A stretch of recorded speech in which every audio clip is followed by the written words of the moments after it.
Welcome to my channel, Audiobooks. The Man in the Brown Suit. Book by Agatha Christie.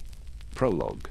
Nadina, the Russian dancer who had taken Paris by storm, swayed to the sound of the applause, bowed and bowed again. Her narrow black eyes narrowed themselves still more, the long line of her scarlet mouth curved faintly upwards.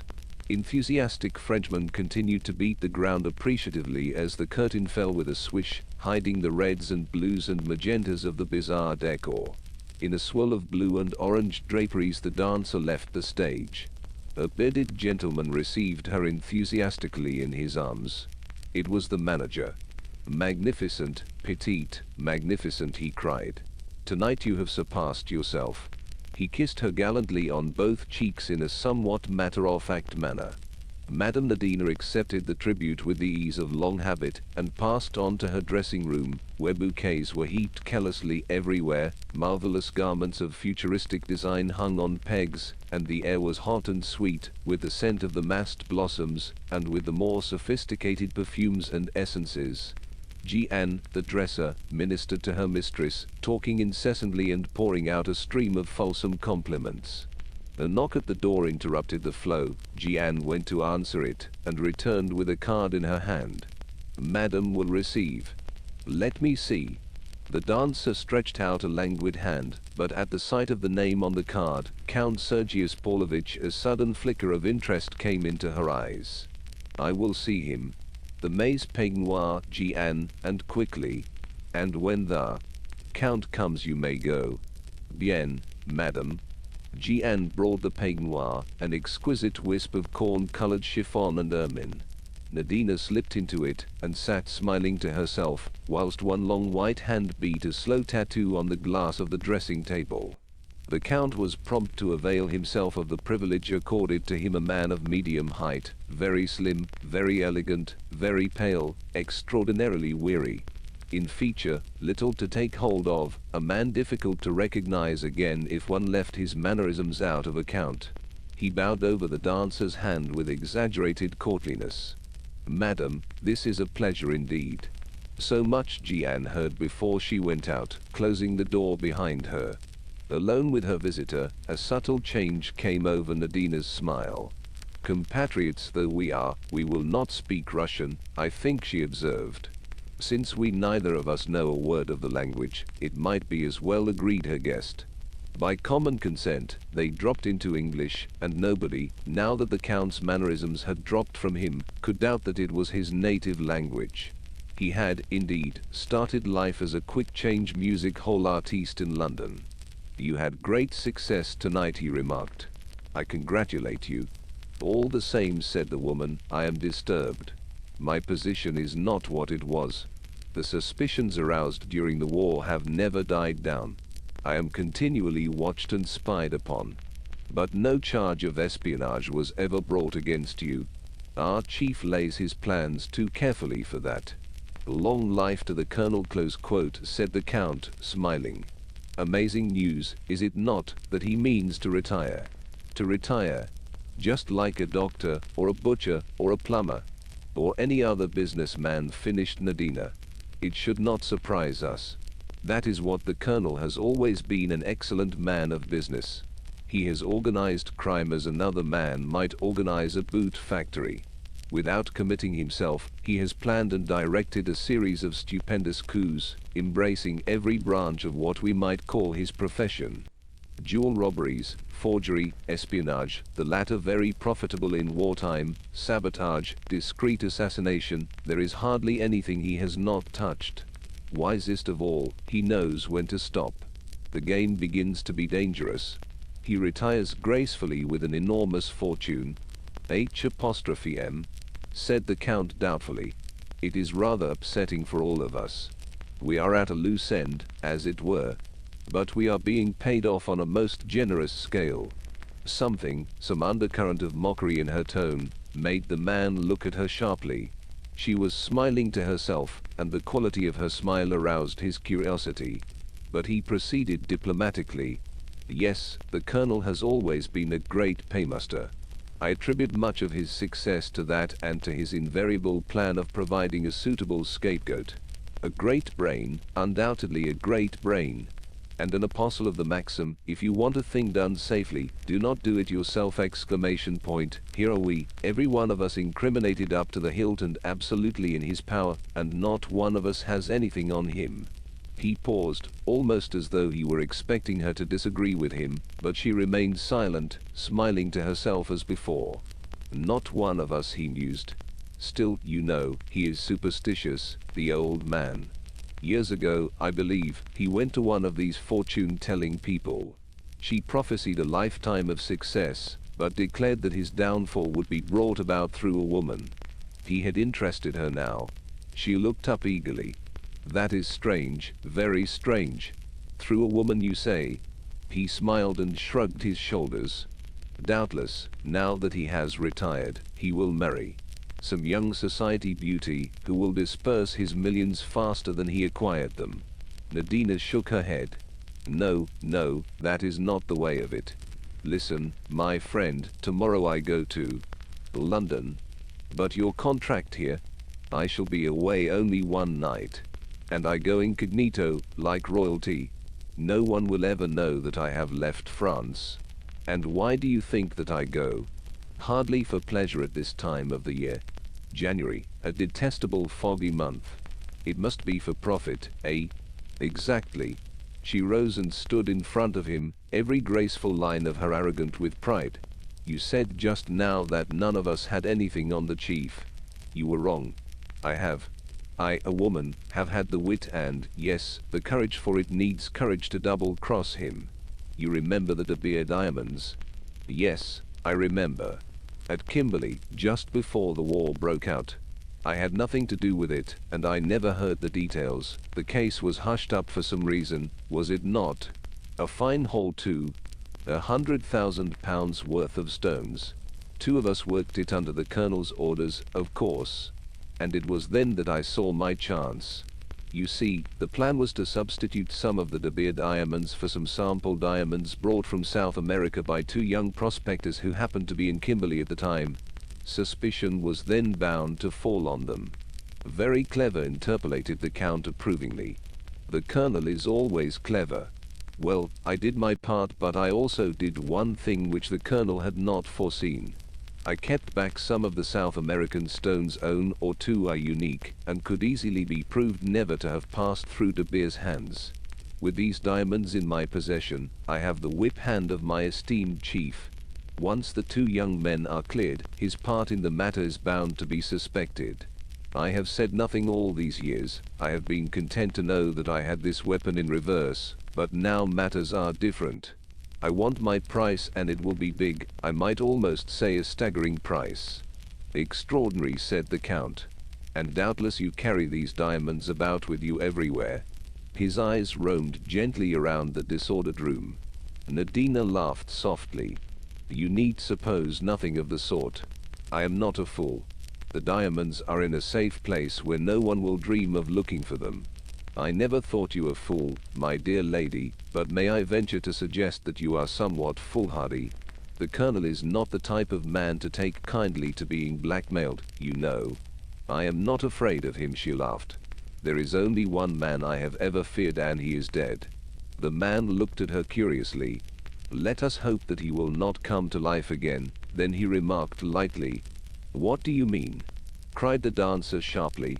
The Count looked slightly surprised. I only meant that resurrection would be awkward for you, he explained. A foolish joke. She gave a sigh of relief. Oh, no, he is dead all right. Killed in the war. He was a man who once loved me. In South Africa? Asked the Count negligently. Yes, since you ask it, in South Africa. That is your native country, is it not? She nodded. Her visitor rose and reached for his hat. Well, he remarked, you know your own business best, but, if I were you, I should fear the Colonel far more than any disillusioned lover. He is a man whom it is particularly easy to underestimate. She laughed scornfully. As if I did not know him after all these years. I wonder if you do, he said softly. I very much wonder if you do. Oh, I am not a fool. And I am not alone in this. The South African mail boat docks at Southampton tomorrow, and on board her is a man who has come specially from Africa at my request, and who has carried out certain orders of mine. The Colonel will have not one of us to deal with, but two. Is that wise? It is necessary. You are sure of this man? A rather peculiar smile played over the dancer's face. I am quite sure of him. He is inefficient, but perfectly trustworthy. She paused, and then added in an indifferent tone of voice. As a matter of fact, he happens to be my husband. Chapter 1. Everybody has been at me, right and left, to write this story, from the great, represented by Lord Naseby, to the small, represented by our late maid of all work, Emily, whom I saw when I was last in England. Law, miss, what a beautiful book you might make out of it, all just like the pictures. I'll admit that I've certain qualifications for the task. I was mixed up in the affair from the very beginning, I was in the thick of it all through, and I was triumphantly in at the death. Very fortunately, too, the gaps that I cannot supply from my own knowledge are amply covered by Sir Eustace Peele's diary, of which he has kindly begged me to make use. So here goes. Anne Beddingfeld starts to narrate her adventures. I'd always longed for adventures. You see, my life had such a dreadful sameness. My father, Professor Beddingfeld, was one of England's greatest living authorities on primitive man. He really was a genius, everyone admits that. His mind dwelt in Paleolithic times, and the inconvenience of life for him was that his body inhabited the modern world. Papa did not care for modern man, even Neolithic man he despised as a mere herder of cattle, and he did not rise to enthusiasm until he reached the Mysterian period. Unfortunately, one cannot entirely dispense with modern men. One is forced to have some kind of truck with butchers and bakers and milkmen and greengrocers. Therefore, Papa being immersed in the past, Mama having died when I was a baby, it fell to me to undertake the practical side of living. Frankly, I hate Paleolithic man, be he Aurignacian, Mysterian, Chelian, or anything else, and though I typed and revised most of Papa's Neanderthal man and his ancestors, Neanderthal men themselves fill me with loathing, and I always reflect what a fortunate circumstance it was that they became extinct in remote ages. I do not know whether Papa guessed my feelings on the subject, probably not, and in any case he would not have been interested. The opinion of other people never interested him in the slightest degree. I think it was really a sign of his greatness. In the same way, he lived quite detached from the necessities of daily life. He ate what was put before him in an exemplary fashion, but seemed mildly pained when the question of paying for it arose. We never seemed to have any money. His celebrity was not of the kind that brought in a cash return. Although he was a fellow of almost every important society and had rows of letters after his name, the general public scarcely knew of his existence, and his long-learned books, though adding signally to the sum total of human knowledge, had no attraction for the masses. Only on one occasion did he leap into the public gaze. He had read a paper before some society on the subject of the young of the chimpanzee. The young of the human race show some anthropoid features, whereas the young of the chimpanzee approach more nearly to the human than the adult chimpanzee does. That seems to show that whereas our ancestors were more simian than we are, the chimpanzees were of a higher type than the present species. In other words, the chimpanzee is a degenerate. That enterprising newspaper, the Daily Budget, being hard up for something spicy, immediately brought itself out with large headlines. We are not descended from monkeys, but our monkeys descended from us. Eminent professor says chimpanzees are decadent humans. Shortly afterwards, a reporter called to see Papa and endeavored to induce him to write a series of popular articles on the theory. I have seldom seen Papa so angry. He turned the reporter out of the house with scant ceremony, much to my secret sorrow, as we were particularly short of money at the moment. In fact, for a moment I meditated running after the young man and informing him that my father had changed his mind and would send the articles in question. I could easily have written them myself, and the probabilities were that Papa would never have learnt of the transaction, not being a reader of the Daily Budget. However, I rejected this course as being too risky, so I merely put on my best hat and went sadly down the village to interview our justly irate grocer. The reporter from the Daily Budget was the only young man who ever came to our house. There were times when I envied Emily, our little servant, who walked out whenever occasion offered with a large sailor to whom she was affianced. In between times, to keep her hand in as she expressed it, she walked out with the greengrocer's young man and the chemist's assistant. I reflected sadly that I had no one to keep my hand in with. All Papa's friends were aged professors, usually with long beards. It is true that Professor Peterson once clasped me affectionately and said I had a neat little waist, and then tried to kiss me. The phrase alone dated him hopelessly. No self-respecting female has had a neat little waist since I was in my cradle. I yearned for adventure, for love, for romance, and I seemed condemned to an existence of drab utility. The village possessed a lending library, full of tattered works of fiction, and I enjoyed perils and love-making at second hand, and went to sleep dreaming of stern silent Rhodesians, and of strong men who always felled their opponent with a single blow. There was no one in the village who even looked as though they could fell an opponent with a single blow or several. There was the cinema too, with a weekly episode of The Perils of Pamela. Pamela was a magnificent young woman. Nothing daunted her.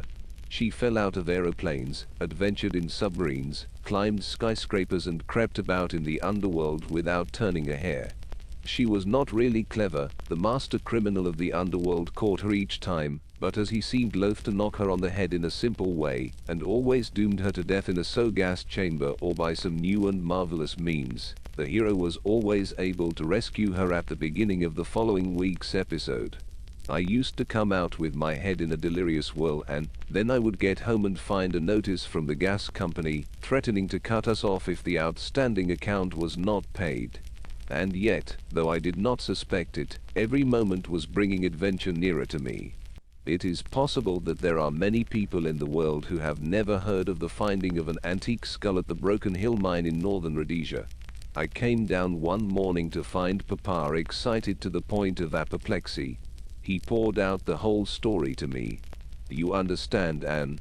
There are undoubtedly certain resemblances to the Java skull, but superficial only.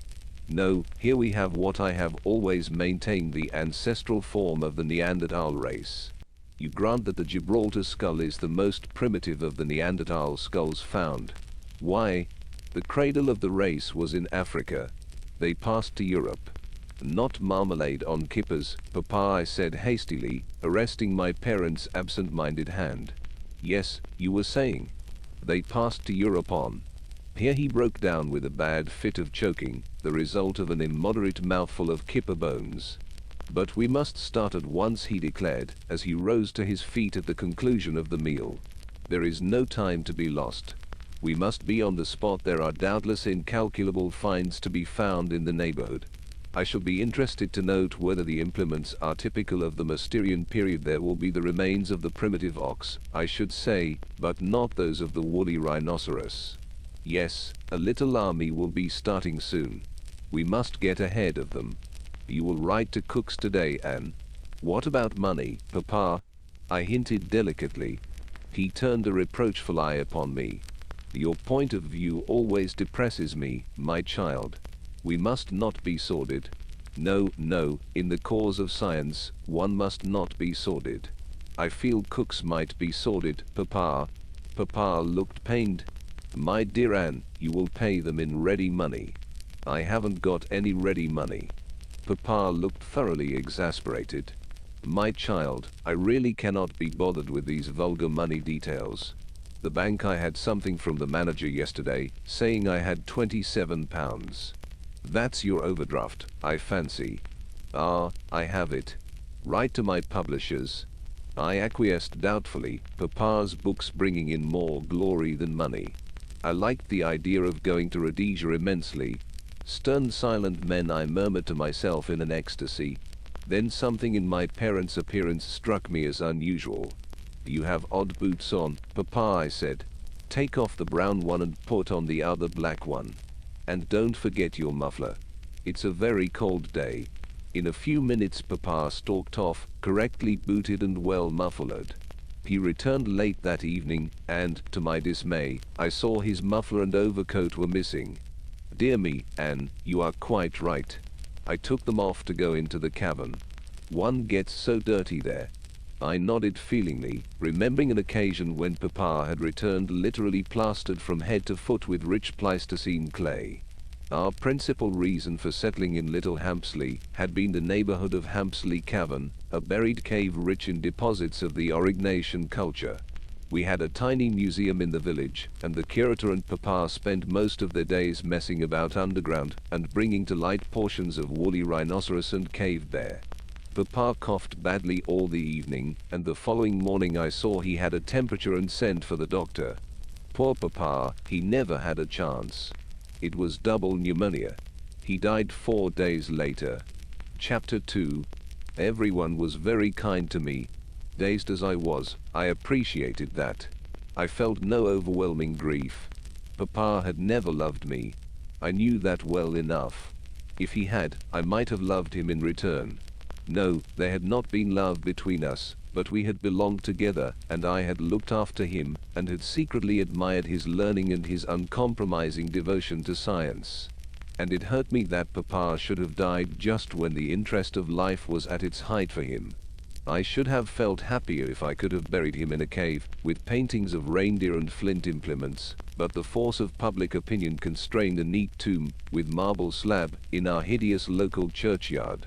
The vicar's consolations, though well meant, did not console me in the least. It took some time to dawn upon me that the thing I had always longed for, freedom, was at last mine. I was an orphan, and practically penniless, but free. At the same time I realized the extraordinary kindness of all these good people. The vicar did his best to persuade me that his wife was in urgent need of a companion help. Our tiny local library suddenly made up its mind to have an assistant librarian. Finally, the doctor called upon me, and after making various ridiculous excuses for failing to send a proper bill, he hummed and hawed a good deal, and suddenly suggested I should marry him. I was very much astonished. The doctor was nearer 40 than 30 and a round, tubby little man.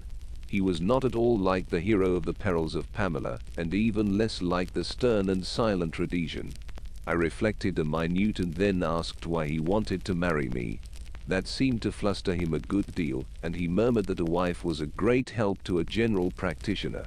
The position seemed even more unromantic than before, and yet something in me urged towards its acceptance. Safety, that was what I was being offered. Safety and a comfortable home. Thinking it over now, I believe I did the little man an injustice. He was honestly in love with me, but a mistaken delicacy prevented him from pressing his suit on those lines. Anyway, my love of romance rebelled. "It's extremely kind of you," I said, "but it's impossible. I could never marry a man unless I loved him madly." "You don't think?" "No, I don't," I said firmly. He sighed. "But, my dear child, what do you propose to do?" "Have adventures and see the world," I replied, without the least hesitation. "Miss Anne, you are very much a child still. You don't understand the practical difficulties." "Yes, I do, Doctor. I'm not a sentimental schoolgirl, I'm a hard-headed mercenary shrew. You'd know it if you married me. I wish you would reconsider." "I can't." He sighed again. "I have another proposal to make. An aunt of mine who lives in Wales is in want of a young lady to help her. How would that suit you?" "No, Doctor, I'm going to London. If things happen anywhere, they happen in London. I shall keep my eyes open and, you see, something will turn up. You'll hear of me next in China or Timbuktu." My next visitor was Mr. Fleming, Papa's London solicitor. He came down specially from town to see me. An ardent anthropologist himself, he was a great admirer of Papa's work. He was a tall, spare man with a thin face and grey hair. He rose to meet me as I entered the room and, taking both my hands in his, patted them affectionately. "My poor child," he said. "My poor, poor child." Without conscious hypocrisy, I found myself assuming the demeanor of a bereaved orphan. He hypnotized me into it. He was benignant, kind and fatherly, and without the least doubt he regarded me as a perfect fool of a girl left adrift to face an unkind world. From the first I felt that it was quite useless to try to convince him of the contrary. As things turned out, perhaps it was just as well I didn't. My dear child, do you think you can listen to me whilst I try to make a few things clear to you? Oh, yes. Your father, as you know, was a very great man. Posterity will appreciate him. But he was not a good man of business. I knew that quite as well, if not better than Mr. Fleming, but I restrained myself from saying so. He continued, I do not suppose you understand much of these matters. I will try to explain as clearly as I can. He explained at unnecessary length. The upshot seemed to be that I was left to face life with the sum of £87.17. 4d. It seemed a strangely unsatisfying amount. I waited in some trepidation for what was coming next. I feared that Mr. Fleming would be sure to have an aunt in Scotland who was in want of a bright young companion. Apparently, however, he hadn't. The question is, he went on, the future. I understand you have no living relatives. I'm alone in the world, I said, and was struck anew by my likeness to a film heroine. You have friends? Everyone has been very kind to me, I said gratefully. Who would not be kind to one so young and charming? Said Mr. Fleming gallantly. Well, my dear, we must see what can be done. He hesitated a minute and then said, supposing how would it be if you came to us for a time? I jumped at the chance. London? The place for things to happen. It's awfully kind of you, I said. Might I really? Just while I'm looking around. I must start out to earn my living, you know. Yes, my dear child. I quite understand. We will look round for something suitable. I felt instinctively that Mr. Fleming's ideas of something suitable and mine were likely to be widely divergent, but it was certainly not the moment to air my views. That is settled then.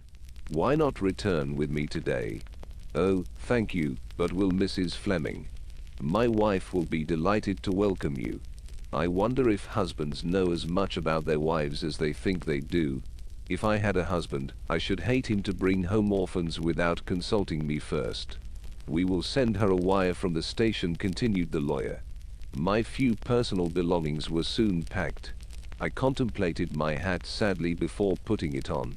It had originally been what I call a merry hat, meaning by that the kind of hat a housemaid ought to wear on her day out, but doesn't. A limp thing of black straw with a suitably depressed brim.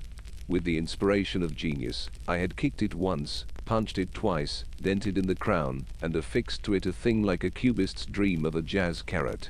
The result had been distinctly chic.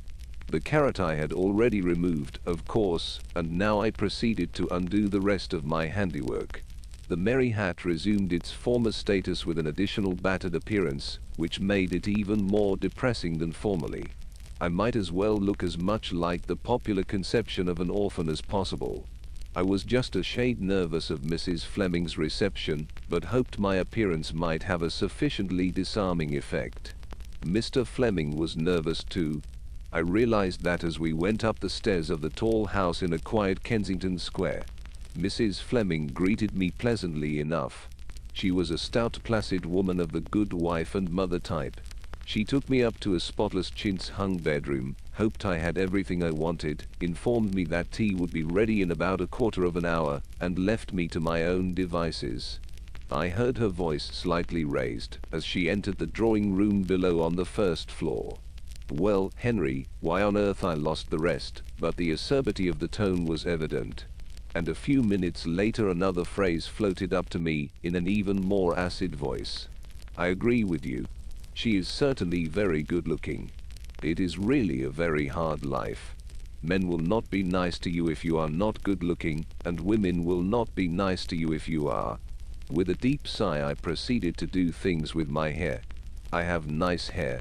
It is black, a real black, not dark brown, and it grows well back from my forehead and down over the ears. With a ruthless hand I dragged it upwards. As is, my ears are quite all right, but there is no doubt about it, ears are demoed nowadays. They are quite like the Queen of Spain's legs in Professor Peterson's Young Day. When I had finished, I looked almost unbelievably like the kind of orphan that walks out in a queue with a little bonnet and red cloak. I noticed when I went down that Mrs. Fleming's eyes rested on my exposed ears with quite a kindly glance. Mr. Fleming seemed puzzled. I had no doubt that he was saying to himself, "What has the child done to herself?" On the whole, the rest of the day passed off well. It was settled that I was to start at once to look for something to do. When I went to bed, I stared earnestly at my face in the glass. Was I really good looking? Honestly, I couldn't say I thought so. I hadn't got a straight Grecian nose, or a rosebud mouth, or any of the things you ought to have. It is true that a curate once told me that my eyes were like imprisoned sunshine in a dark, dark wood, but curates always know so many quotations, and fire them off at random. I'd much prefer to have Irish blue eyes than dark green ones with yellow flecks. Still, green is a good color for adventuresses. I wound a black garment tightly round me, leaving my arms and shoulders bare. Then I brushed back my hair and pulled it well down over my ears again. I put a lot of powder on my face, so that the skin seemed even whiter than usual. I fished about until I found some lip salve, and I put oceans of it on my lips. Then I did under my eyes with burnt cork. Finally I draped a red ribbon over my bare shoulder, stuck a scarlet feather in my hair, and placed a cigarette in one corner of my mouth. The whole effect pleased me very much. "Anna the Adventuress," I said aloud, nodding at my reflection. Anna the Adventuress. Episode I, The House in Kensington. Girls are foolish things. Chapter 3. In the succeeding weeks I was a good deal bored. Mrs. Fleming and her friends seemed to me to be supremely uninteresting. They talked for hours of themselves and their children, and of the difficulties of getting good milk for the children, and of what they say to the dairy when the milk wasn't good.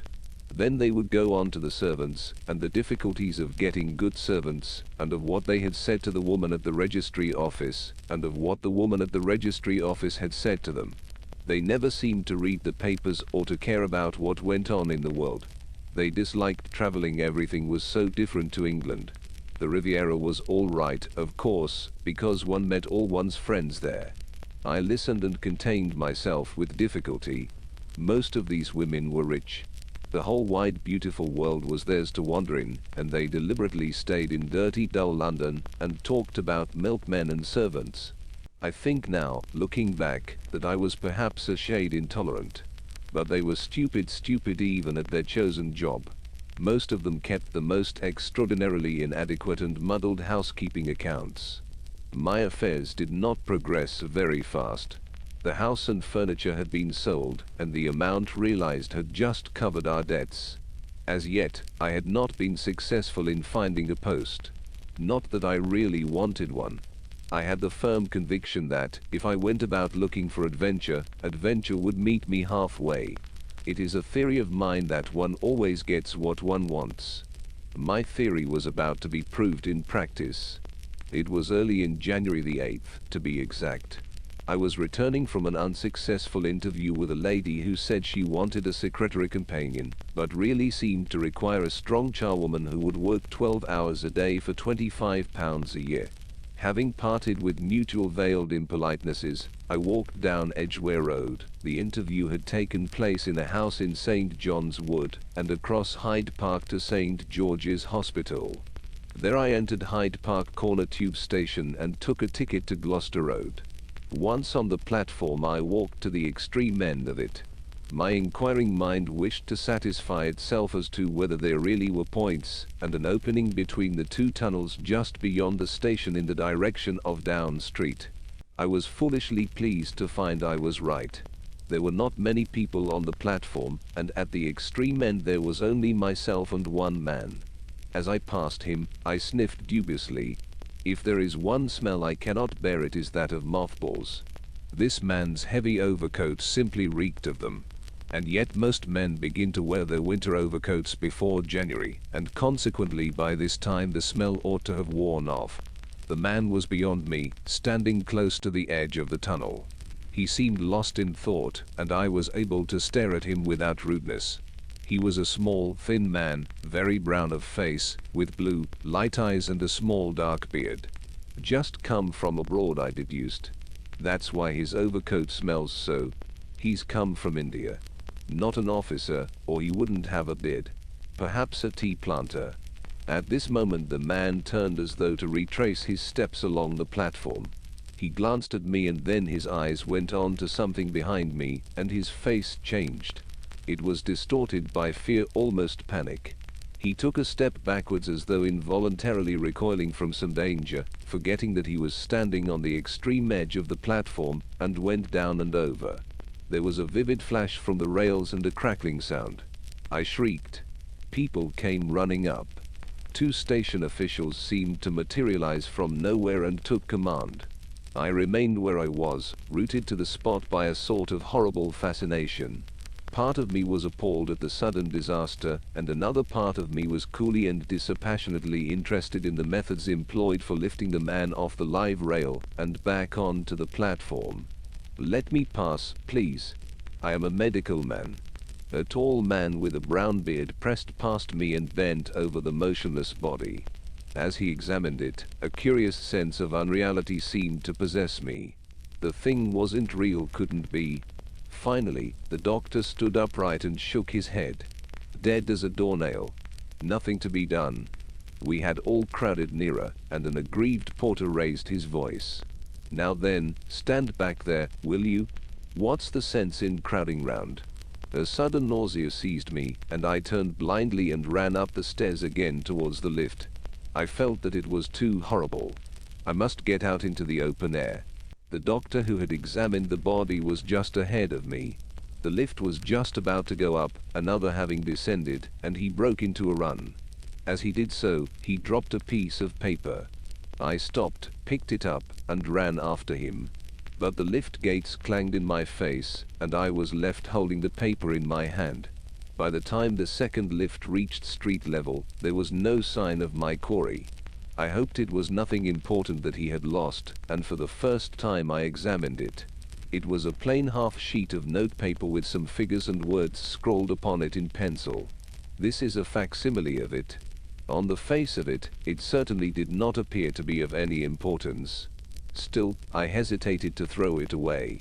As I stood there holding it, I involuntarily wrinkled my nose in displeasure. Mothballs again. I held the paper gingerly to my nose. Yes, it smelled strongly of them.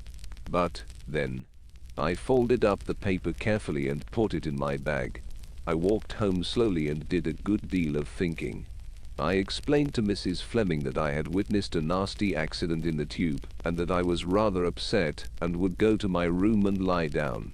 The kind woman insisted on my having a cup of tea. After that I was left to my own devices, and I proceeded to carry out a plan I had formed coming home. I wanted to know what it was that had produced that curious feeling of unreality whilst I was watching the doctor examine the body. First I lay down on the floor in the attitude of the corpse, then I laid a bolster down in my stead and proceeded to duplicate, so far as I could remember, every motion and gesture of the doctor. When I had finished I had got what I wanted. I sat back on my heels and frowned at the opposite walls. There was a brief notice in the evening papers that a man had been killed in the tube, and a doubt was expressed whether it was suicide or accident. That seemed to me to make my duty clear, and when Mr. Fleming heard my story he quite agreed with me. "Undoubtedly you will be wanted at the inquest.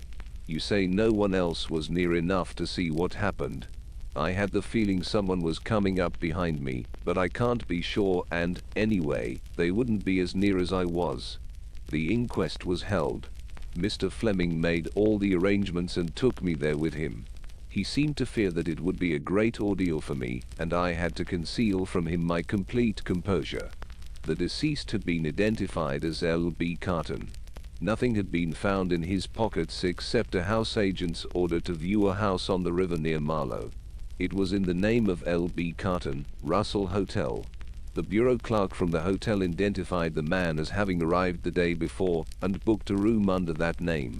He had registered as L.B. Carton, Kimberley, S. Africa. He had evidently come straight off the steamer. I was the only person who had seen anything of the affair. "You think it was an accident?" the coroner asked me. "I am positive of it." Something alarmed him, and he stepped backwards blindly without thinking what he was doing. But what could have alarmed him? That I don't know. But there was something. He looked panic-stricken. A stolid juryman suggested that some men were terrified of cats. The man might have seen a cat. I didn't think his suggestion a very brilliant one, but it seemed to pass muster with the jury, who were obviously impatient to get home, and only too pleased at being able to give a verdict of accident as opposed to suicide. "It is extraordinary to me," said the coroner, "that the doctor who first examined the body has not come forward. His name and address should have been taken at the time. It was most irregular not to do so." I smiled to myself. I had my own theory in regard to the doctor. In pursuance of it, I determined to make a call upon Scotland Yard at an early date. But the next morning brought a surprise. The Flemings took in the Daily Budget, and the Daily Budget was having a day after its own heart. Extraordinary sequel to tube accident. Woman found strangled in lonely house. I read eagerly. A sensational discovery was made yesterday at the Mill House, Marlow. The Mill House, which is the property of Sir Eustace Peedler MP, is to be let unfurnished, and an order to view this property was found in the pocket of the man who was at first thought to have committed suicide by throwing himself on the live rail at Hyde Park Corner Tube Station. In an upper room of the Mill House, the body of a beautiful young woman was discovered yesterday, strangled. She is thought to be a foreigner, but so far has not been identified. The police are reported to have a clue. Sir Eustace Peedler, the owner of the mill house, is wintering on the Riviera. Chapter 4. Nobody came forward to identify the dead woman. The inquest elicited the following facts. Shortly after 1 o'clock on January 8th, a well-dressed woman with a slight foreign accent had entered the offices of Messrs. Butler and Park, house agents, in Knightsbridge. She explained that she wanted to rent or purchase a house on the Thames within easy reach of London. The particulars of several were given to her, including those of the mill house. She gave the name of Mrs. de Costina and her address at the Ritz, but there proved to be no one of that name staying there, and the hotel people failed to identify the body. Mrs. James, the wife of Sir Eustace Peedler's gardener, who acted as caretaker to the mill house and inhabited the small lodge opening on the main road, gave evidence. About 3 o'clock that afternoon, a lady came to see over the house. She produced an order from the house agents, and, as was the usual custom, Mrs. James gave her the keys to the house. It was situated at some distance from the lodge, and she was not in the habit of accompanying prospective tenants. A few minutes later a young man arrived. Mrs. James described him as tall and broad-shouldered, with a bronzed face and light grey eyes. He was clean-shaven and was wearing a brown suit. He explained to Mrs. James that he was a friend of the lady who had come to look over the house, but had stopped at the post office to send a telegram. She directed him to the house, and thought no more about the matter. 5 minutes later he reappeared, handed back the keys, and explained that he feared the house would not suit them. Mrs. James did not see the lady, but thought that she had gone on ahead. What she did notice was that the young man seemed very much upset about something. He looked like a man who'd seen a ghost. I thought he was taken ill.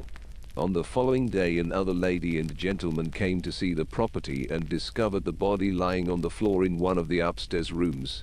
Mrs. James identified it as that of the lady who had come the day before. The house agents also recognized it as that of Mrs. de Costina.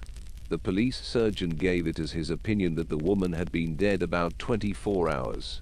The Daily Budget had jumped to the conclusion that the man in the tube had murdered the woman and afterwards committed suicide. However, as the tube victim was dead at 2 o'clock and the woman was alive and well at 3 o'clock, the only logical conclusion to come to was that the two occurrences had nothing to do with each other, and that the order to view the house at Marlow found in the dead man's pocket was merely one of those coincidences which so often occur in this life. A verdict of willful murder against some person or persons unknown was returned, and the police and the Daily Budget were left to look for the man in the brown suit. Since Mrs. James was positive that there was no one in the house when the lady entered it, and that nobody except the young man in question entered it until the following afternoon, it seemed only logical to conclude that he was the murderer of the unfortunate Mrs. de Castine. She had been strangled with a piece of stout black cord, and had evidently been caught unawares with no time to cry out. The black silk handbag which she carried contained a well-filled note case and some loose change, a fine lace handkerchief, unmarked, and the return half of a first-class ticket to London. Nothing much there to go upon.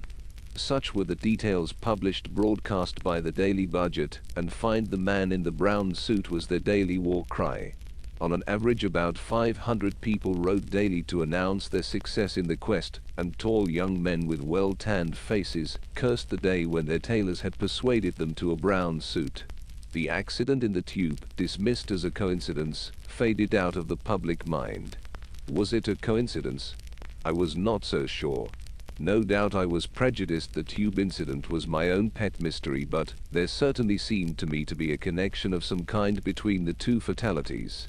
In each there was a man with a tanned face, evidently an Englishman living abroad, and there were other things. It was the consideration of these other things that finally impelled me to what I considered a dashing step.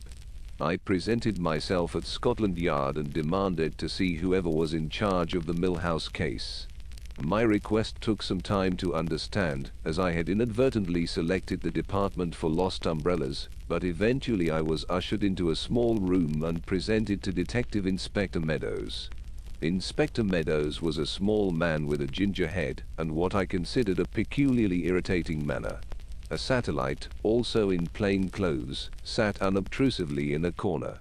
"Good morning," I said nervously. "Good morning. Will you take a seat?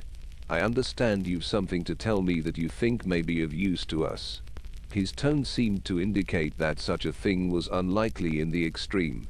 I felt my temper stirred. "Of course you know about the man who was killed in the tube. The man who had an order to view this same house at Marlow in his pocket." "Ah," said the inspector. "You are the Miss Beddingfeld who gave evidence at the inquest." Certainly the man had an order in his pocket. A lot of other people may have had too, only they didn't happen to be killed. I rallied my forces. "You didn't think it odd that this man had no ticket in his pocket?" "The easiest thing in the world to drop your ticket. Done it myself. And no money. He had some loose change in his trousers pocket. But no note case. Some men don't carry a pocketbook or note case of any kind." I tried another tack.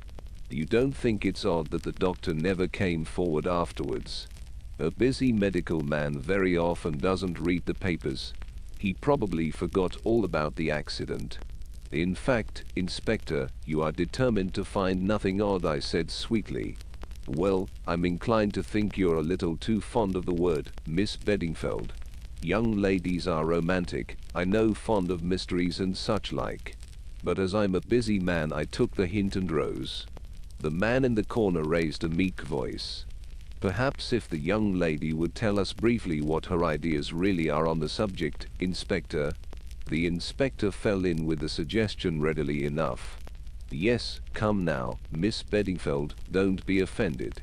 You've asked questions and hinted things. Just straight out what it is you've got in your head." I wavered between injured dignity and the overwhelming desire to express my theories. Injured dignity went to the wall.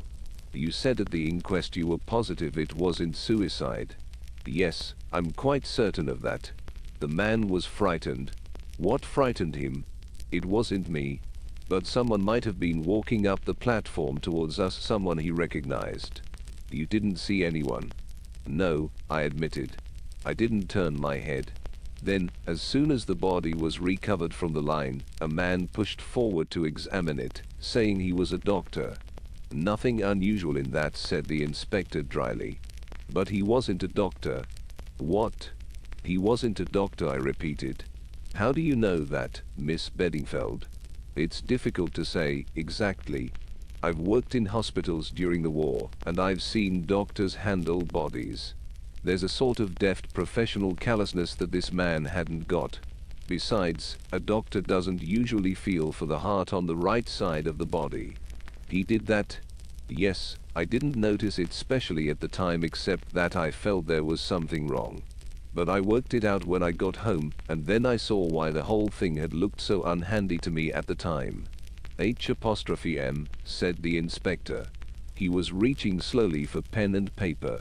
In running his hands over the upper part of the man's body, he would have ample opportunity to take anything he wanted from the pockets. Doesn't sound likely to me, said the inspector. But well, can you describe him at all? He was tall and broad-shouldered, wore a dark overcoat and black boots, a bowler hat. He had a dark pointed beard and gold-rimmed eyeglasses. Take away the overcoat, the beard and the eyeglasses, and there wouldn't be much to know him by, grumbled the inspector. He could alter his appearance easily enough in 5 minutes if he wanted to, which he would do if he's the swell pickpocket you suggest. I had not intended to suggest anything of the kind. But from this moment I gave the inspector up as hopeless. Nothing more you can tell us about him? He demanded, as I rose to depart. Yes, I said. I seized my opportunity to fire a parting shot. His head was markedly brachycephalic. He will not find it so easy to alter that. I observed with pleasure that Inspector Meadows' pen wavered. It was clear that he did not know how to spell brachycephalic. Chapter 5.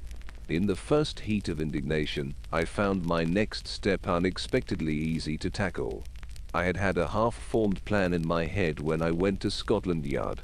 One to be carried out if my interview there was unsatisfactory. It had been profoundly unsatisfactory. That is, if I had the nerve to go through with it. Things that one would shrink from attempting normally are easily tackled in a flush of anger. Without giving myself time to reflect, I walked straight to the house of Lord Naseby. Lord Naseby was the millionaire owner of the Daily Budget. He owned other papers, several of them, but the Daily Budget was his special child. It was as the owner of the Daily Budget that he was known to every householder in the United Kingdom. Owing to the fact that an itinerary of the great man's daily proceedings had just been published, I knew exactly where to find him at this moment. It was his hour for dictating to his secretary in his own house. I did not, of course, suppose that any young woman who chose to come and ask for him would be at once admitted to the august presence. But I had attended to that side of the matter. In the card tray in the hall of the Flemings' house, I had observed the card of the Marquis of Loamsley, England's most famous sporting peer. I had removed the card, cleaned it carefully with breadcrumbs, and penciled upon it the words, "Please give Miss Beddingfeld a few moments of your time. Adventuresses must not be too scrupulous in their methods." The thing worked. A powdered footman received the card and bore it away. Presently a pale secretary appeared. I fenced with him successfully. He retired in defeat. He again reappeared and begged me to follow him. I did so. I entered a large room. A frightened-looking shorthand typist fled past me like a visitant from the spirit world. Then the door shut and I was face to face with Lord Naseby. A big man. Big head. Big face. Big moustache. Big stomach. I pulled myself together. I had not come here to comment on Lord Nasby's stomach. He was already roaring at me. "Well, what is it? What does Loamsley want? You are his secretary. What's it all about?" To begin with, I said with as great an appearance of coolness as I could manage, "I don't know Lord Loamsley, and he certainly knows nothing about me. I took his card from the tray in the house of the people I'm staying with, and I wrote those words on it myself. It was important that I should see you." For a moment it appeared to be a toss-up as to whether Lord Naseby had apoplexy or not. In the end he swallowed twice and got over it. "I admire your coolness, young woman. Well, you see me. If you interest me, you will continue to see me for exactly 2 minutes longer." "That will be ample," I replied. "And I shall interest you. It's the Mill House mystery." "If you found the man in the brown suit, write to the editor," he interrupted hastily.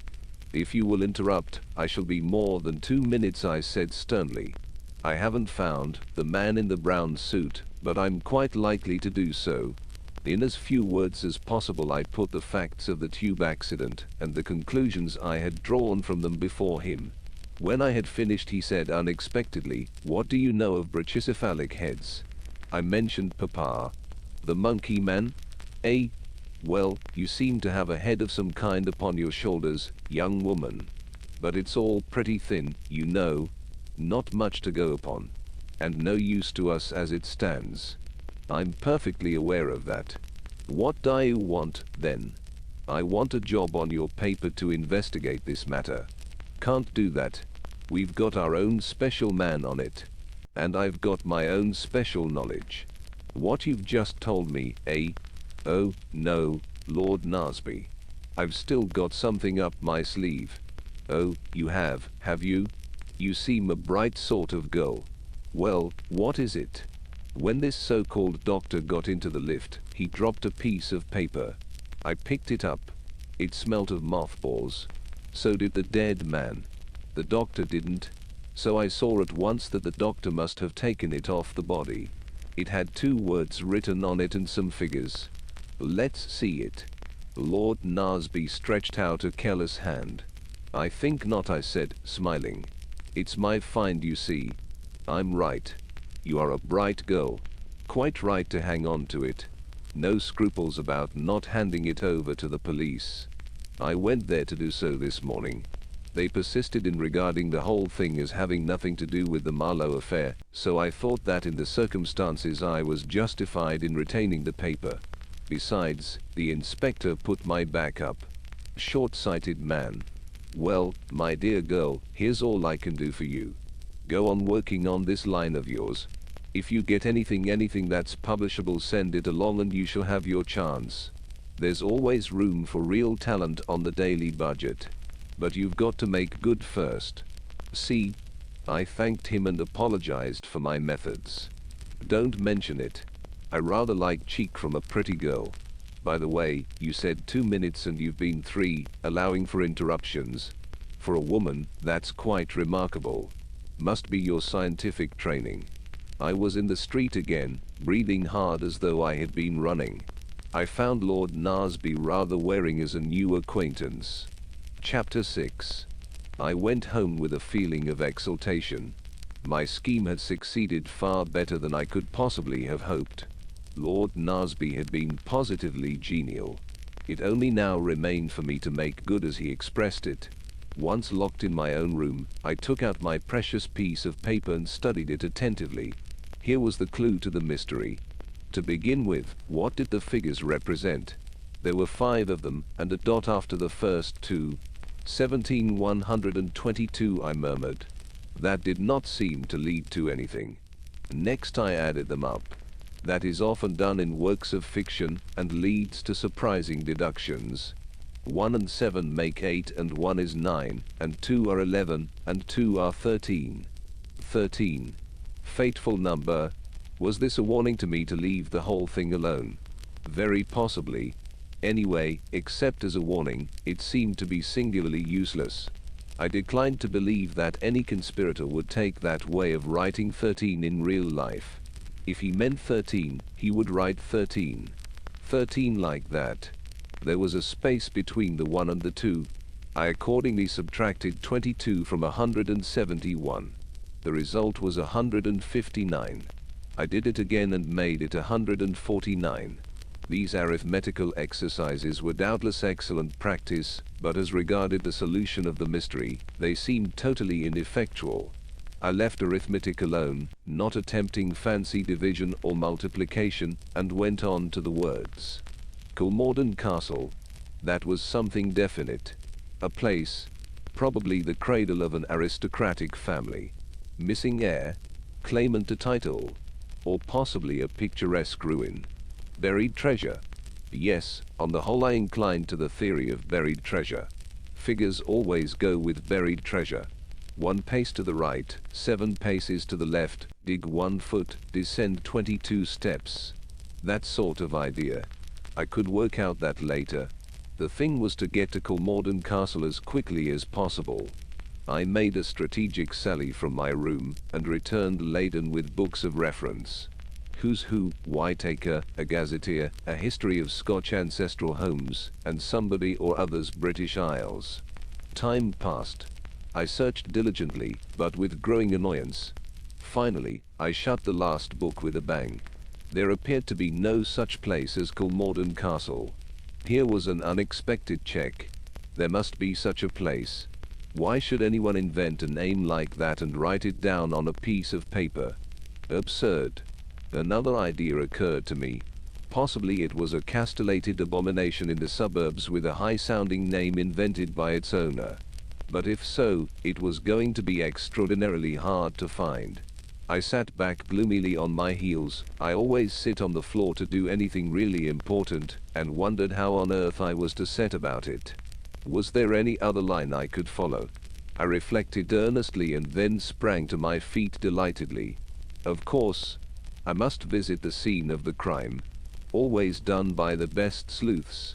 And no matter how long afterwards it may be, they always find something that the police have overlooked. My course was clear. I must go to Marlow. But how was I to get into the house? I discarded several adventurous methods and plumped for stern simplicity. The house had been to let, presumably was still to let. I would be a prospective tenant.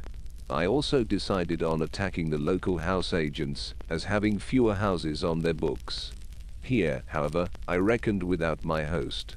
A pleasant clerk produced particulars of about half a dozen desirable properties. It took me all my ingenuity to find objections to them. In the end I feared I had drawn a blank. "And you've really nothing else?" I asked, gazing pathetically into the clerk's eyes. "Something right on the river, and with a fair amount of garden and a small lodge," I added, summing up the main points of the mill house, as I had gathered them from the papers. "Well, of course, there's Sir Eustace Peedler's place," said the man doubtfully. "The mill house, you know." Not where I faltered. Really, faltering is getting to be my strong point. "That's it. Where the murder took place. But perhaps you wouldn't like—" "Oh, I don't think I should mind," I said with an appearance of rallying. I felt my bona fides was now quite established, and perhaps I might get it cheap in the circumstances. A master touch that, I thought. Well, it's possible. There's no pretending that it will be easy to let now, servants and all that, you know. If you like the place after you've seen it, I should advise you to make an offer. Shall I write you out an order?" "If you please." A quarter of an hour later I was at the lodge of the mill house. In answer to my knock, the door flew open and a tall, middle-aged woman literally bounced out. "Nobody can go into the house, do you hear that? Fairly sick of you reporters, I am. Sir Eustace's orders are—" "I understood the house was to let," I said freezingly, holding out my order. "Of course, if it's already taken—" "Oh, I'm sure I beg your pardon, miss. I've been fairly pestered with these newspaper people. Not a minute's peace. No, the house isn't let nor likely to be now." "Are the drains wrong?" I asked in an anxious whisper. "Oh, Lord, miss, the drains is all right. But surely you've heard about that foreign lady as was done to death here?" "I believe I did read something about it in the papers," I said carelessly. My indifference piqued the good woman. If I had betrayed any interest, she would probably have closed up like an oyster. As it was, she positively bridled. "I should say you did, miss. It's been in all the newspapers. The daily budget's out still to catch the man who did it. It seems, according to them, as our police are no good at all. Well, I hope they'll get him, although a nice-looking fellow he was and no mistake. A kind of soldierly look about him. Well, I dare say he'd been wounded in the war, and sometimes they go a bit queer afterwards. My sister's boy did. Perhaps she'd used him bad. They're a bad lot, those foreigners. Though she was a fine-looking woman. Stood there where you're standing now. Was she dark or fair?" I ventured. "You can't tell from these newspaper portraits." "Dark hair, and a very white face, too white for nature. I thought had her lips red and something cruel. I don't like to see it. A little powder now and then is quite another thing." We were conversing like old friends now. I put another question. "Did she seem nervous or upset at all?" "Not a bit. She was smiling to herself, quiet-like, as though she was amused at something. That's why you could have knocked me down with a feather when, the next afternoon, those people came running out calling for the police and saying there had been murder done. I shall never get over it, and as for setting foot in that house after dark, I wouldn't do it, not if it was ever so. Why, I wouldn't even stay here at the lodge, if Sir Eustace hadn't been down on his bended knees to me. I thought Sir Eustace Peedler was at Cannes. So he was, miss. He came back to England when he heard the news, and, as to the bended knees, that was a figure of speech, his secretary, Mr. Paget, having offered us double pay to stay on, and, as my John says, money is money nowadays. I concurred heartily with John's by no means original remarks. The young man now, said Mrs. James, reverting suddenly to a former point in the conversation. He was upset. His eyes, light eyes, they were, I noticed them particular, was all shining. Excited, I thought. But I never dreamt of anything being wrong. Not even when he came out again looking all queer. How long was he in the house? Oh, not long, a matter of 5 minutes maybe. How tall was he, do you think? About 6 foot? I should say so maybe. He was clean shaven, you say? Yes, miss, not even one of these toothbrush moustaches. Was his chin at all shiny? I asked on a sudden impulse. Mrs. James stared at me with awe. Well, now you come to mention it, miss, it was. However did you know? It's a curious thing, but murderers often have shiny chins, I explained wildly. Mrs. James accepted the statement in all good faith.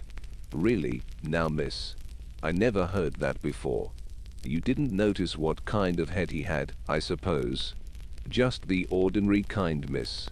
I'll fetch you the keys, shall I? I accepted them, and went on my way to the mill house. My reconstructions so far I considered good. All along I had realized that the differences between the man Mrs. James had described and my tube doctor were those of non-essentials. An overcoat, a beard, gold-rimmed eyeglasses. The doctor had appeared middle-aged, but I remembered that he had stooped over the body like a comparatively young man. There had been a suppleness which told of young joints. The victim of the accident, the mothball man, as I called him to myself, right parenthesis, and the foreign woman, Mrs. de Costina, or whatever her real name was, had had an assignation to meet at the mill house. That was how I pieced the thing together. Either because they feared they were being watched or for some other reason, they chose the rather ingenious method of both getting an order to view the same house. Thus their meeting there might have the appearance of pure chance. That the mothball man had suddenly caught sight of the doctor and that the meeting was totally unexpected and alarming to him was another fact of which I was fairly sure. What had happened next?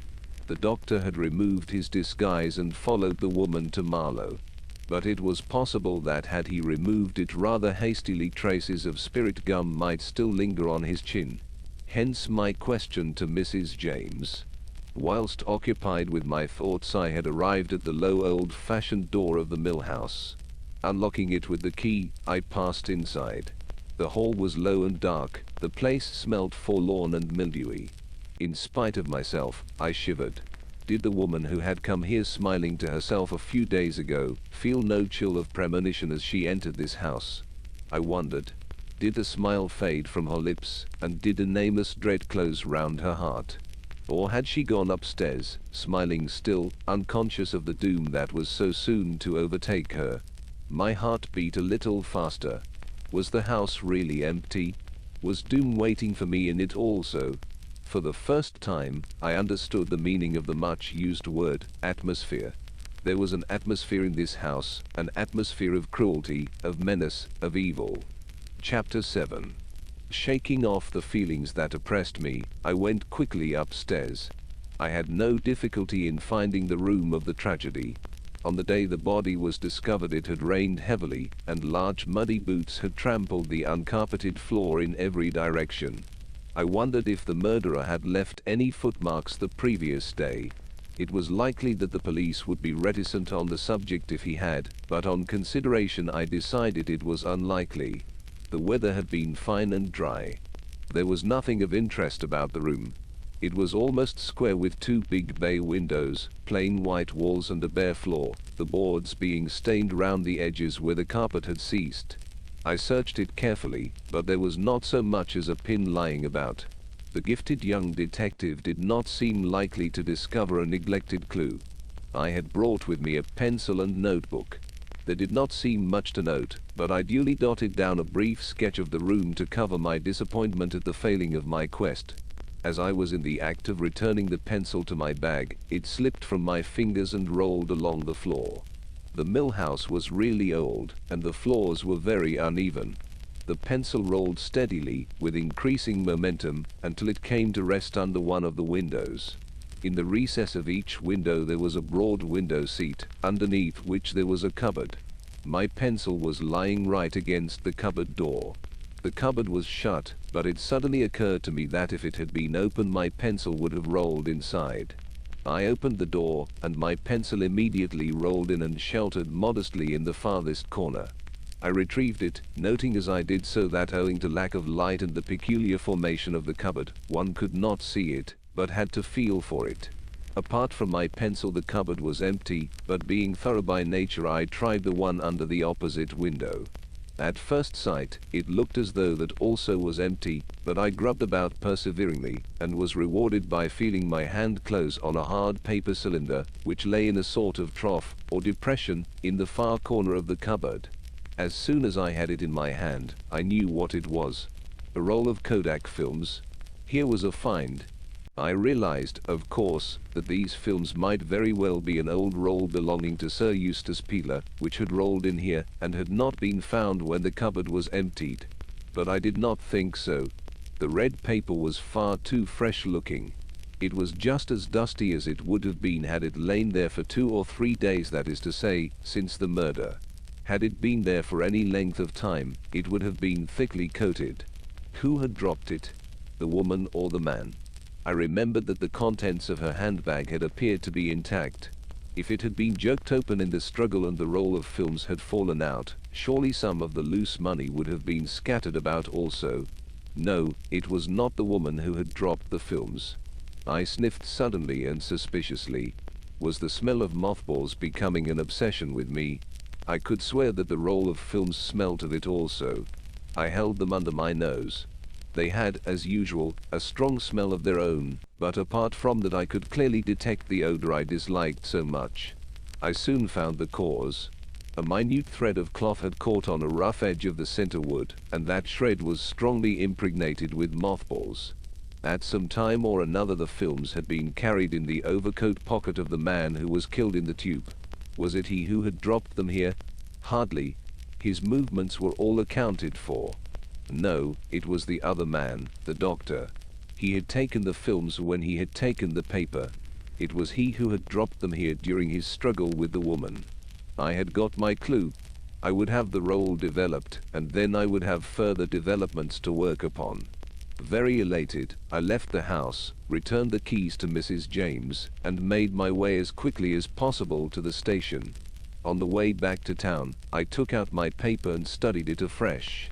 Suddenly the figures took on a new significance. Suppose they were a date, 17/1/22, the 17th of January, 1922. Surely that must be it.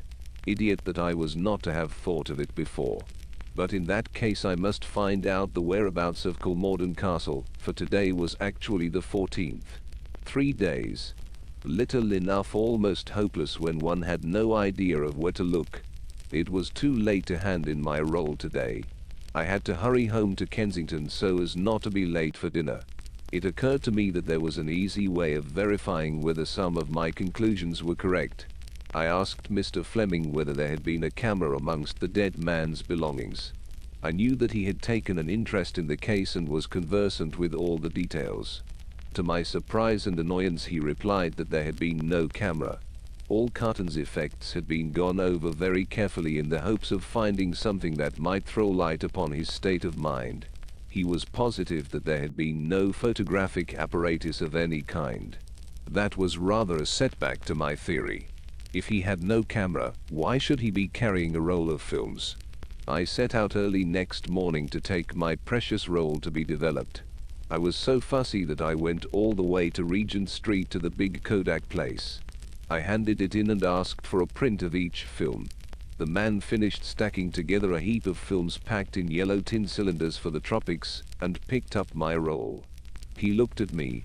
"You've made a mistake, I think," he said, smiling. "Oh, no," I said. "I'm sure I haven't. You've given me the wrong roll. This is an unexposed one." I walked out with what dignity I could muster. I dare say it is good for one now and again to realize what an idiot one can be, but nobody relishes the process.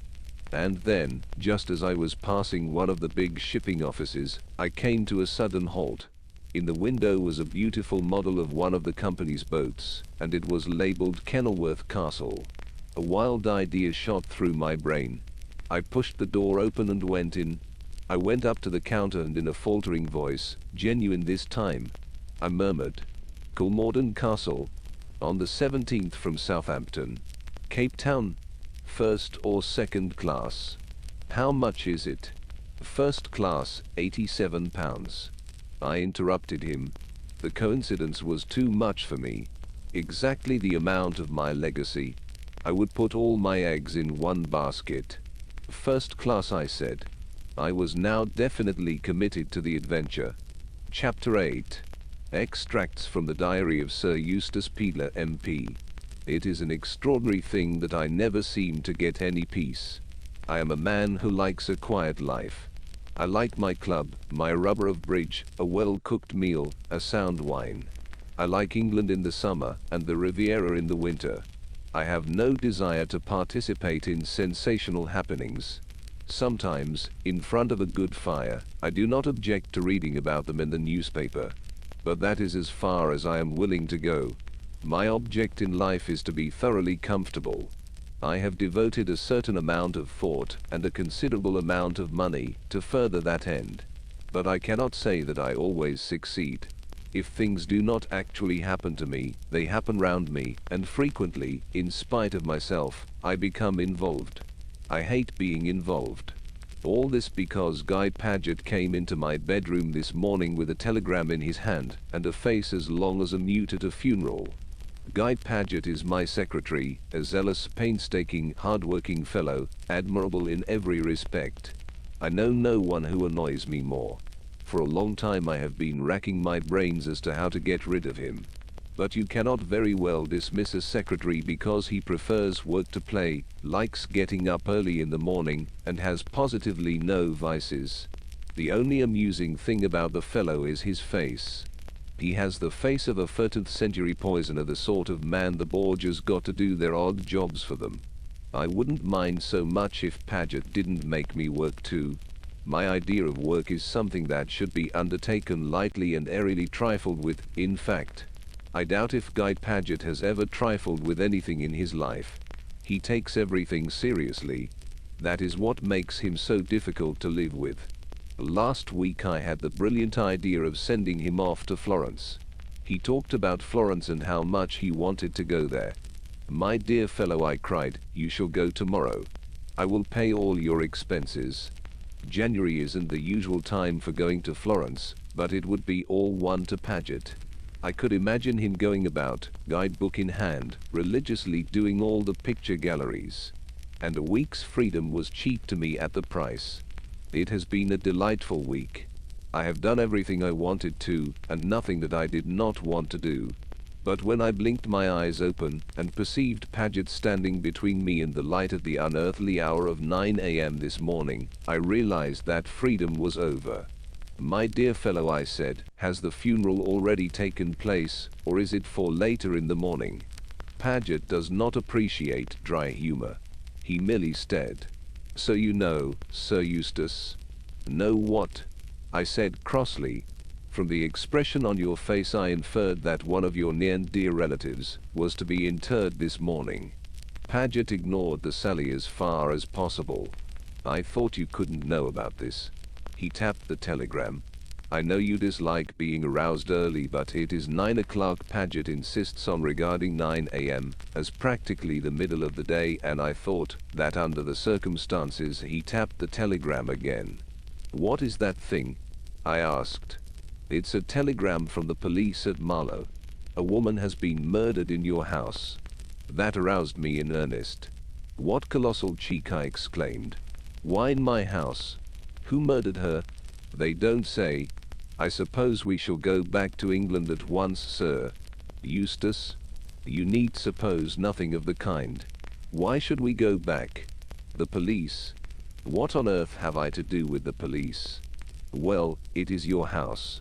That, I said, appears to be more my misfortune than my fault. Guy Paget shook his head gloomily. It will have a very unfortunate effect upon the constituency, he remarked lugubriously. I don't see why it should have, and yet I have a feeling that in such matters Paget's instincts are always right.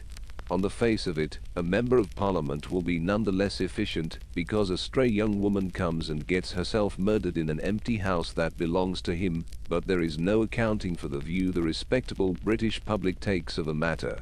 She's a foreigner too, and that makes it worse, continued Paget gloomily. Again, I believe he is right. If it is disreputable to have a woman murdered in your house, it becomes more disreputable if the woman is a foreigner. Another idea struck me. Good heavens, I exclaimed, I hope this won't upset Caroline.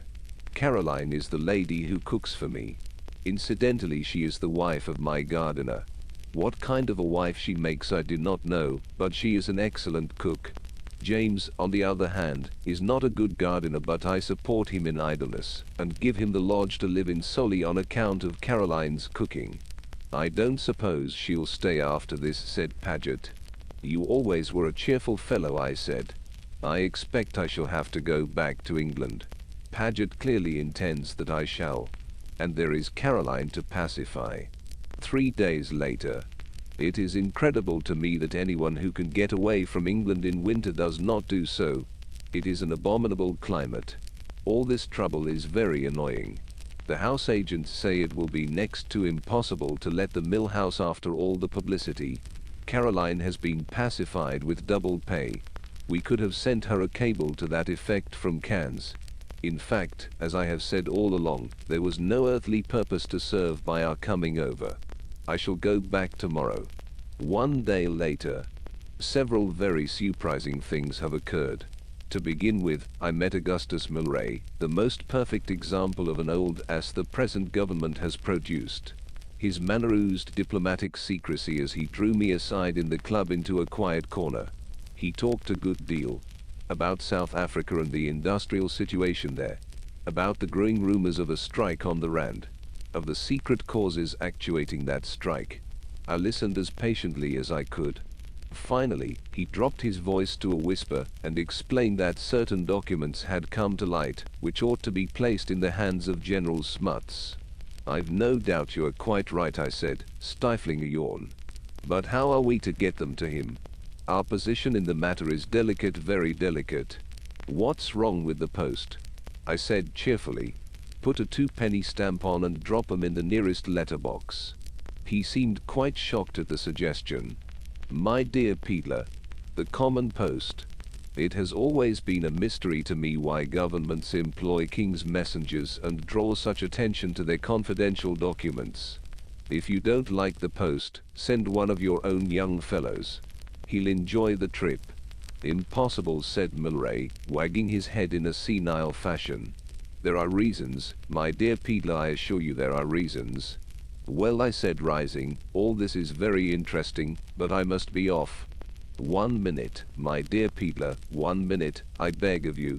Now tell me, in confidence, is it not true that you intend visiting South Africa shortly yourself? You have large interests in Rhodesia, I know, and the question of Rhodesia joining in the Union is one in which you have a vital interest. Well, I had thought of going out in about a month's time. You couldn't possibly make it sooner. This month. This week, in fact. I could, I said, eyeing him with some interest. But I don't know that I particularly want to. You would be doing the government a great service, a very great service. You would not find them ungrateful. Meaning, you want me to be the postman? Exactly. Your position is an unofficial one, your journey is bona fide. Everything would be eminently satisfactory.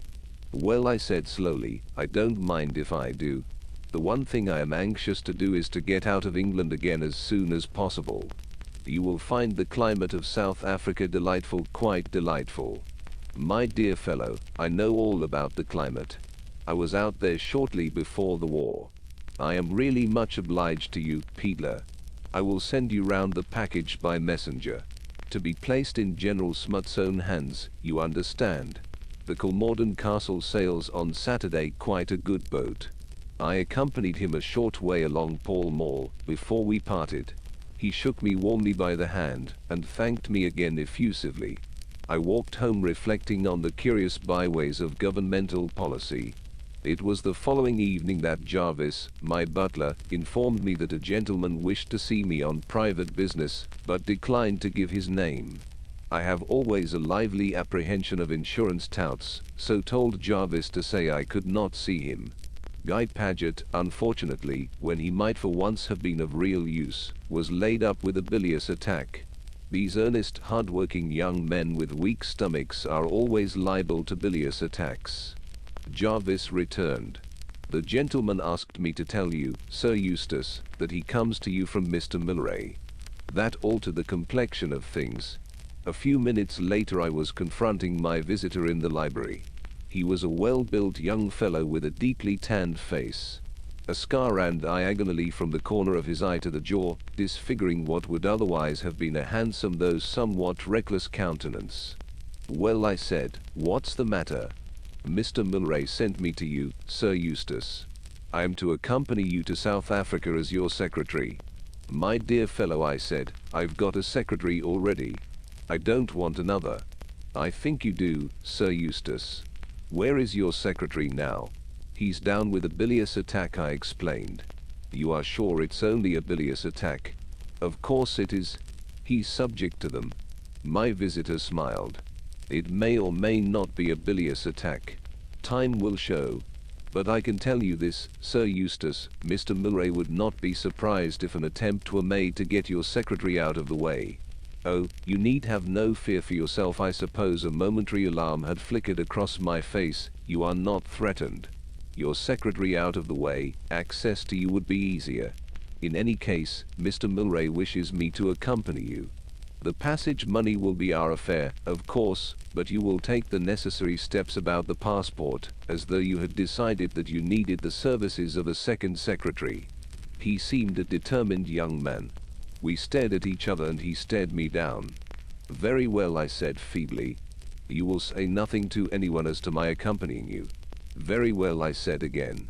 After all, perhaps it was better to have this fellow with me, but I had a premonition that I was getting into deep waters. Just when I thought I had attained peace, I stopped my visitor as he was turning to depart. "It might be just as well if I knew my new secretary's name," I observed sarcastically. He considered for a minute. "Harry Rayburn seems quite a suitable name," he observed. It was a curious way of putting it. "Very well," I said for the third time. Chapter 9. Anne's narrative resumed. It is most undignified for a heroine to be seasick. In books the more it rolls and tosses, the better she likes it.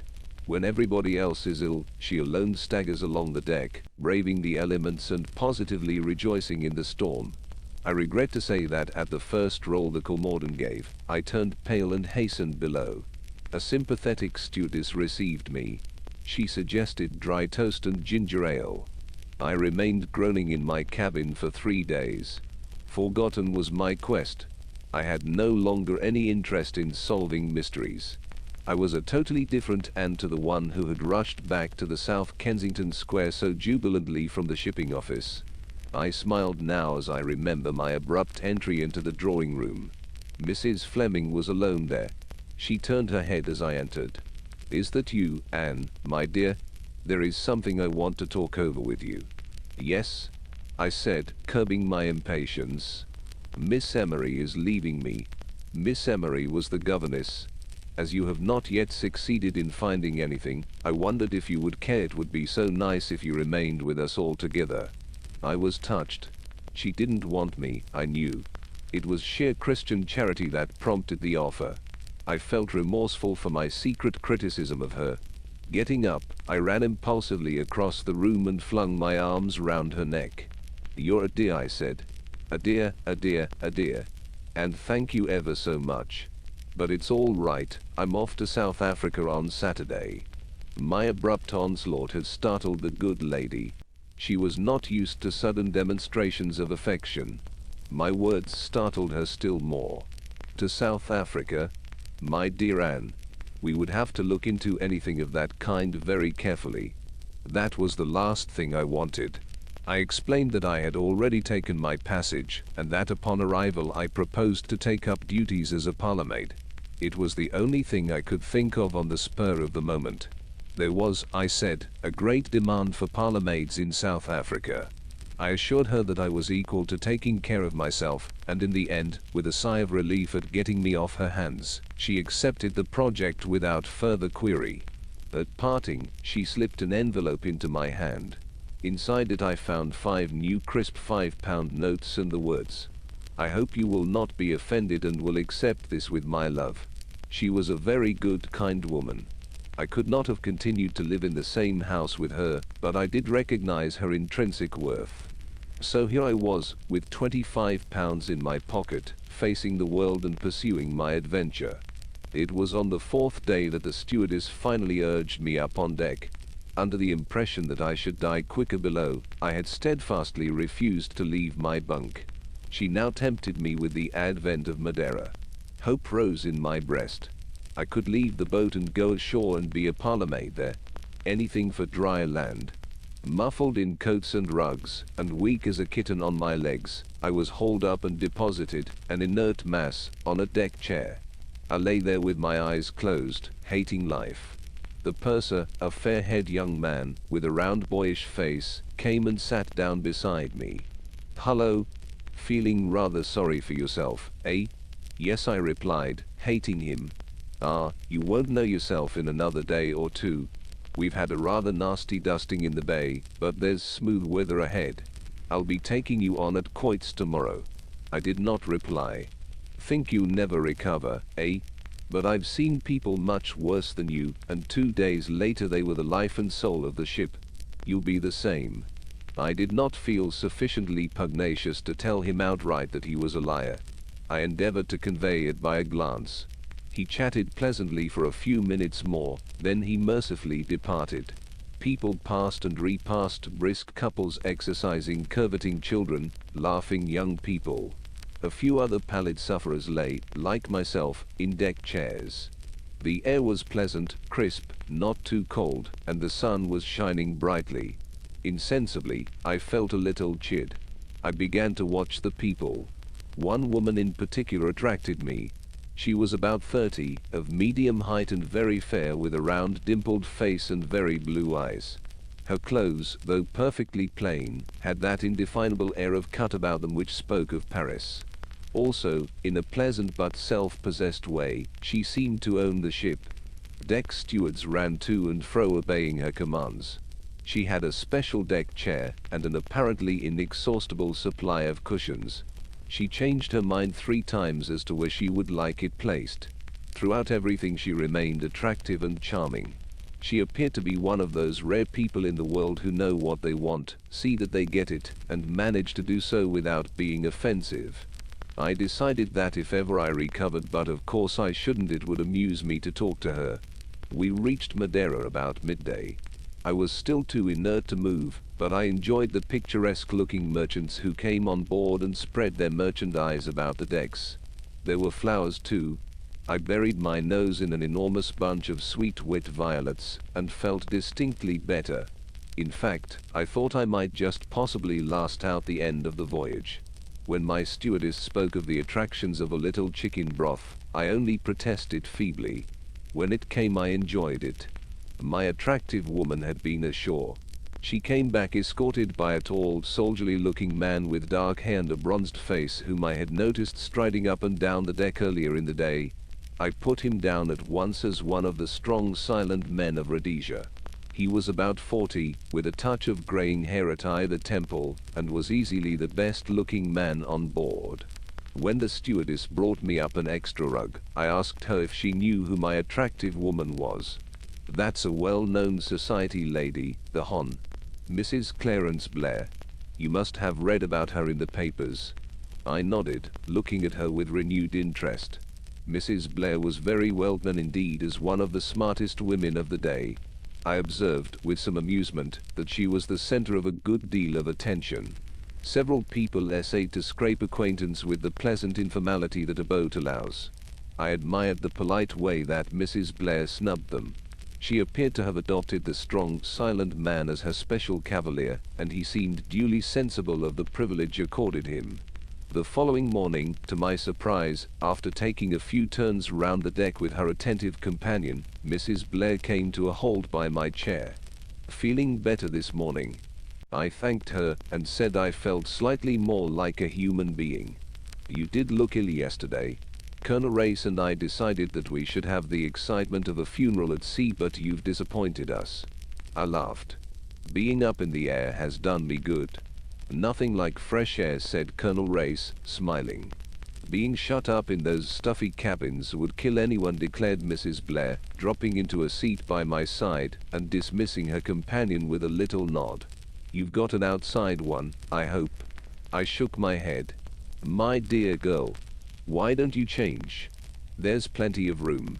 A lot of people got off at Madeira, and the boat's very empty. Talk to the purser about it. He's a nice little boy. He changed me into a beautiful cabin because I didn't care for the one I'd got. You talk to him at lunchtime when you go down. I shuddered. I couldn't move. Don't be silly. Come and take a walk now with me. She dimpled at me encouragingly. I felt very weak on my legs at first, but as we walked briskly up and down I began to feel a brighter and better being. After a turn or two, Colonel Race joined us again. You can see the grand peak of Tenerife from the other side. Can we? Can I get a photograph of it, do you think? No, but that won't deter you from snapping off at it. Mrs. Blair laughed. You are unkind. Some of my photographs are very good. About 3% effective, I should say. We all went round to the other side of the deck. There, glimmering white and snowy, enveloped in a delicate rose-colored mist, rose the glistening pinnacle. I uttered an exclamation of delight. Mrs. Blair ran for her camera. Undeterred by Colonel Race's sardonic comments, she snapped vigorously. There, that's the end of the roll. Oh, her tone changed to one of chagrin. I've had the thing at bulb all the time. I always like to see a child with a new toy, murmured the Colonel. How horrid you are, but I've got another roll. She produced it in triumph from the pocket of her sweater. A sudden roll of the boat upset her balance, and as she caught at the rail to steady herself, the roll of films flashed over the side. Oh, cried Mrs. Blair, comically dismayed. She leaned over. Do you think they have gone overboard? No, you may have been fortunate enough to brain an unlucky steward in the deck below. A small boy who had arrived unobserved a few paces to our rear blew a deafening blast on a bugle. Lunch, declared Mrs. Blair ecstatically. I've had nothing to eat since breakfast, except 2 cups of beef tea. Lunch, Miss Beddingfeld? Well, I said waveringly. Yes, I do feel rather hungry. Splendid. You're sitting at the purser's table, I know. Tackle him about the cabin. I found my way down to the saloon, began to eat gingerly, and finished by consuming an enormous meal.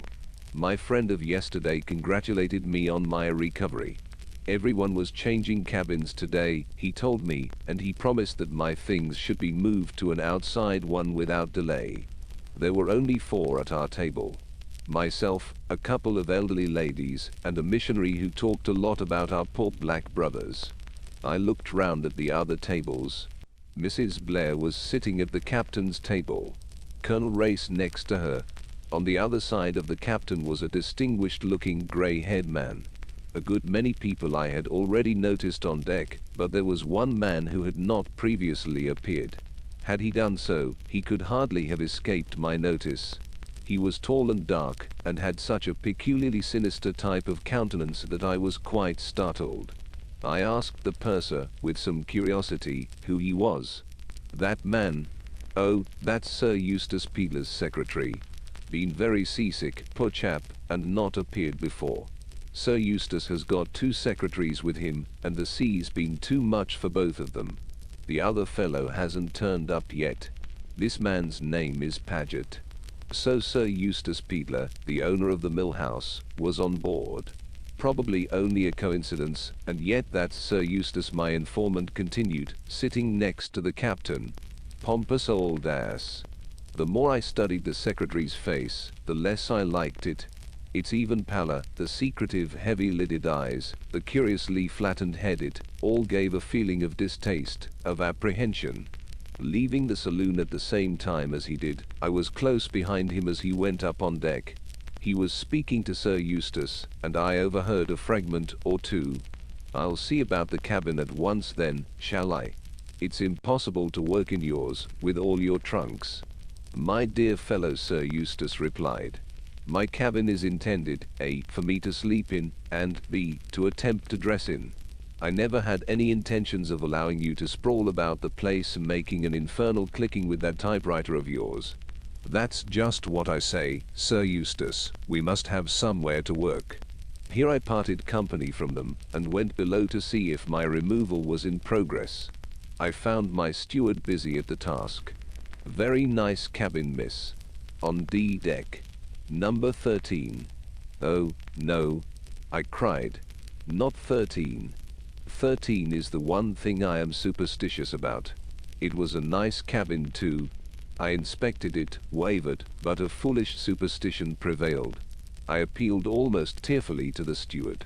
"Isn't there any other cabin I can have?" The steward reflected. "Well, there's 17, just along the starboard side. That was empty this morning, but I rather fancy it's been allotted to someone. Still, as the gentleman's things aren't in yet, and as gentlemen aren't anything like so superstitious as ladies, I dare say he wouldn't mind changing." I hailed the proposition gratefully, and the steward departed to obtain permission from the purser. He returned grinning. "That's all right, miss. We can go along." He led the way to 17. It was not quite as large as number 13, but I found it eminently satisfactory.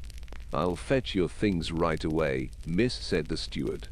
But at that moment the man with the sinister face, as I had nicknamed him, appeared in the doorway. "Excuse me," he said, "but this cabin is reserved for the use of Sir Eustace Peedler." "That's all right, sir," explained the steward.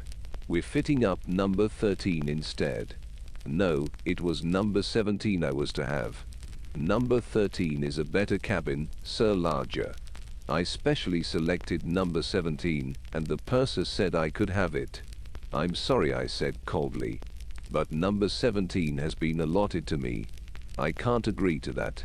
The steward put in his oar. "The other cabin's just the same, only better. I want number 17. "What's all this?" demanded a new voice. "Steward, put my things in here. This is my cabin." It was my neighbor at lunch, the Rev. Edward Chichester. "I beg your pardon," I said.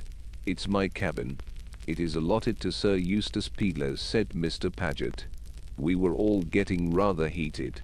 "I'm sorry to have to dispute the matter," said Chichester with a meek smile which failed to mask his determination to get his own way. Meek men are always obstinate, I have noticed. He edged himself sideways into the doorway. "You're to have number 28 on the port side," said the steward. "A very good cabin, sir.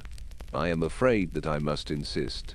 Number 17 was the cabin promised to me." We had come to an impasse. Each one of us was determined not to give way.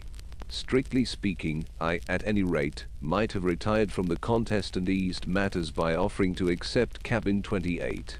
So long as I did not have 13, it was immaterial to me what other cabin I had. But my blood was up. I had not the least intention of being the first to give way. And I disliked Chichester. He had false teeth that clicked when he ate. Many men have been hated for less. We all said the same things over again. The steward assured us, even more strongly, that both the other cabins were better cabins. None of us paid any attention to him. Paget began to lose his temper. Chichester kept his serenely. With an effort I also kept mine. And still none of us would give way an inch. A wink and a whispered word from the steward gave me my cue. I faded unobtrusively from the scene. I was lucky enough to encounter the purser almost immediately. "Oh, please," I said, "you did say I could have cabin 17. And the others won't go away. Mr. Chichester and Mr. Paget. You will let me have it, won't you? I always say that there are no people like sailors for being nice to women." My little purser came to scratch splendidly. He strode to the scene, informed the disputants that number 17 was my cabin. They could have nose 13 and 28 respectively, or stay where they were, whichever they chose. I permitted my eyes to tell him what a hero he was, and then installed myself in my new domain. The encounter had done me worlds of good. The sea was smooth, the weather growing daily warmer. Seasickness was a thing of the past. I went up on deck and was initiated into the mysteries of deck quoits. I entered my name for various sports. Tea was served on deck, and I ate heartily. After tea, I played shovelboard with some pleasant young men. They were extraordinarily nice to me. I felt that life was satisfactory and delightful. The dressing bugle came as a surprise, and I hurried to my new cabin. The stewardess was awaiting me with a troubled face. "There's a terrible smell in your cabin, miss. What it is, I'm sure I can't think, but I doubt if you'll be able to sleep here. There's a deck cabin up on C deck. You might move into that just for the night, anyway." The smell really was pretty bad, quite nauseating. I told the stewardess I would think over the question of moving whilst I dressed. I hurried over my toilet, sniffing distastefully as I did so. What was the smell? Dead rat? No, worse than that, and quite different. Yet I knew it. It was something I had smelt before. Something I had got it. A saphitida. I had worked in a hospital dispensary during the war for a short time, and had become acquainted with various nauseous drugs. A saphitida, that was it. But how? I sank down on the sofa, suddenly realizing the thing. Somebody had put a pinch of a saphitida in my cabin. Why? So that I should vacate it. Why were they so anxious to get me out? I thought of the scene this afternoon from a rather different point of view. What was it about cabin 17 that made so many people anxious to get hold of it? The other two cabins were better cabins. Why had both men insisted on sticking to 17? 17. How the number persisted. It was on the 17th I had sailed from Southampton. It was a 17. I stopped with a sudden gasp. Quickly I unlocked my suitcase and took my precious paper from its place of concealment in some rolled stockings. 17/1/22. I had taken that for a date, the date of departure of the Kilmorden Castle. Supposing I was wrong.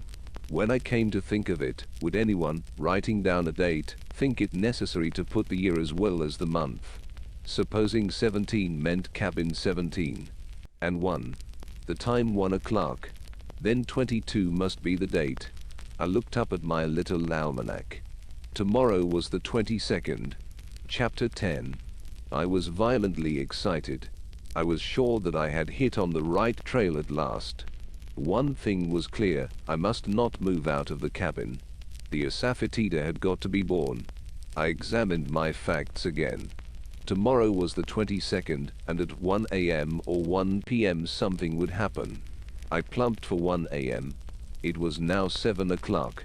In 6 hours I should know. I don't know how I got through the evening. I retired to my cabin fairly early. I had told the stewardess that I had a cold in the head and didn't mind smells. She still seemed distressed, but I was firm. The evening seemed interminable. I duly retired to bed, but in view of emergencies, I swathed myself in a thick flannel dressing gown, and encased my feet in slippers. Thus attired I felt that I could spring up and take an active part in anything that happened. What did I expect to happen? I hardly knew. Vague fancies, most of them wildly improbable, flitted through my brain. But one thing I was firmly convinced of, at 1 o'clock something would happen. At various times I heard fellow passengers coming to bed. Fragments of conversation, laughing good nights, floated in through the open transom. Then, silence. Most of the lights went out. There was still one in the passage outside, and there was therefore a certain amount of light in my cabin. I heard 8 bells go. The hour that followed seemed the longest I had ever known. I consulted my watch surreptitiously to be sure I had not overshot the time. If my deductions were wrong, if nothing happened at 1 o'clock, I should have made a fool of myself, and spent all the money I had in the world on a mare's nest. My heart beat painfully. 2 bells went overhead. 1 o'clock. And nothing. Wait, what was that? I heard the quick light patter of feet running along the passage. Then with the suddenness of a bombshell my cabin door burst open and a man almost fell inside. "Save me," he said hoarsely. "They're after me." It was not a moment for argument or explanation. I could hear footsteps outside. I had about 40 seconds in which to act. I had sprung to my feet and was standing facing the stranger in the middle of the cabin. A cabin does not abound in hiding places for a 6-foot man. With one arm I pulled out my cabin trunk. He slipped down behind it under the bunk. I raised the lid. At the same time, with the other hand I pulled down the wash basin. A deft movement and my hair was screwed into a tiny knot on the top of my head. From the point of view of appearance it was inartistic, from another standpoint it was supremely artistic. A lady, with her hair screwed into an unbecoming knob and in the act of removing a piece of soap from her trunk with which, apparently, to wash her neck, could hardly be suspected of harboring a fugitive. There was a knock at the door, and without waiting for me to say come in it was pushed open. I don't know what I expected to see. I think I had vague ideas of Mr. Paget brandishing a revolver, or my missionary friend with a sandbag, or some other lethal weapon.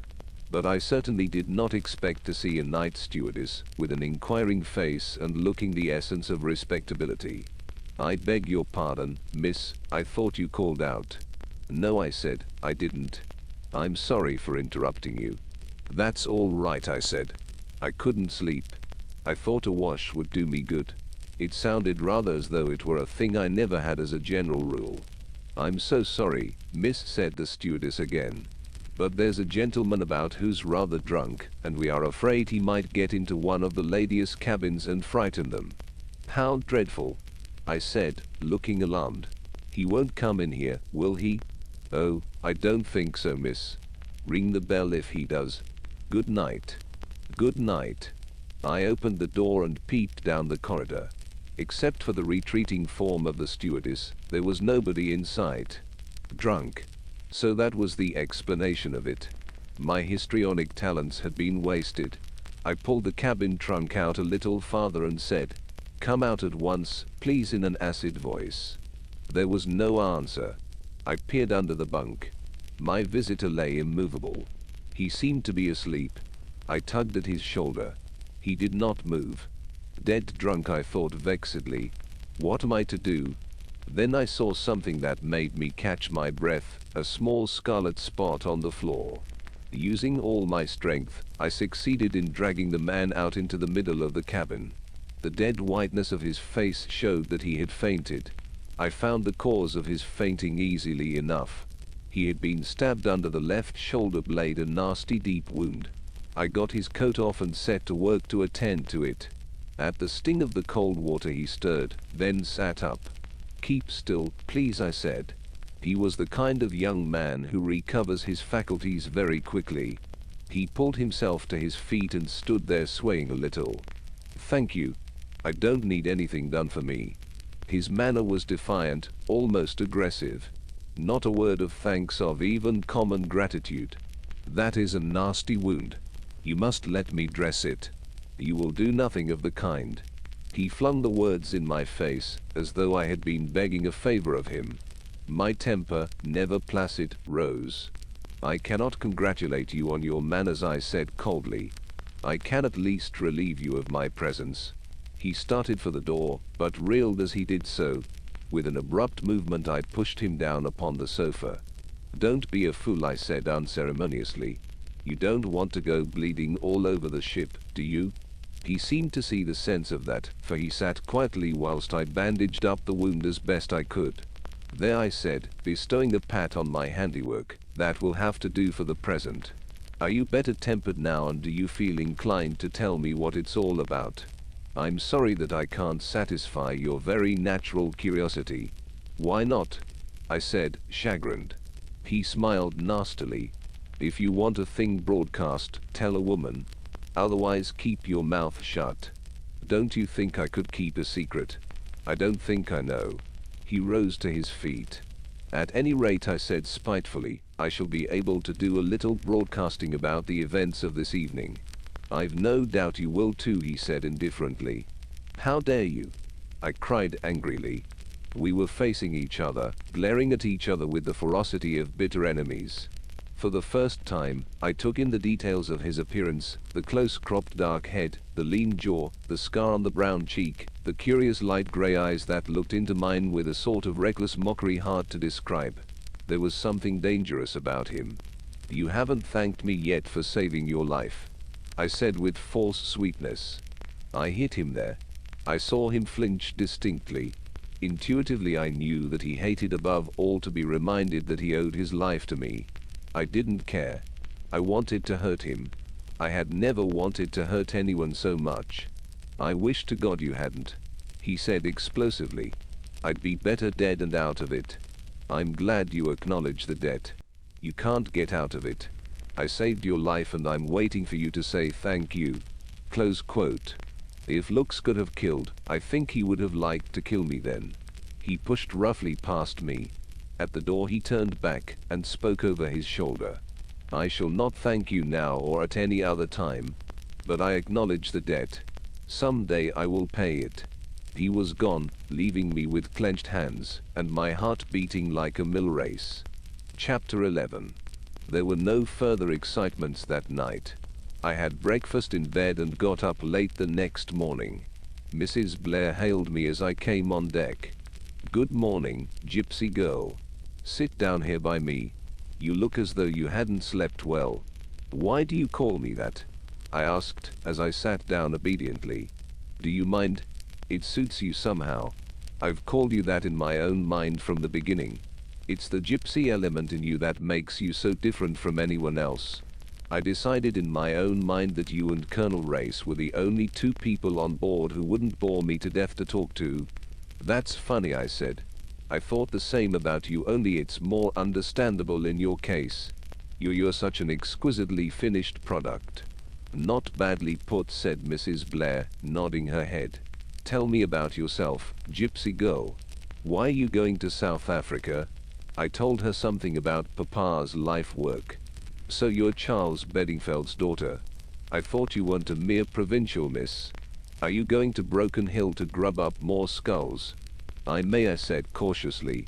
I've got other plans as well. What a mysterious minx you are. But you do look tired this morning. Didn't you sleep well? I can't keep awake on board a boat. 10 hours sleep for a fool, they say. I could do with 20. She yawned, looking like a sleepy kitten. An idiot of a steward woke me up in the middle of the night to return me that roll of films I dropped yesterday. He did it in the most melodramatic manner, stuck his arm through the ventilator and dropped them neatly in the middle of my tummy. I thought it was a bomb for a moment. Here's your colonel, I said, as the tall soldierly figure of Colonel Race appeared on the deck. He's not my colonel particularly.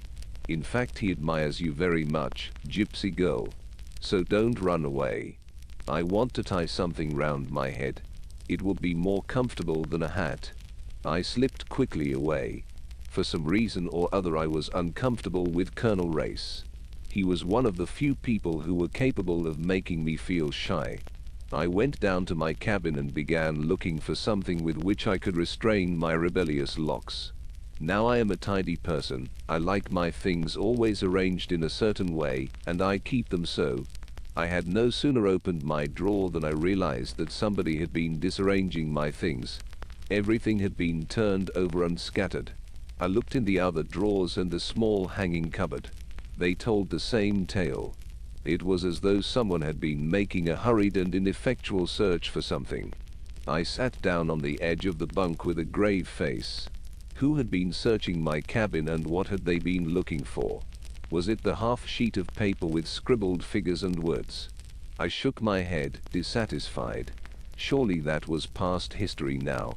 But what else could there be? I wanted to think. The events of last night, though exciting, had not really done anything to elucidate matters. Who was the young man who had burst into my cabin so abruptly?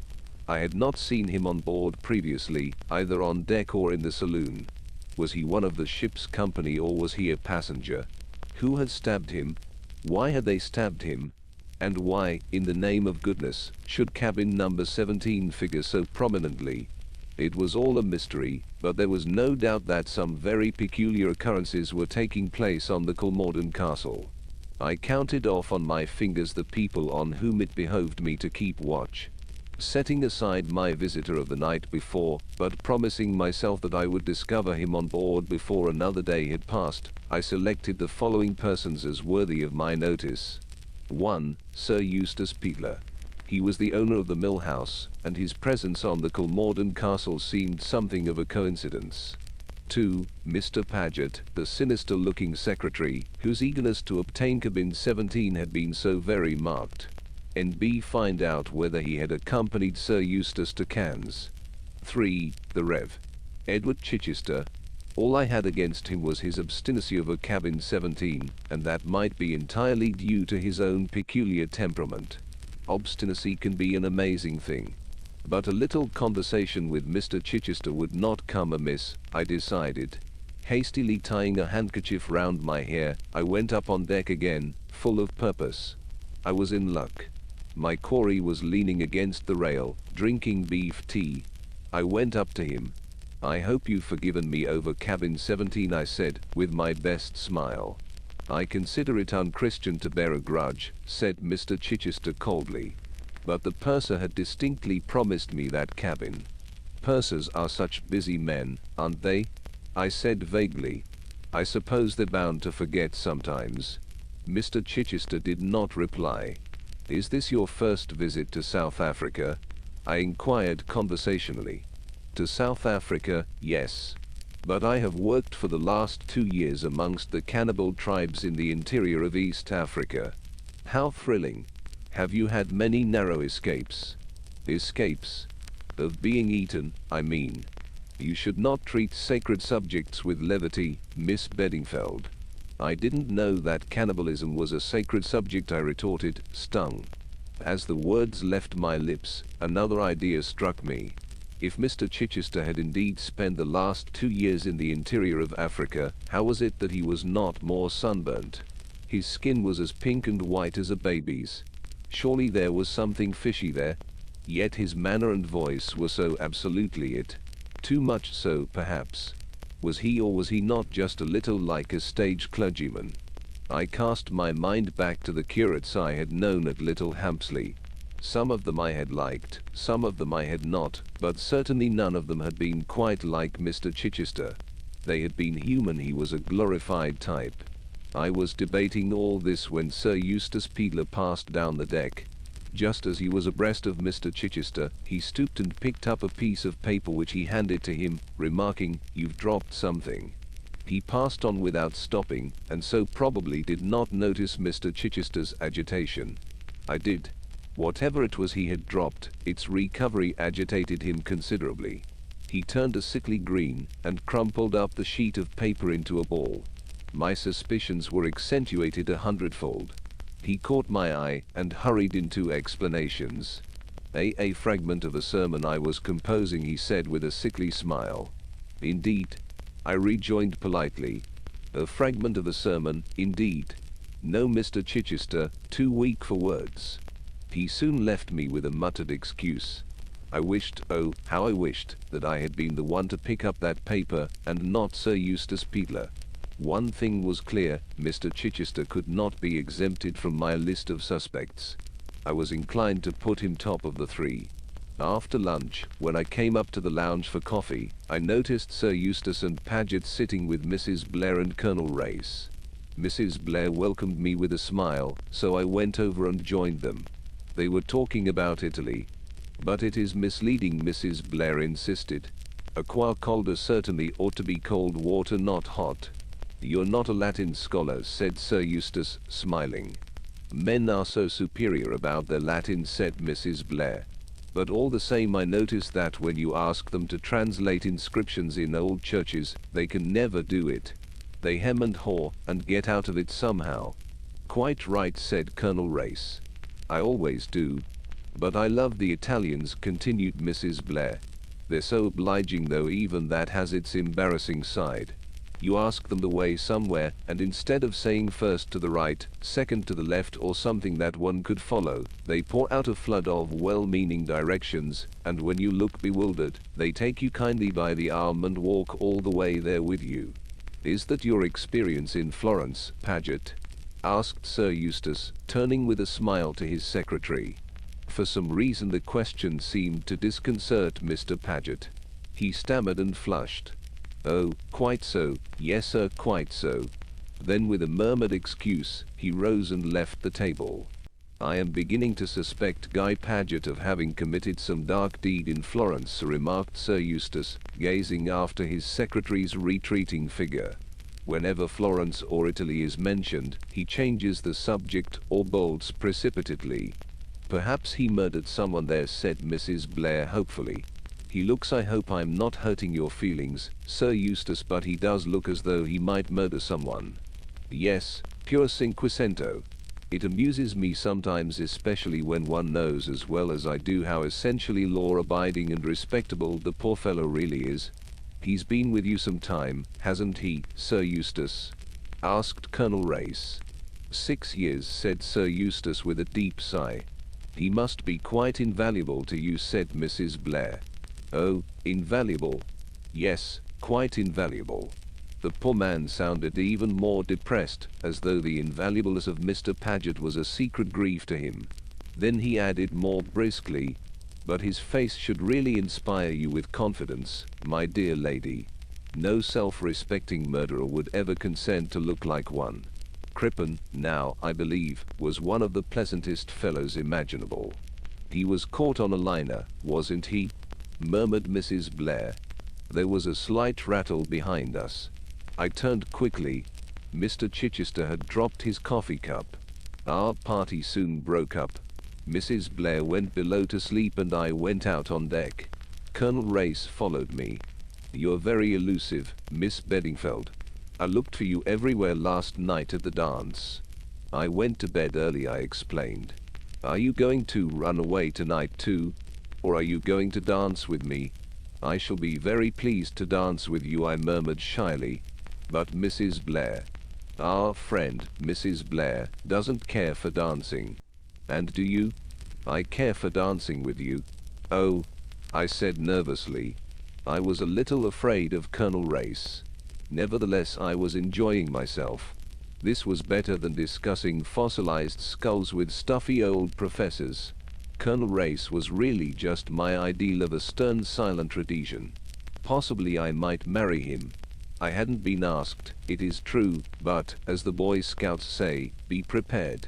And all women, without in the least meaning it, consider every man they meet as a possible husband for themselves or their best friend. I danced several times with him that evening. He danced well. When the dancing was over, and I was thinking of going to bed, he suggested a turn round the deck. We walked round 3 times and finally subsided into 2 deck chairs. There was nobody else in sight.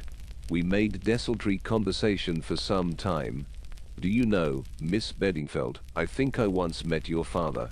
A very interesting man on his own subject, and it's a subject that has a special fascination for me. In my humble way, I've done a bit in that line myself. Why, when I was in the Dordogne region, our talk became technical. Colonel Race's boast was not an idle one. He knew a great deal. At the same time, he made 1 or 2 curious mistakes, slips of the tongue, I might almost have thought them. But he was quick to take his cue from me and to cover them up.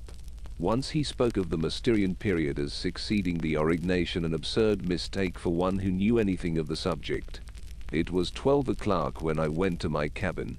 I was still puzzling over those queer discrepancies. Was it possible that he had got the whole subject up for the occasion, that really he knew nothing of archaeology? I shook my head, vaguely dissatisfied with that solution. Just as I was dropping off to sleep, I sat up with a sudden start as another idea flashed into my head. Had he been pumping me? Were those slight inaccuracies just tests to see whether I really knew what I was talking about? In other words, he suspected me of not being genuinely Anne Beddingfeld. Why? Chapter 12. Extract from the diary of Sir Eustace Peatler. There is something to be said for life on board ship. It is peaceful. My grey hairs fortunately exempt me from the indignities of bobbing for apples, running up and down deck with potatoes and eggs, and the more painful sports of Brother Bill and Bolster Bar. What amusement people can find in these painful proceedings has always been a mystery to me. But there are many fools in the world. One praises God for their existence and keeps out of their way. Fortunately, I am an excellent sailor. Paget, poor fellow, is not. He began turning green as soon as we were out of the Solent. I presume my other sockled secretary is also seasick. At any rate, he has not yet made an appearance. But perhaps it is not seasickness, but high diplomacy. The great thing is that I have not been worried by him. On the whole, the people on board are a mangy lot. Only 2 decent bridge players and 1 decent-looking woman, Mrs. Clarence Blair. I've met her in town, of course. She is one of the only women I know who can lay claim to a sense of humor. I enjoy talking to her, and should enjoy it more if it were not for a long-legged taciturn ass who attached himself to her like a limpet. I cannot think that this Colonel Race really amuses her. He's good-looking in his way, but dull as ditch water. One of these strong silent men that lady novelists and young girls always rave over. Guy Paget struggled up on deck after we left Madeira and began babbling in a hollow voice about work. What the devil does anyone want to work for on board ship? It is true that I promised my publishers my reminiscences early in the summer, but what of it? Who really reads reminiscences? Old ladies in the suburbs. And what do my reminiscences amount to? I've knocked against a certain number of so-called famous people in my lifetime. With the assistance of Paget, I invented insipid anecdotes about them. And the truth of the matter is, Paget is too honest for the job. He won't let me invent anecdotes about the people I might have met but haven't. I tried kindness with him. You look a perfect wreck still, my dear chap, I said easily. What you need is a deck chair in the sun. No, not another word. The work must wait. The next thing I knew, he was worrying about an extra cabin. There's no room to work in your cabin, Sir Eustace. It's full of trunks. From his tone, you might have thought the trunks were black beetles, something that had no business to be there. I explained to him that, though he might not be aware of the fact, it was usual to take a change of clothing with one when traveling. He gave the one smile with which he always greets my attempts at humor, and then reverted to the business in hand. And we could hardly work in my little hole. I know Paget's little holes. He usually has the best cabin on the ship. I'm sorry the captain didn't turn out for you this time, I said sarcastically. Perhaps you'd like to dump some of your extra luggage in my cabin. Sarcasm is dangerous with a man like Paget. He brightened up at once. Well, if I could get rid of the typewriter and the stationery trunk. The stationery trunk weighs several solid tons. It causes endless unpleasantness with the porters, and it is the aim of Paget's life to foist it on me. It is a perpetual struggle between us. He seems to regard it as my special personal property. I, on the other hand, regard the charge of it as the only thing where a secretary is really useful. We'll get an extra cabin, I said hastily. The thing seemed simple enough, but Paget is a person who loves to make mysteries. He came to me the next day with a face like a Renaissance conspirator. You know, you told me to get cabin 17 for an office. Well, what of it? Has the stationery trunk jammed in the doorway? The doorways are the same size in all the cabins, replied Paget seriously. But I tell you, Sir Eustace, there's something very queer about that cabin. Memories of reading the upper berth floated through my mind. If you mean that it's haunted, I said, we're not going to sleep there, so I don't see that it matters. Ghosts don't affect typewriters. Paget said that it wasn't a ghost, and that, after all, he hadn't got cabin 17. He told me a long, garbled story. Apparently, he and a Mr. Chichester and a girl called Beddingfeld had almost come to blows over the cabin. Needless to say, the girl had won, and Paget was apparently feeling sore over the matter. Both 13 and 28 are better cabins, he reiterated. But they wouldn't look at them. Well, I said, stifling a yawn, for that matter, no more would you, my dear Paget. He gave me a reproachful look. You told me to get cabin 17. There is a touch of the boy upon the burning deck about Paget. My dear fellow, I said testily, I mentioned number 17 because I happened to observe that it was vacant. But I didn't mean you to make a stand to the death about it. 13 or 28 would have done us equally well. He looked hurt. There's something more, though, he insisted. Miss Beddingfeld got the cabin, but this morning I saw Chichester coming out of it in a furtive sort of way. I looked at him severely. If you're trying to get up a nasty scandal about Chichester, who is a missionary though a perfectly poisonous person, and that attractive child, Anne Beddingfeld, I don't believe a word of it, I said coldly. Anne Beddingfeld is an extremely nice girl with particularly good legs. I should say she had far and away the best legs on board. Paget did not like my reference to Anne Beddingfeld's legs. He is the sort of man who never notices legs himself, or, if he does, would die sooner than say so. Also, he thinks my appreciation of such things frivolous. I like annoying Paget, so I continued maliciously. As you've made her acquaintance, you might ask her to dine at our table tomorrow night. It's the fancy dress dance. By the way, you'd better go down to the barber and select a fancy costume for me. Surely you will not go in fancy dress, said Paget in tones of horror. I could see that it was quite incompatible with his idea of my dignity. He looked shocked and pained. I had really had no intention of donning fancy dress, but the complete discomfiture of Paget was too tempting to be forborne. What do you mean? I said. Of course I shall wear fancy dress. So will you? Paget shuddered. So go down to the barber's and see about it, I finished. I don't think he'll have any outsizes, murmured Paget, measuring my figure with his eye. Without meaning it, Paget can occasionally be extremely offensive. And order a table for 6 in the saloon, I said.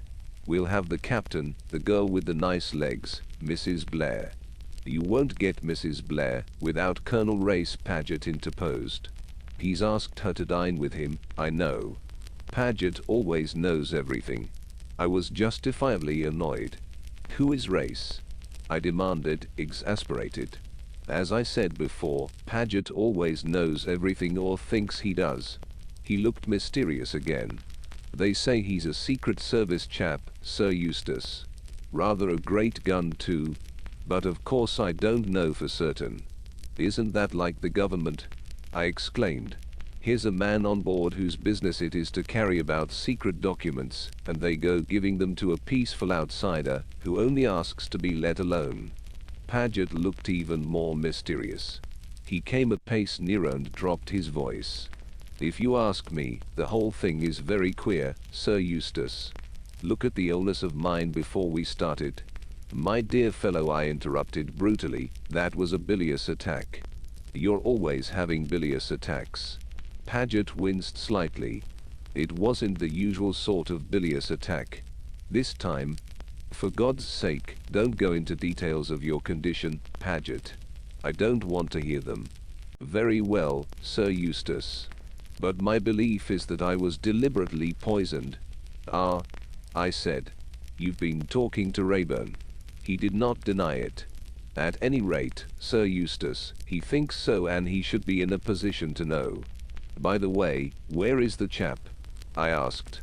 I've not set eyes on him since we came on board. He gives out that he's ill, and stays in his cabin, Sir Eustace. Paget's voice dropped again. But that's camouflage, I'm sure. So that he can watch better. Watch? Over your safety, Sir Eustace. In case an attack should be made upon you. You're such a cheerful fellow, Paget, I said. I trust that your imagination runs away with you. If I were you, I should go to the dance as a death's head or an executioner. It will suit your mournful style of beauty. That shut him up for the time being. I went on deck. The Beddingfeld girl was deep in conversation with the missionary parson, Chichester. Women always flutter round parsons. A man of my figure hates stooping, but I had the courtesy to pick up a bit of paper that was fluttering round the parson's feet. I got no word of thanks for my pains. As a matter of fact, I couldn't help seeing what was written on the sheet of paper. There was just one sentence. "Don't try to play a lone hand or it will be the worse for you." That's a nice thing for a parson to have. Who is this fellow Chichester, I wonder? He looks mild as milk. But looks are deceptive. I shall ask Paget about him. Paget always knows everything. I sank gracefully into my deck chair by the side of Mrs. Blair, thereby interrupting her tete-a-tete with Race, and remarked that I didn't know what the clergy were coming to nowadays. Then I asked her to dine with me on the night of the fancy dress dance. Somehow or other Race managed to get included in the invitation. After lunch the Beddingfeld girl came and sat with us for coffee. I was right about her legs. They are the best on the ship. I shall certainly ask her to dinner as well. I would very much like to know what mischief Paget was up to in Florence. Whenever Italy is mentioned, he goes to pieces. If I did not know how intensely respectable he is, I should suspect him of some disreputable amour. ... I wonder now. Even the most respectable men, it would cheer me up enormously if it was so. Paget with a guilty secret. Splendid. Chapter 13. It has been a curious evening. The only costume that fitted me in the barber's emporium was that of a teddy bear. I don't mind playing bears with some nice young girls on a winter's evening in England, but it's hardly an ideal costume for the equator. However, I created a good deal of merriment, and won first prize for brought on board, an absurd term for a costume hired for the evening. Still, as nobody seemed to have the least idea whether they were made or brought, it didn't matter. Mrs. Blair refused to dress up. Apparently she is at one with Paget on the matter. Colonel Race followed her example. Anne Beddingfeld had concocted a gypsy costume for herself, and looked extraordinarily well. Paget said he had a headache and didn't appear. To replace him I asked a quaint little fellow called Reeves. He's a prominent member of the South African Labour Party. Horrible little man, but I want to keep in with him, as he gives me information that I need.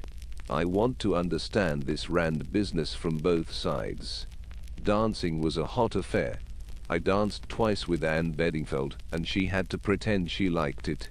I danced once with Mrs. Blair, who didn't trouble to pretend, and I victimized various other damsels whose appearance struck me favorably.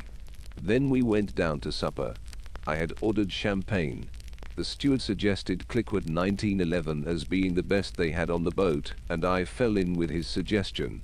I seemed to have hit on the one thing that would loosen Colonel Race's tongue. Far from being taciturn, the man became actually talkative. For a while this amused me, then it occurred to me that Colonel Race, and not myself, was becoming the life and soul of the party. He chaffed me at length about keeping a diary. "It will reveal all your indiscretions one of these days, Peedler." "My dear Race," I said, "I venture to suggest that I am not quite the fool you think me. I may commit indiscretions, but I don't write them down in black and white. After my death, my executors will know my opinion of a great many people, but I doubt if they will find anything to add or detract from their opinion of me. A diary is useful for recording the idiosyncrasies of other people, but not one's own. There is such a thing as unconscious self-revelation, though. In the eyes of the psychoanalyst, all things are vile," I replied sententiously. "You must have had a very interesting life, Colonel Race," said Miss Beddingfeld, gazing at him with wide, starry eyes. "That's how they do it, these girls. Othello charmed Desdemona by telling her stories, but, oh, didn't Desdemona charm Othello by the way she listened? Anyway, the girl set Race off all right. He began to tell lion stories. A man who has shot lions in large quantities has an unfair advantage over other men. It seemed to me that it was time I, too, told a lion story. One of a more sprightly character. By the way," I remarked, "that reminds me of a rather exciting tale I heard. A friend of mine was out on a shooting trip somewhere in East Africa. One night he came out of his tent for some reason and was startled by a low growl. He turned sharply and saw a lion crouching to spring. He had left his rifle in the tent. Quick as thought, he ducked, and the lion sprang right over his head. Annoyed at having missed him, the animal growled and prepared to spring again. Again he ducked, and again the lion sprang right over him. This happened a third time, but by now he was close to the entrance of his tent, and he darted in and seized his rifle. When he emerged, rifle in hand, the lion had disappeared. That puzzled him greatly. He crept round the back of the tent, where there was a little clearing. There, sure enough, was the lion, busily practicing low jumps. This was received by a roar of applause. I drank some champagne. On another occasion I remarked, this friend of mine had a second curious experience. He was trekking across country, and being anxious to arrive at his destination before the heat of the day, he ordered his boys to inspan whilst it was still dark. They had some trouble in doing so, as the mules were very restive, but at last they managed it, and a start was made. The mules raced along like the wind, and when daylight came they saw why. In the darkness, the boys had inspanned a lion as the near-wheeler. This, too, was well received, a ripple of merriment going round the table, but I am not sure that the greatest tribute did not come from my friend the Labour member, who remained pale and serious. "My God," he said anxiously, "who unharnessed them?" "I must go to Rhodesia," said Mrs. Blair. "After what you have told us, Colonel Race, I simply must. It's a horrible journey though, 5 days in the train." "You must join me in my private car," I said gallantly. "Oh, Sir Eustace, how sweet of you. Do you really mean it?" "Do I mean it?" I exclaimed reproachfully, and drank another glass of champagne. "Just about another week, and we shall be in South Africa," sighed Mrs. Blair. "Ah, South Africa," I said sentimentally, and began to quote from a recent speech of mine at the Colonial Institute. "What has South Africa to show the world? What indeed? Her fruit and her farms, her wool and her wattles, her herds and her hides, her gold mines and her diamonds." I was hurrying on, because I knew that as soon as I paused, Reeves would butt in and inform me that the hides were worthless, because the animals hung themselves up on barbed wire or something of that sort, would crab everything else, and end up with the hardships of the miners on the Rand. And I was not in the mood to be abused as a capitalist. However, the interruption came from another source of the magic word diamonds. "Diamonds?" said Mrs. Blair ecstatically. "Diamonds?" breathed Miss Beddingfeld. They both addressed Colonel Race. "I suppose you've been to Kimberley." I had been to Kimberley too, but I didn't manage to say so in time. Race was being inundated with questions. What were mines like? Was it true that the natives were kept shut up in compounds? And so on. Race answered their questions and showed a good knowledge of his subject. He described the methods of housing the natives, the searches instituted, and the various precautions that De Beers took. "Then it's practically impossible to steal any diamonds?" asked Mrs. Blair with as keen an air of disappointment as though she had been journeying there for the express purpose. "Nothing's impossible, Mrs. Blair. Thefts do occur, like the case I told you of where the Kaffir hid the stone in his wound. Yes, but on a large scale. Once, in recent years. Just before the war, in fact. You must remember the case, Peedler. You were in South Africa at the time." I nodded. "Tell us," cried Miss Beddingfeld. "Oh, do tell us." Race smiled. "Very well, you shall have the story. I suppose most of you have heard of Sir Lawrence Eardsley, the great South African mining magnate. His mines were gold mines, but he comes into the story through his son. You may remember that just before the war, rumors were afield of a new potential Kimberley hidden somewhere in the rocky floor of the British Guiana jungles. 2 young explorers, so it was reported, had returned from that part of South America, bringing with them a remarkable collection of rough diamonds, some of them of considerable size. Diamonds of small size had been found before in the neighborhood of the Essequibo and Mazaruni rivers, but these 2 young men, John Eardsley and his friend Lucas, claimed to have discovered beds of great carbon deposits at the common head of two streams. The diamonds were of every color: pink, blue, yellow, green, black, and the purest white. Idsley and Lucas came to Kimberley, where they were to submit their gems to inspection. At the same time, a sensational robbery was found to have taken place at De Beers. When sending diamonds to England, they are made up into a packet. This remains in the big safe, of which the two keys are held by two different men, whilst a third man knows the combination. They are handed to the bank, and the bank send them to England. Each package is worth, roughly, about £100,000. On this occasion the bank was struck by something a little unusual about the sealing of the packet. It was opened and found to contain knobs of sugar. Exactly how suspicion came to fasten on John Idsley I do not know. It was remembered that he had been very wild at Cambridge, and that his father had paid his debts more than once. Anyhow, it soon got about that this story of South American diamond fields was all a fantasy. John Idsley was arrested. In his possession was found a portion of the De Beers diamonds. But the case never came to court. Sir Lawrence Idsley paid over a sum equal to the missing diamonds, and De Beers did not prosecute. Exactly how the robbery was committed has never been known. But the knowledge that his son was a thief broke the old man's heart. He had a stroke shortly afterwards. As for John, his fate was in a way merciful. He enlisted, went to the war, fought there bravely, and was killed, thus wiping out the stain on his name. Sir Lawrence himself had a third stroke and died about a month ago. He died intestate, and his vast fortune passed to his next of kin, a man whom he hardly knew. The colonel paused. A babel of ejaculations and questions broke out. Something seemed to attract Miss Beddingfeld's attention, and she turned in her chair. At the little gasp she gave, I too turned. My new secretary, Rayburn, was standing in the doorway. Under his tan, his face had the pallor of one who has seen a ghost. Evidently Race's story had moved him profoundly. Suddenly conscious of our scrutiny, he turned abruptly and disappeared. "Do you know who that is?" asked Anne Beddingfeld abruptly. "That's my other secretary," I explained. "Mr. Rayburn. He's been seedy up to now." She toyed with the bread by her plate. "Has he been your secretary long?" "Not very long," I said cautiously. But caution is useless with a woman. The more you hold back, the more she presses forward. Anne Beddingfeld made no bones about it. "How long?" she asked bluntly. "Well, I engaged him just before I sailed. Old friend of mine recommended him." She said nothing more, but relapsed into a thoughtful silence. I turned to Race with the feeling that it was my turn to display an interest in his story.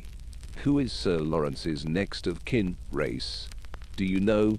"I should do so," he replied, with a smile. "I am." Chapter 14. Anne's narrative resumed. It was on the night of the fancy dress dance that I decided that the time had come for me to confide in someone. So far I had played a lone hand and rather enjoyed it. Now suddenly everything was changed. I distrusted my own judgment, and for the first time a feeling of loneliness and desolation crept over me. I sat on the edge of my bunk, still in my gypsy dress, and considered the situation. I thought first of Colonel Race. He had seemed to like me. He would be kind, I was sure. And he was no fool. Yet, as I thought it over, I wavered. He was a man of commanding personality. He would take the whole matter out of my hands. And it was my mystery. There were other reasons, too, which I would hardly acknowledge to myself, but which made it inadvisable to confide in Colonel Race. Then I thought of Mrs. Blair. She, too, had been kind to me. I did not delude myself into the belief that that really meant anything. It was probably a mere whim of the moment. All the same, I had it in my power to interest her. She was a woman who had experienced most of the ordinary sensations in life. I proposed to supply her with an extraordinary one. And I liked her ease of manner, her lack of sentimentality, her freedom from any form of affectation. My mind was made up. I decided to seek her out then and there. She would hardly be in bed yet. Then I remembered that I did not know the number of her cabin. My friend, the night stewardess, would probably know. I rang the bell. After some delay it was answered by a man. He gave me the information I wanted. Mrs. Blair's cabin was number 71. He apologized for the delay in answering the bell, but explained that he had all the cabins to attend to. Where is the stewardess, then? I asked. They all go off duty at 10 o'clock. No, I mean the night stewardess. No stewardess on at night, miss. But a stewardess came the other night about 1 o'clock. You must have been dreaming, miss. There's no stewardess on duty after 10. He withdrew and I was left to digest this morsel of information. Who was the woman who had come to my cabin on the night of the 22nd? My face grew graver as I realized the cunning and audacity of my unknown antagonists. Then, pulling myself together, I left my own cabin and sought that of Mrs. Blair. I knocked at the door. "Who's that?" called her voice from within. "It's me, Anne Beddingfeld." "Oh, come in, gypsy girl." I entered. A good deal of scattered clothing lay about, and Mrs. Blair herself was draped in one of the loveliest kimonos I had ever seen. It was all orange and gold and black, and made my mouth water to look at it. "Mrs. Blair," I said abruptly, "I want to tell you the story of my life, that is, if it isn't too late, and you won't be bored." "Not a bit." "I always hate going to bed," said Mrs. Blair, her face crinkling into smiles in the delightful way it had. "And I should love to hear the story of your life. You're a most unusual creature, gypsy girl. Nobody else would think of bursting in on me at 1 a.m. to tell me the story of their life. Especially after snubbing my natural curiosity for weeks as you have done. I'm not accustomed to being snubbed. It's been quite a pleasing novelty. Sit down on the sofa and unburden your soul." I told her the whole story. It took some time as I was conscientious over all the details. She gave a deep sigh when I had finished, but she did not say at all what I had expected her to say. Instead she looked at me, laughed a little and said, "Do you know, Anne, you're a very unusual girl. Haven't you ever had qualms?" "Qualms?" I asked, puzzled. "Yes, qualms, qualms, qualms. Starting off alone with practically no money. What will you do when you find yourself in a strange country with all your money gone? It's no good bothering about that until it comes. I've got plenty of money still. The £25 that Mrs. Fleming gave me is practically intact, and then I won the sweep yesterday. That's another £15. Why, I've got lots of money. £40. Lots of money. My God," murmured Mrs. Blair. "I couldn't do it, Anne, and I've plenty of pluck in my own way. I couldn't start off gaily with a few pounds in my pocket and no idea as to what I was doing and where I was going. But that's the fun of it," I cried, thoroughly roused.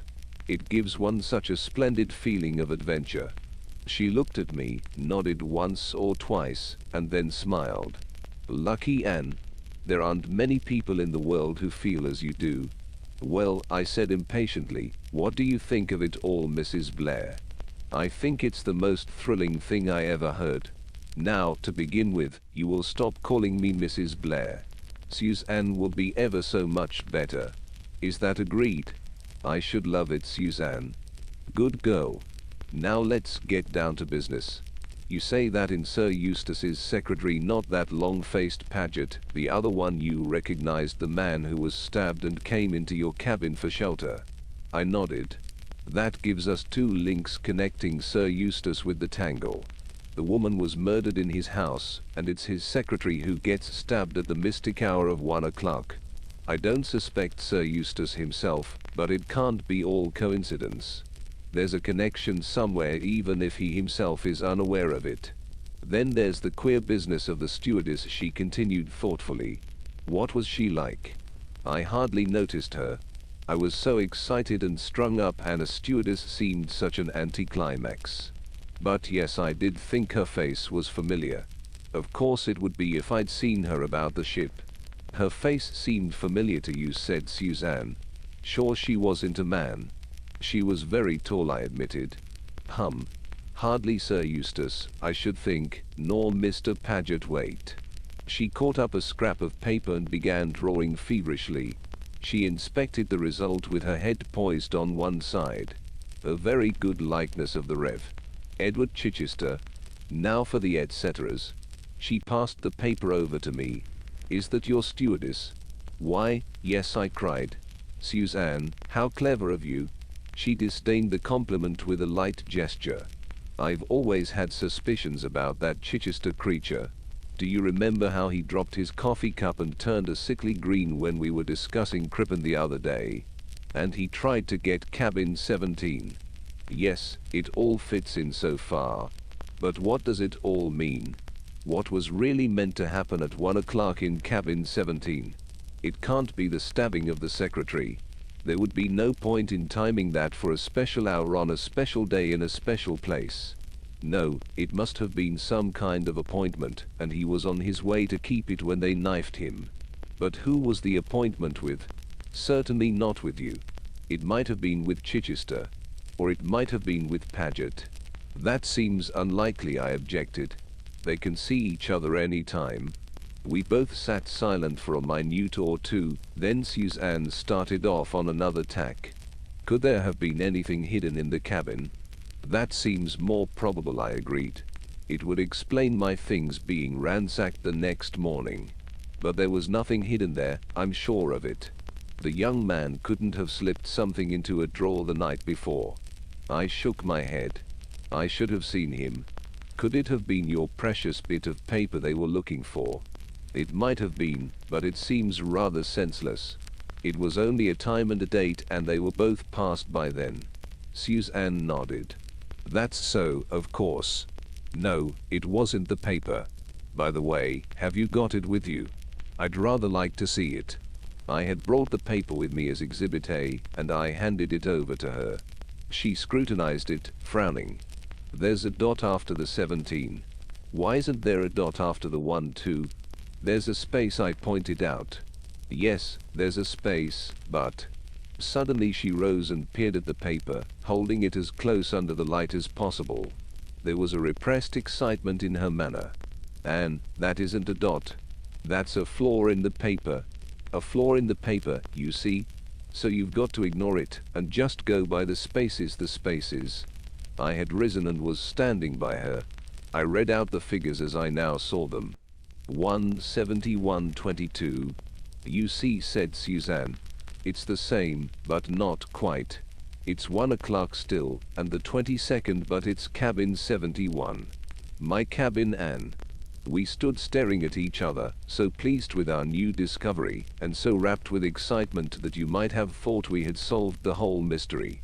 Then I fell to earth with a bump.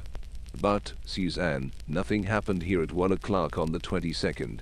Her face fell also. No, it didn't. Another idea struck me. This isn't your own cabin, is it, Suzanne?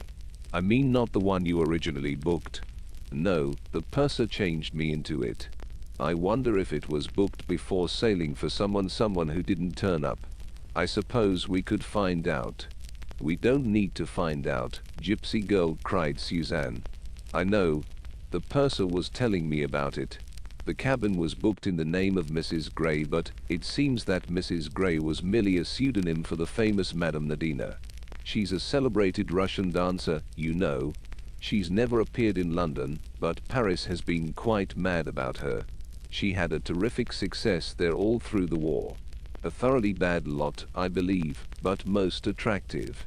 The purser expressed his regrets that she wasn't on board in a most heartfelt fashion when he gave me her cabin, and then Colonel Race told me a lot about her. It seems there were very queer stories afloat in Paris. She was suspected of espionage, but they couldn't prove anything. I rather fancy Colonel Race was over there simply on that account. He's told me some very interesting things. There was a regular organized gang, not German in origin at all. In fact, the head of it, a man always referred to as the Colonel, was thought to be an Englishman, but they never got any clue to his identity. But there is no doubt that he controlled a considerable organization of international crooks. Robberies, espionage, assaults, he undertook them all and usually provided an innocent scapegoat to pay the penalty. Diabolically clever, he must have been. This woman was supposed to be one of his agents, but they couldn't get hold of anything to go upon. Yes, Anne, we're on the right tack. Nadina is just the woman to be mixed up in this business. The appointment on the morning of the 22nd was with her in this cabin. But where is she? Why didn't she sail? A light flashed upon me. She meant to sail, I said slowly. Then why didn't she? Because she was dead. Suzanne, Nadina was the woman murdered at Marlow. My mind went back to the bare room in the empty house, and there swept over me again the indefinable sensation of menace and evil. With it came the memory of the falling pencil and the discovery of the roll of films. A roll of films that struck a more recent note. Where had I heard of a roll of films? And why did I connect that thought with Mrs. Blair? Suddenly I flew at her and almost shook her in my excitement. Your films? The ones that were passed to you through the ventilator? Wasn't that on the 22nd? The ones I lost?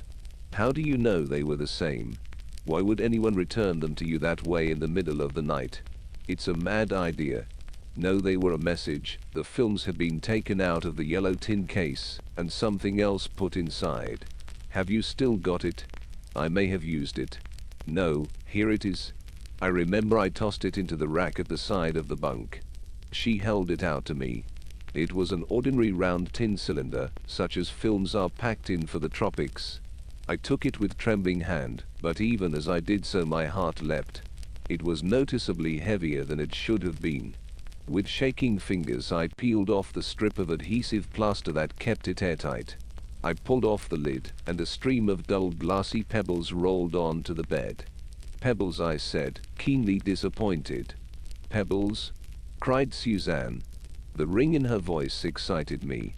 Pebbles? No, Anne, not pebbles. Diamonds. Chapter 15. Diamonds. I stared, fascinated, at the glassy heap on the bunk. I picked up one which, but for the weight, might have been a fragment of broken bottle. Are you sure, Suzanne? Oh, yes, my dear. I've seen rough diamonds too often to have any doubts. They're beauties too, and some of them are unique, I should say. There's a history behind these. The history we heard tonight, I cried. You mean Colonel Race's story? It can't be a coincidence. He told it for a purpose. To see its effect, you mean? I nodded. Its effect on Sir Eustace? Yes. But, even as I said it, a doubt assailed me. Was it Sir Eustace who had been subjected to a test, or had the story been told for my benefit? I remembered the impression I had received on that former night of having been deliberately pumped. For some reason or other, Colonel Race was suspicious. But where did he come in? What possible connection could he have with the affair? Who is Colonel Race? I asked. That's rather a question, said Suzanne. He's pretty well known as a big game hunter, and, as you heard him say tonight, he was a distant cousin of Sir Lawrence Eardsley. I've never actually met him until this trip. He journeys to and from Africa a good deal. There's a general idea that he does Secret Service work. I don't know whether it's true or not. He's certainly rather a mysterious creature. I suppose he came into a lot of money as Sir Lawrence Eardsley's heir. My dear Anne, he must be rolling. You know, he'd be a splendid match for you. I can't have a good go at him with you aboard the ship, I said, laughing. Oh, these married women. We do have a pull, murmured Suzanne complacently. And everybody knows that I am absolutely devoted to Clarence, my husband, you know. It's so safe and pleasant to make love to a devoted wife. It must be very nice for Clarence to be married to someone like you. Well, I'm wearing to live with. Still, he can always escape to the Foreign Office, where he fixes his eyeglass in his eye and goes to sleep in a big armchair. We might cable him to tell us all he knows about Race. I love sending cables. And they annoy Clarence so. He always says a letter would have done as well. I don't suppose he'd tell us anything though. He is so frightfully discreet. That's what makes him so hard to live with for long on end. But let us go on with our matchmaking. I'm sure Colonel Race is very attracted to you, Anne.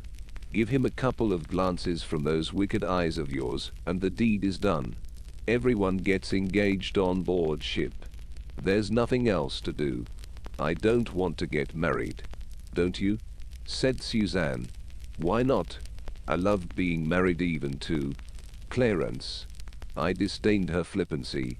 What I want to know is, I said with determination, what has Colonel Race got to do with this? He's in it somewhere. You don't think it was mere chance, his telling that story? No, I don't, I said decidedly. He was watching us all narrowly. You remember, some of the diamonds were recovered, not all. Perhaps these are the missing ones, or perhaps what? I did not answer directly. I should like to know, I said, what became of the other young man. Not Idsley, but what was his name? Lucas? We're getting some light on the thing, anyway.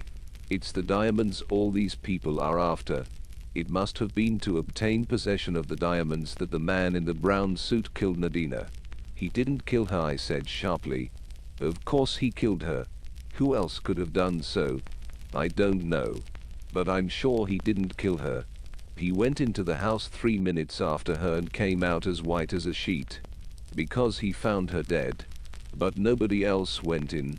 Then the murderer was in the house already, or else he got in some other way. There's no need for him to pass the lodge. He could have climbed over the wall. Suzanne glanced at me sharply. Open quote, the man in the brown suit, close quote, she mused. Who was he, I wonder? Anyway, he was identical with the doctor in the tube. He would have had time to remove his makeup and follow the woman to Marlowe. She and Carton were to have met there. They both had an order to view the same house, and if they took such elaborate precautions to make their meeting appear accidental, they must have suspected they were being followed. All the same, Carton did not know that his shadow was the man in the brown suit. When he recognized him, the shock was so great that he lost his head completely and stepped back onto the line. That all seems pretty clear, don't you think so, Anne? I did not reply. Yes, that's how it was. He took the paper from the dead man, and in his hurry to get away he dropped it. Then he followed the woman to Marlowe. What did he do when he left there, when he had killed her or, according to you, found her dead? Where did he go? Still I said nothing. I wonder, now said Suzanne musingly. Is it possible that he induced Sir Eustace Peedler to bring him on board as his secretary? It would be a unique chance of getting safely out of England and dodging the hue and cry. But how did he square Sir Eustace? It looks as though he had some hold over him. Or over Paget, I suggested in spite of myself. You don't seem to like Paget, Anne. Sir Eustace says he's a most capable and hard-working young man. And, really, he may be for all we know against him. Well, to continue my surmises, Rayburn is the man in the brown suit. He had read the paper he dropped.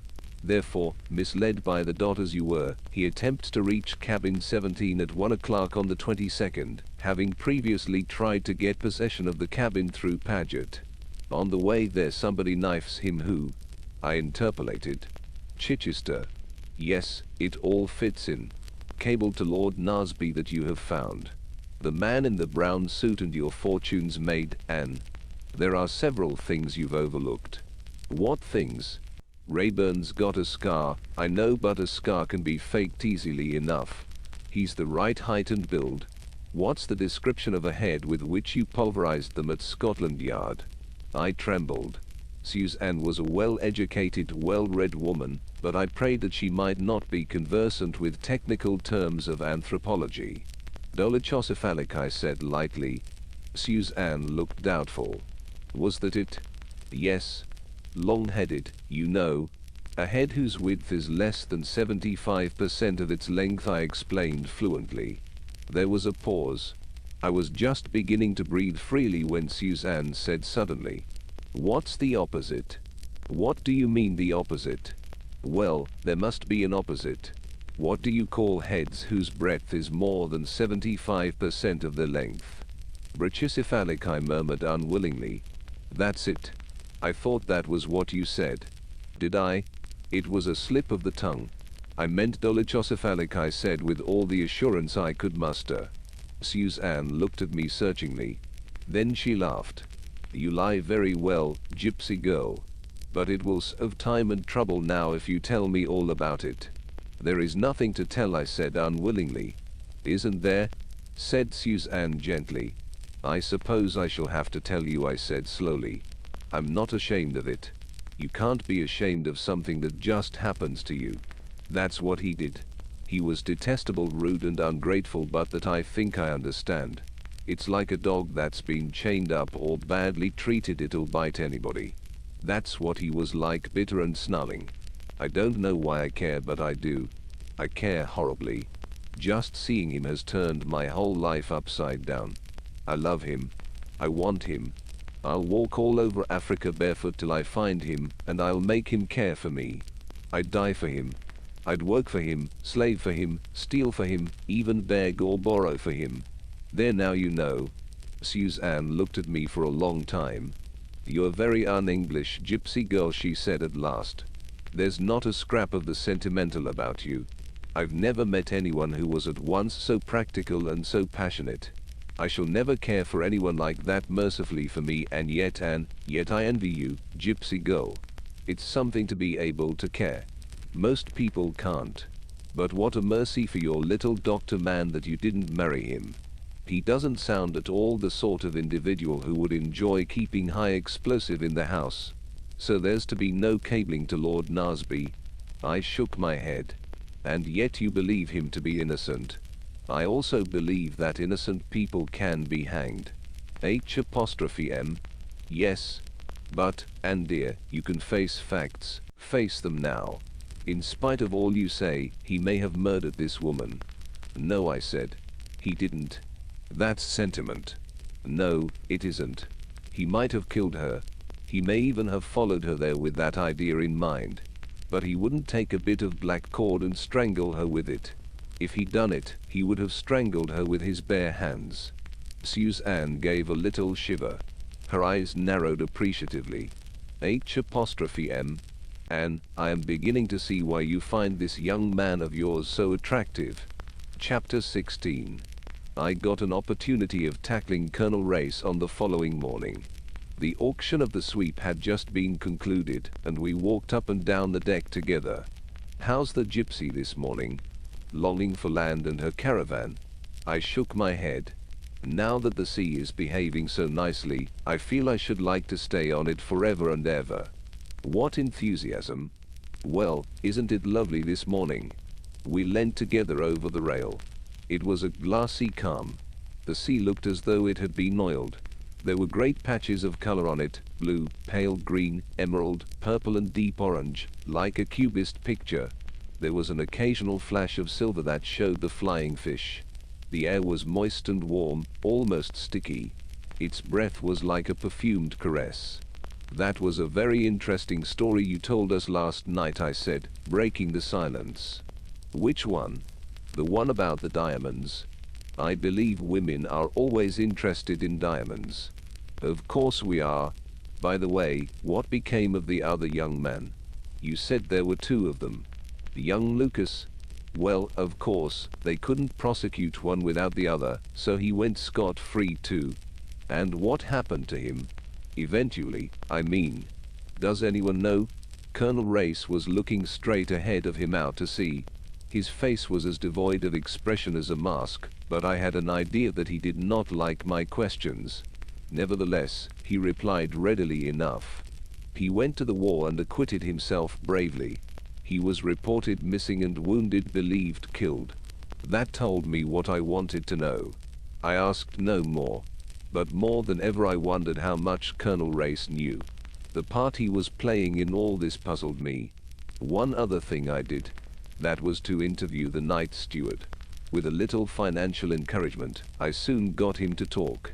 The lady wasn't frightened, was she, miss? It seemed a harmless sort of joke. A bet, or so I understood. I got it all out of him, little by little. On the voyage from Cape Town to England, one of the passengers had handed him a roll of film, with instructions that they were to be dropped onto the bunk in cabin 71, at 1 a.m. on January 22nd on the outward journey. A lady would be occupying the cabin, and the affair was described as a bet. I gathered the steward had been liberally paid for his part in the transaction. The lady's name had not been mentioned. Of course, as Mrs. Blair went straight into cabin 71, interviewing the purser as soon as she got on board, it never occurred to the steward that she was not the lady in question. The name of the passenger who had arranged the transaction was Carton, and his description tallied exactly with that of the man killed on the tube. So one mystery, at all events, was cleared up, and the diamonds were obviously the key to the whole situation. Those last days on the Colmorden seemed to pass very quickly. As we drew nearer and nearer to Cape Town, I was forced to consider carefully my future plans. There were so many people I wanted to keep an eye on. Mr. Chichester, Sir Eustace and his secretary, and, yes, Colonel Race. What was I to do about it? Naturally it was Chichester who had first claim on my attention. Indeed, I was on the point of reluctantly dismissing Sir Eustace and Mr. Paget from their position of suspicious characters, when a chance conversation awakened fresh doubts in my mind. I had forgotten Mr. Paget's incomprehensible emotion at the mention of Florence. On the last evening on board we were all sitting on deck, and Sir Eustace addressed a perfectly innocent question to his secretary. I forget exactly what it was, something to do with railway delays in Italy, but at once I noticed that Mr. Paget was displaying the same uneasiness which had caught my attention before. When Sir Eustace claimed Mrs. Blair for a dance, I quickly moved into the chair next to the secretary. I was determined to get to the bottom of the matter. I have always longed to go to Italy, I said, and especially to Florence. Didn't you enjoy it very much there? Indeed I did, Miss Beddingfeld. If you will excuse me, there is some correspondence of Sir Eustace's that. I took hold of him firmly by his coat sleeve. Oh, you mustn't run away, I cried with the skittish accent of an elderly dowager. I'm sure Sir Eustace wouldn't like you to leave me alone with no one to talk to. You never seem to want to talk about Florence. Oh, Mr. Paget, I believe you have a guilty secret. I still had my hand on his arm, and I could feel the sudden start he gave. Not at all, Miss Beddingfeld, not at all, he said earnestly. I should be only too delighted to tell you all about it, but there really are some cables. Oh, Mr. Paget, what a thin pretense. I shall tell Sir Eustace. I got no further. He gave another jump. The man's nerves seemed in a shocking state. What is it you want to know? The resigned martyrdom of his tone made me smile inwardly. Oh, everything. The pictures, the olive trees. I paused, rather at a loss myself. I suppose you speak Italian? I resumed. Not a word, unfortunately.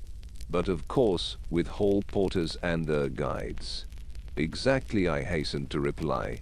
And which was your favorite picture? Oh, the Madonna, Raffle, you know. Dear old Florence, I murmured sentimentally. So picturesque on the banks of the Arno. A beautiful river.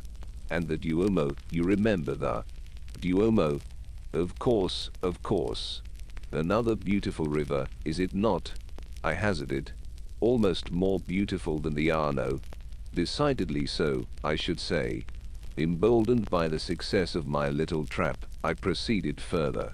But there was little room for doubt. Mr. Paget delivered himself into my hands with every word he uttered. The man had never been in Florence in his life.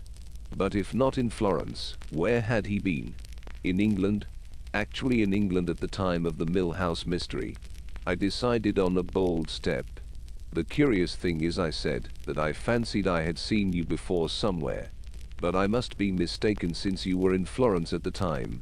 And yet, I studied him frankly. There was a hunted look in his eyes. He passed his tongue over drier lips. Where, oh where? Did I think I had seen you? I finished for him. At Marlow. You know. Marlow? Why, of course, how stupid of me. Sir Eustace has a house there. But with an incoherent muttered excuse, my victim rose and fled. That night I invaded Suzanne's cabin, alight with excitement. You see, Suzanne, I urged, as I finished my tale, he was in England, in Marlow, at the time of the murder. Are you so sure now that the man in the brown suit is guilty? I'm sure of one thing, Suzanne said, twinkling unexpectedly. What's that? That the man in the brown suit is better looking than poor Mr. Paget. No, Anne, don't get cross. I was only teasing. Sit down here. Joking apart, I think you've made a very important discovery. Up till now, we've considered Paget as having an alibi. Now we know he hasn't. Exactly, I said. We must keep an eye on him. As well as everybody else, she said ruefully. Well, that's one of the things I wanted to talk to you about. That and finance. No, don't stick your nose in the air. I know you are absurdly proud and independent, but you've got to listen to horse sense over this. We're partners. I wouldn't offer you a penny because I liked you, or because you're a friendless girl. What I want is a thrill, and I'm prepared to pay for it. We're going into this together regardless of expense. To begin with, you'll come with me to the Mount Nelson Hotel at my expense, and we'll plan out our campaign. We argued the point. In the end I gave in. But I didn't like it. I wanted to do the thing on my own. That's settled, said Suzanne at last, getting up and stretching herself with a big yawn. I'm exhausted with my own eloquence. Now then, let us discuss our victims. Mr. Chichester is going on to Durban. Sir Eustace is going to the Mount Nelson Hotel in Cape Town, and then up to Rhodesia. He's going to have a private car on the railway, and in a moment of expansion, after his fourth glass of champagne the other night, he offered me a place in it. I dare say he didn't really mean it, but, all the same, he can't very well back out if I hold him to it. Good, I approved. You keep an eye on Sir Eustace and Mr. Paget, and I take on Chichester. But what about Colonel Race? Suzanne looked at me queerly. Anne, you can't possibly suspect. I do. I suspect everybody. I'm in the mood when one looks round for the most unlikely person. Colonel Race is going to Rhodesia too, said Suzanne thoughtfully. If we could arrange for Sir Eustace to invite him also. You can manage it. You can manage anything. I love butter, purred Suzanne. We parted on the understanding that Suzanne should employ her talents to her best advantage. I felt too excited to go to bed immediately. It was my last night on board. Early tomorrow morning we should be in Table Bay. I slipped up on deck. The breeze was fresh and cool. The boat was rolling a little in the choppy sea. The decks were dark and deserted. It was after midnight. I leaned over the rail, watching the phosphorescent trail of foam. Ahead of us lay Africa. We were rushing towards it through the dark water. I felt alone in a wonderful world. Wrapped in a strange peace, I stood there, taking no heed of time, lost in a dream. And suddenly I had a curious intimate premonition of danger. I had heard nothing, but I swung round instinctively. A shadowy form had crept up behind me. As I turned, it sprang. One hand gripped my throat, stifling any cry I might have uttered. I fought desperately, but I had no chance. I was half choking from the grip on my throat, but I bit and clung and scratched in the most approved feminine fashion. The man was handicapped by having to keep me from crying out. If he had succeeded in reaching me unawares, it would have been easy enough for him to sling me overboard with a sudden heave. The sharks would have taken care of the rest. Struggle as I would, I felt myself weakening. My assailant felt it too. He put out all his strength. And then, running on swift, noiseless feet, another shadow joined in. With one blow of his fist, he sent my opponent crashing headlong to the deck. Released, I fell back against the rail, sick and trembling. My rescuer turned to me with a quick movement. "You're hurt." There was something savage in his tone, a menace against the person who had dared to hurt me. Even before he spoke I had recognized him. It was my man, the man with the scar. But that one moment in which his attention had been diverted to me had been enough for the fallen enemy. Quick as a flash he had risen to his feet and taken to his heels down the deck. With an oath Rayburn sprang after him. I always hate being out of things. I joined the chase a bad third. Round the deck we went to the starboard side of the ship. There by the saloon door lay the man in a crumpled heap. Rayburn was bending over him. "Did you hit him again?" I called breathlessly. "There was no need," he replied grimly. "I found him collapsed by the door. Or else he couldn't get it open and is shamming." We'll soon see about that. And we'll see who he is too. With a beating heart I drew nearer. I had realized at once that my assailant was a bigger man than Chichester. Anyway, Chichester was a flabby creature who might use a knife at a pinch, but who would have little strength in his bare hands. Rayburn struck a match. We both uttered an ejaculation. The man was Guy Paget.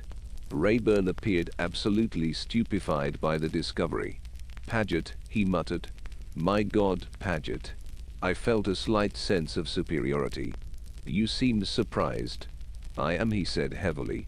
I never suspected he wheeled suddenly round on me. "And you? You're not. You recognized him, I suppose, when he attacked you?" "No, I didn't." "All the same, I'm not so very surprised." He stared at me suspiciously. "Where do you come in, I wonder? And how much do you know?" I smiled. "A good deal, Mr. Lucas." He caught my arm. The unconscious strength of his grip made me wince. "Where did you get that name?" he asked hoarsely. "Isn't it yours?" I demanded sweetly. "Or do you prefer to be called the man in the brown suit?" Close quote. That did stagger him. He released my arm and fell back a pace or two. "Are you a girl or a witch?" he breathed. "I'm a friend." I advanced a step towards him. "I offered you my help once, I offer it again. Will you have it?" The fierceness of his answer took me aback. "No. I'll have no truck with you or with any woman. Do your damnedest." As before, my own temper began to rise. "Perhaps," I said, "you don't realize how much in my power you are. A word from me to the captain." "Say it," he sneered. Then advancing with a quick step, "And whilst we're realizing things, my dear girl, do you realize you're in my power this minute? I could take you by the throat like this." With a swift gesture he suited the action to the word.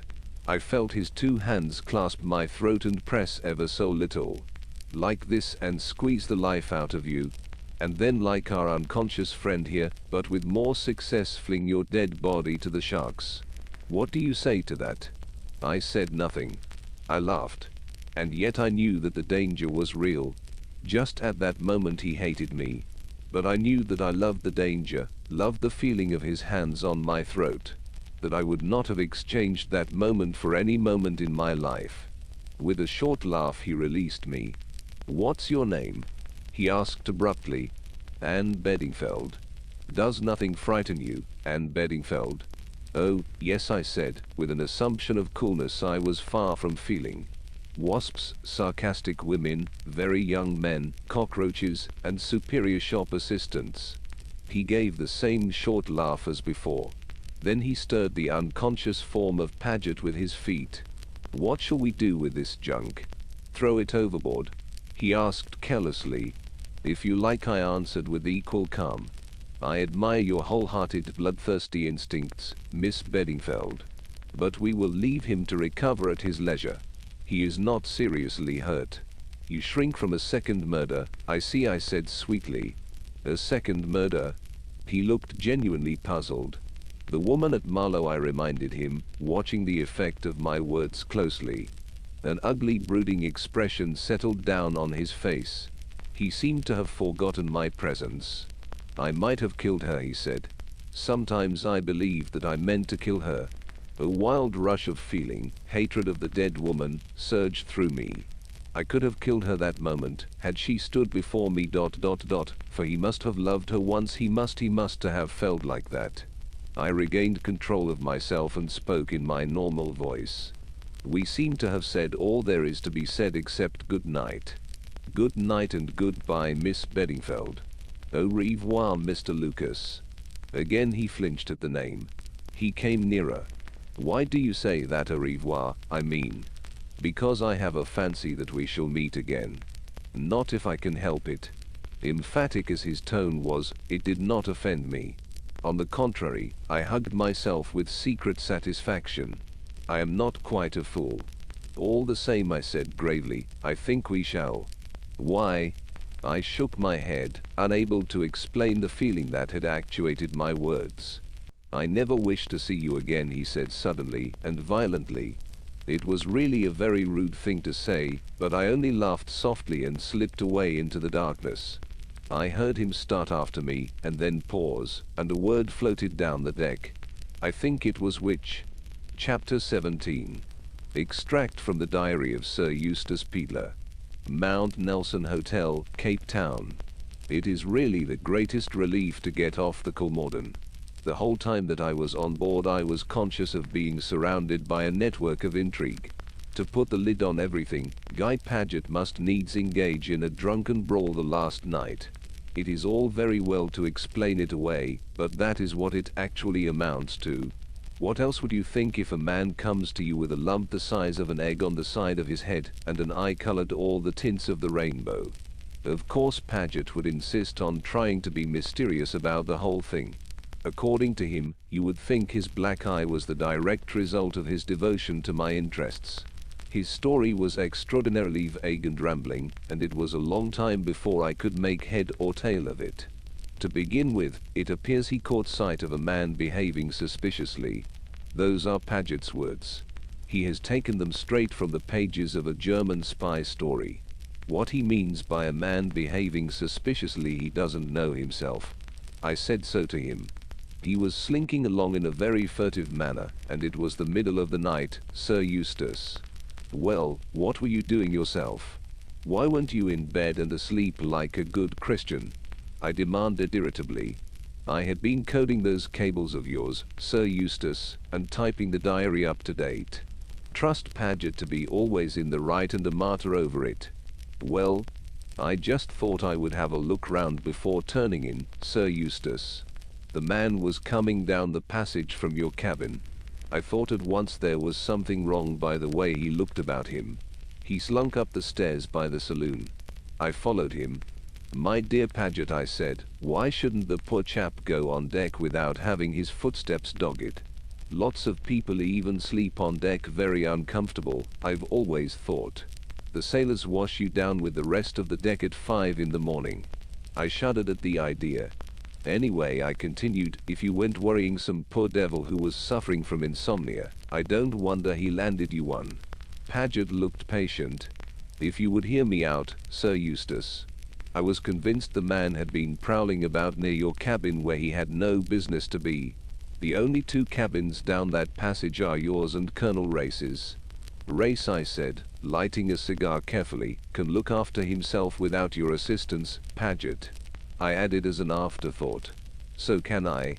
Paget came nearer and breathed heavily as he always does before imparting a secret.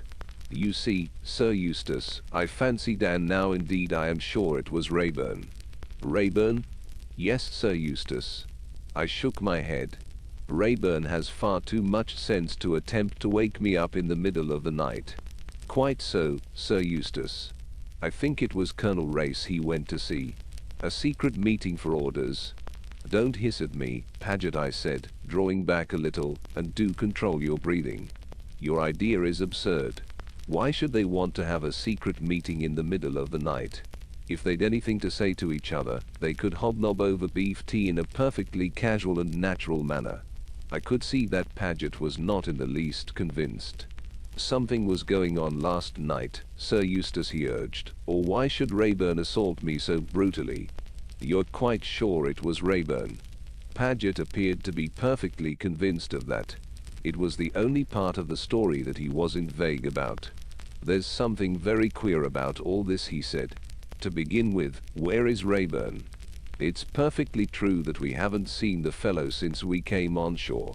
He did not come up to the hotel with us. I decline to believe that he is afraid of Paget, however. Altogether the whole thing is very annoying.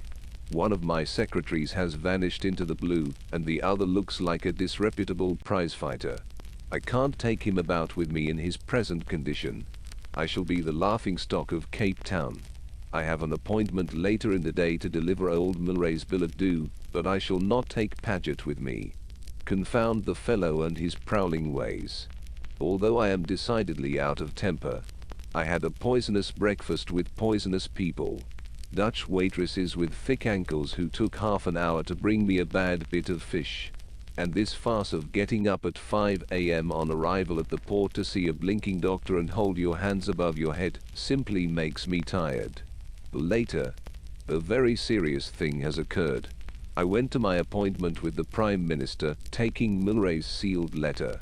It didn't look as though it had been tampered with, but inside was a blank sheet of paper. Now, I suppose, I'm in the devil of a mess. Why I ever let that bleating old fool Milray embroil me in the matter I can't think. Paget is a famous jobs comforter. He displays a certain gloomy satisfaction that maddens me. Also, he had taken advantage of my perturbation to saddle me with the stationary trunk. Unless he is careful, the next funeral he attends will be his own. However, in the end I had to listen to him. Supposing, Sir Eustace, that Raeburn had overheard a word or two of your conversation with Mr. Milray in the street. Remember, you had no written authority from Mr. Milray.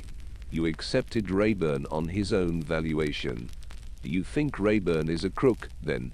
I said slowly. Paget did. How far his views were influenced by resentment over his black eye I don't know. He made out a pretty fair case against Raeburn, and the appearance of the latter told against him. My idea was to do nothing in the matter. A man who has permitted himself to be made a thorough fool of is not anxious to broadcast the fact. But Paget, his energy unimpaired by his recent misfortunes, was all for vigorous measures. He had his way, of course.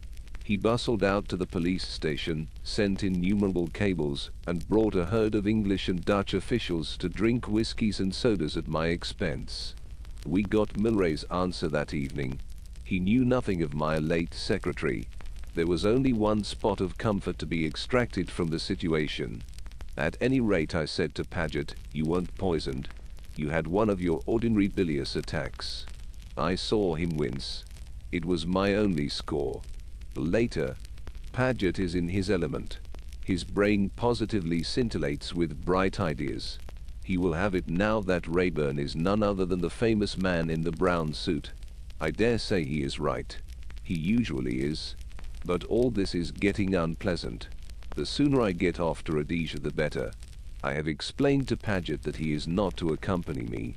You see, my dear fellow, I said, you must remain here on the spot. You might be required to identify Raeburn any minute. And, besides, I have my dignity as an English member of Parliament to think of.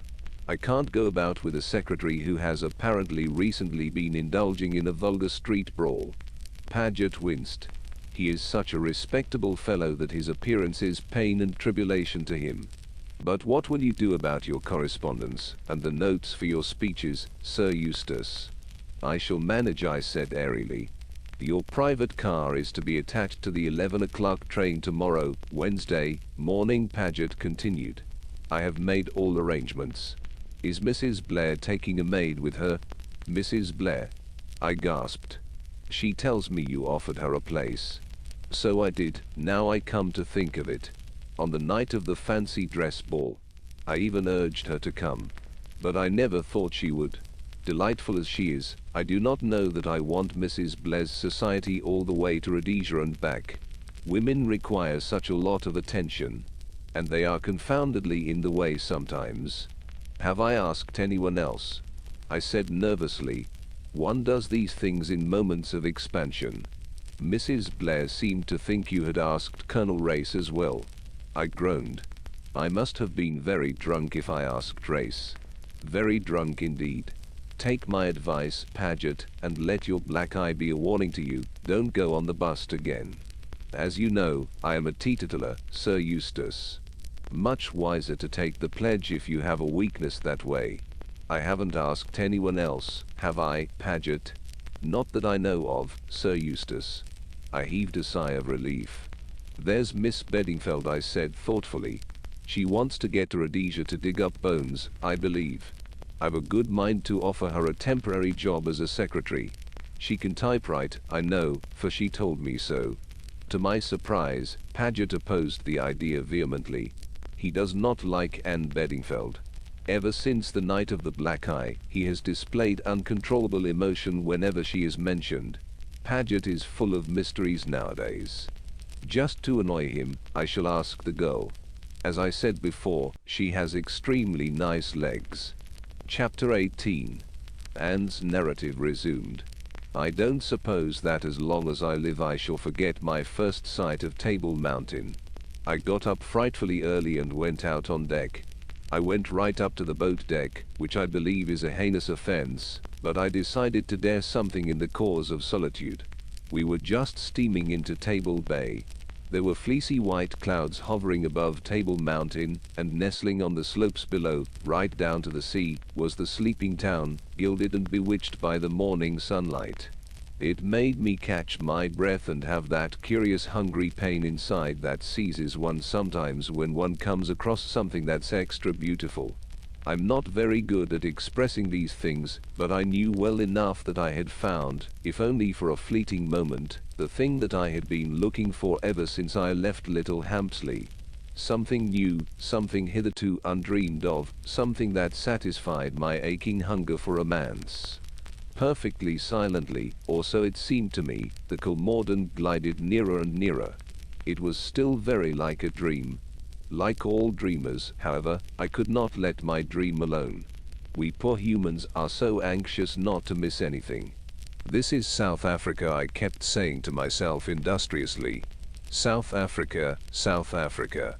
You are seeing the world. This is the world. You are seeing it.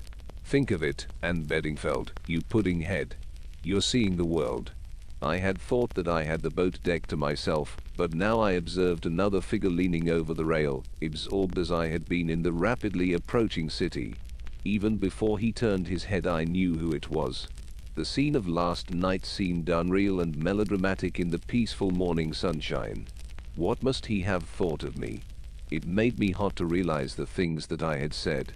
And I hadn't meant them, or had I? I turned my head resolutely away and stared hard at Table Mountain. If Rayburn had come up here to be alone, I at least need not disturb him by advertising my presence. But to my intense surprise I heard a light footfall on the deck behind me, and then his voice, pleasant and normal. Miss Beddingfeld. Yes? I turned. I want to apologize to you. I behaved like a perfect bull last night. It was a peculiar night, I said hastily. It was not a very lucid remark, but it was absolutely the only thing I could think of. Will you forgive me? I held out my hand without a word. He took it. There's something else I want to say. His gravity deepened. Miss Beddingfeld, you may not know it, but you are mixed up in a rather dangerous business. I gather as much, I said. No, you don't. You can't possibly know. I want to warn you. Leave the whole thing alone. It can't concern you really. Don't let your curiosity lead you to tamper with other people's business. No, please don't get angry again. I'm not speaking of myself. You've no idea of what you might come up against. These men will stop at nothing. They are absolutely ruthless. Already you're in danger. Look at last night. They fancy you know something. Your only chance is to persuade them that they're mistaken. But be careful, always be on the lookout for danger, and, look here, if at any time you should fall into their hands, don't try and be clever, tell the whole truth. It will be your only chance. You make my flesh creep, Mr. Rayburn, I said, with some truth. Why do you take the trouble to warn me? He did not answer for some minutes, then he said in a low voice, It may be the last thing I can do for you. Once on shore I shall be all right, but I may not get on shore. What? I cried. You see, I'm afraid you're not the only person on board who knows that. I am the man in the brown suit. Close quote. If you think that I told, I said hotly. He reassured me with a smile. I don't doubt you, Miss Beddingfeld. If I ever said I did, I lied. No, but there's one person on board who's known all along. He's only to speak and my number's up. All the same, I'm taking a sporting chance that he won't speak. Why? Because he's a man who likes playing a lone hand. And when the police have got me, I should be of no further use to him. Free, I might be. Well, an hour will show. He laughed rather mockingly, but I saw his face harden. If he had gambled with fate, he was a good gambler.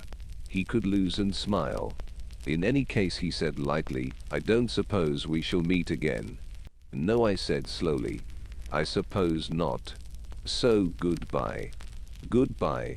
He gripped my hand hard. Just for a minute his curious light eyes seemed to burn into mine. Then he turned abruptly and left me.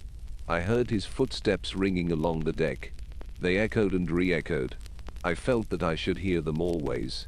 Footsteps going out of my life. I can admit frankly that I did not enjoy the next 2 hours. Not till I stood on the wharf, having finished with most of the ridiculous formalities that bureaucracies require, did I breathe freely once more. No rest had been made, and I realized that it was a heavenly day, and that I was extremely hungry. I joined Suzanne. In any case, I was staying the night with her at the hotel. The boat did not go on to Port Elizabeth and Durban until the following morning. We got into a taxi and drove to the Mount Nelson. It was all heavenly. The sun, the air, the flowers. When I thought of Little Hampsley in January, the mud knee-deep, and the sure to be falling rain, I hugged myself with delight. Suzanne was not nearly so enthusiastic. She has traveled a great deal, of course. Besides, she is not the type that gets excited before breakfast. She snubbed me severely when I let out an enthusiastic yelp at the sight of a giant blue convolvulus. By the way, I should like to make clear here and now that this story will not be a story of South Africa.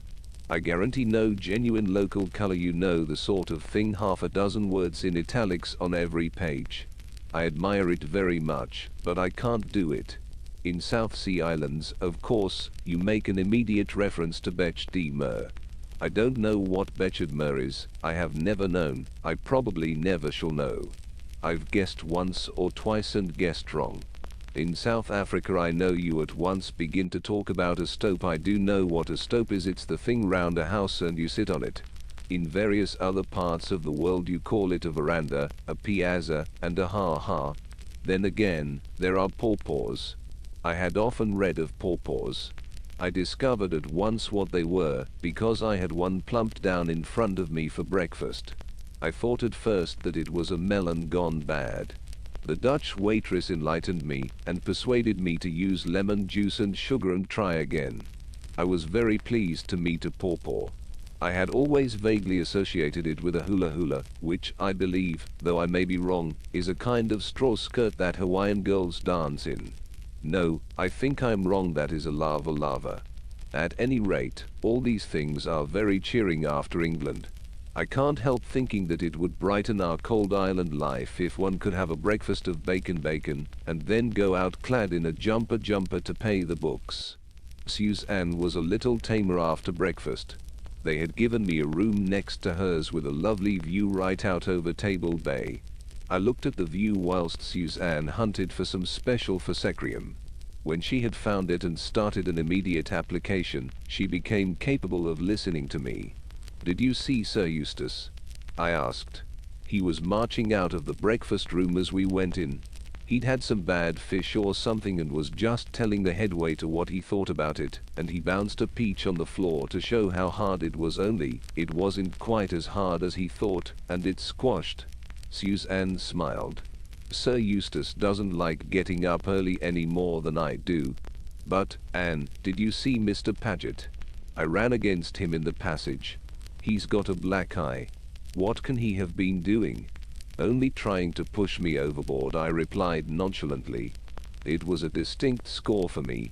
Suzanne left her face half anointed and pressed for details. I gave them to her. "It all gets more and more mysterious," she cried. "I thought I was going to have the soft job sticking to Sir Eustace, and that you would have all the fun with the Rev. Edward Chichester, but now I'm not so sure. I hope Paget won't push me off the train some dark night. I think you are still above suspicion, Suzanne. But, if the worst happens, I'll wire to Clarence. That reminds me, give me a cable form. Let me see now, what shall I say? Implicated in the most thrilling mystery, please send me £1,000 at once, Suzanne." Close quote. I took the form from her and pointed out that she could eliminate an A and possibly, if she didn't care about being polite, a please. Suzanne, however, appears to be perfectly reckless in money matters. Instead of attending to my economical suggestions, she added 3 more words. Enjoying myself hugely, Suzanne was engaged to lunch with friends of hers, who came to the hotel about 11 o'clock to fetch her. I was left to my own devices. I went down through the grounds of the hotel, crossed the tram lines and followed a cool shady avenue right down till I came to the main street. I strolled about, seeing the sights, enjoying the sunlight and the black-faced sellers of flowers and fruits. I also discovered a place where they had the most delicious ice cream sodas. Finally, I bought a 6-penny basket of peaches and retraced my steps to the hotel. To my surprise and pleasure, I found a note awaiting me. It was from the curator of the museum. He had read of my arrival on the Kolmorden, in which I was described as the daughter of the late Professor Beddingfeld. He had known my father slightly and had had great admiration for him. He went on to say that his wife would be delighted if I would come out and have tea with them that afternoon at their villa at Muizenberg. He gave me instructions for getting there. It was pleasant to think that poor Papa was still remembered and highly thought of. I foresaw that I would have to be personally escorted round the museum before I left Cape Town, but I risked that. To most people it would have been a treat, but one can have too much of a good thing if one is brought up on it, morning, noon, and night. I put on my best hat, one of Suzanne's cast-offs, and my least crumpled white linen and started off after lunch. I caught a fast train to Muizenberg and got there in about half an hour. It was a nice trip. We wound slowly round the base of Table Mountain, and some of the flowers were lovely. My geography being weak, I had never fully realized that Cape Town is on a peninsula. Consequently, I was rather surprised on getting out of the train to find myself facing the sea once more. There was some perfectly entrancing bathing going on. The people had short curved boards and came floating in on the waves. It was far too early to go to tea. I made for the bathing pavilion, and when they said would I have a surfboard, I said yes, please. Surfing looks perfectly easy. It isn't. I say no more. I got very angry and fairly hurled my plank from me. Nevertheless, I determined to return on the first possible opportunity and have another go. I would not be beaten. Quite by mistake, I then got a good run on my board and came out delirious with happiness. Surfing is like that. You are either vigorously cursing or else you are idiotically pleased with yourself. I found the Villa Meggi after some difficulty. It was right up on the side of the mountain, isolated from the other cottages and villas. I rang the bell, and a smiling Kaffir boy answered it. "Mrs. Ruffini?" I inquired. He ushered me in, preceded me down the passage and flung open a door. Just as I was about to pass in, I hesitated. I felt a sudden misgiving. I stepped over the threshold and the door swung sharply behind me. A man rose from his seat behind a table and came forward with outstretched hand. "So glad we have persuaded you to visit us, Miss Beddingfeld," he said. He was a tall man, obviously a Dutchman, with a flaming orange beard. He did not look in the least like the curator of a museum. In fact, I realized in a flash that I had made a fool of myself. I was in the hands of the enemy. Chapter 19. It reminded me forcibly of episode 3 in The Perils of Pamela. How often had I not sat in the 6-penny seats, eating a 2-penny bar of milk chocolate, and yearning for similar things to happen to me? Well, they had happened with a vengeance. And somehow it was not nearly so amusing as I had imagined. It's all very well on the screen, you have the comfortable knowledge that there's bound to be an episode IV. But in real life there was absolutely no guarantee that Anna the Adventuress might not terminate abruptly at the end of any episode. Yes, I was in a tight place. All the things that Rayburn had said that morning came back to me with unpleasant distinctness. "Tell the truth," he had said. Well, I could always do that, but was it going to help me? To begin with, would my story be believed? Would they consider it likely or possible that I had started off on this mad escapade simply on the strength of a scrap of paper smelling of mothballs? It sounded to me a wildly incredible tale. In that moment of cold sanity, I cursed myself for a melodramatic idiot, and yearned for the peaceful boredom of Little Hampsley. All this passed through my mind in less time than it takes to tell. My first instinctive movement was to step backwards and feel for the handle of the door. My captor merely grinned. "Here you are and here you stay," he remarked facetiously. I did my best to put a bold face upon the matter. I was invited to come here by the curator of the Cape Town Museum. If I have made a mistake. A mistake? Oh, yes, a big mistake. He laughed coarsely. "What right have you to detain me? I shall inform the police." Yap, yap, yap like a little toy dog. He laughed. I sat down on a chair. "I can only conclude that you are a dangerous lunatic," I said coldly. "Indeed. I should like to point out to you that my friends are perfectly well aware where I have gone, and that if I have not returned by this evening, they will come in search of me. You understand? So your friends know where you are, do they? Which of them?" Thus challenged, I did a lightning calculation of chances. Should I mention Sir Eustace? He was a well-known man, and his name might carry weight. But if they were in touch with Paget, they might know I was lying. Better not risk Sir Eustace. "Mrs. Blair, for one," I said lightly. "A friend of mine with whom I am staying." "I think not," said my captor, slyly shaking his orange head. "You have not seen her since 11 this morning. And you received our note, bidding you to come here, at lunchtime." His words showed me how closely my movements had been followed, but I was not going to give in without a fight. "You are very clever," I said. "Perhaps you have heard of that useful invention, the telephone. Mrs. Blair called me up on it when I was resting in my room after lunch. I told her then where I was going this afternoon. To my great satisfaction, I saw a shade of uneasiness pass over his face. Clearly he had overlooked the possibility that Suzanne might have telephoned me. I wished she really had done so. "Enough of this," he said harshly, rising. "What are you going to do with me?" I asked, still endeavoring to appear composed. "Put you where you can do no harm in case your friends come after you." For a moment my blood ran cold, but his next words reassured me. "Tomorrow you have some questions to answer, and after you've answered them we shall know what to do with you.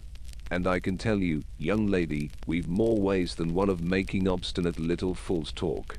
It was not cheering, but it was at least a respite. I had until tomorrow. This man was clearly an underling obeying the orders of a superior. Could that superior by any chance be Paget? He called and 2 Kaffirs appeared. I was taken upstairs. Despite my struggles, I was gagged and then bound hand and foot. The room into which they had taken me was a kind of attic right under the roof. It was dusty and showed little signs of having been occupied. The Dutchman made a mock bow and withdrew, closing the door behind him. I was quite helpless. Turn and twist as I would, I could not loosen my bonds in the slightest degree, and the gag prevented me from crying out. If, by any possible chance, anyone did come to the house, I could do nothing to attract their attention. Down below I heard the sound of a door shutting. Evidently the Dutchman was going out. It was maddening not to be able to do anything. I strained again at my bonds, but the knots held. I desisted at last, and either fainted or fell asleep. When I awoke I was in pain all over. It was quite dark now, and I judged that the night must be well advanced, for the moon was high in the heavens, and shining down through the dusty skylight. The gag was half choking me, and the stiffness and pain were unendurable. It was then that my eyes fell on a bit of broken glass lying in the corner. A moonbeam slanted right down on it, and its glistening had caught my attention. As I looked at it, an idea came into my head. My arms and legs were helpless, but surely I could still roll.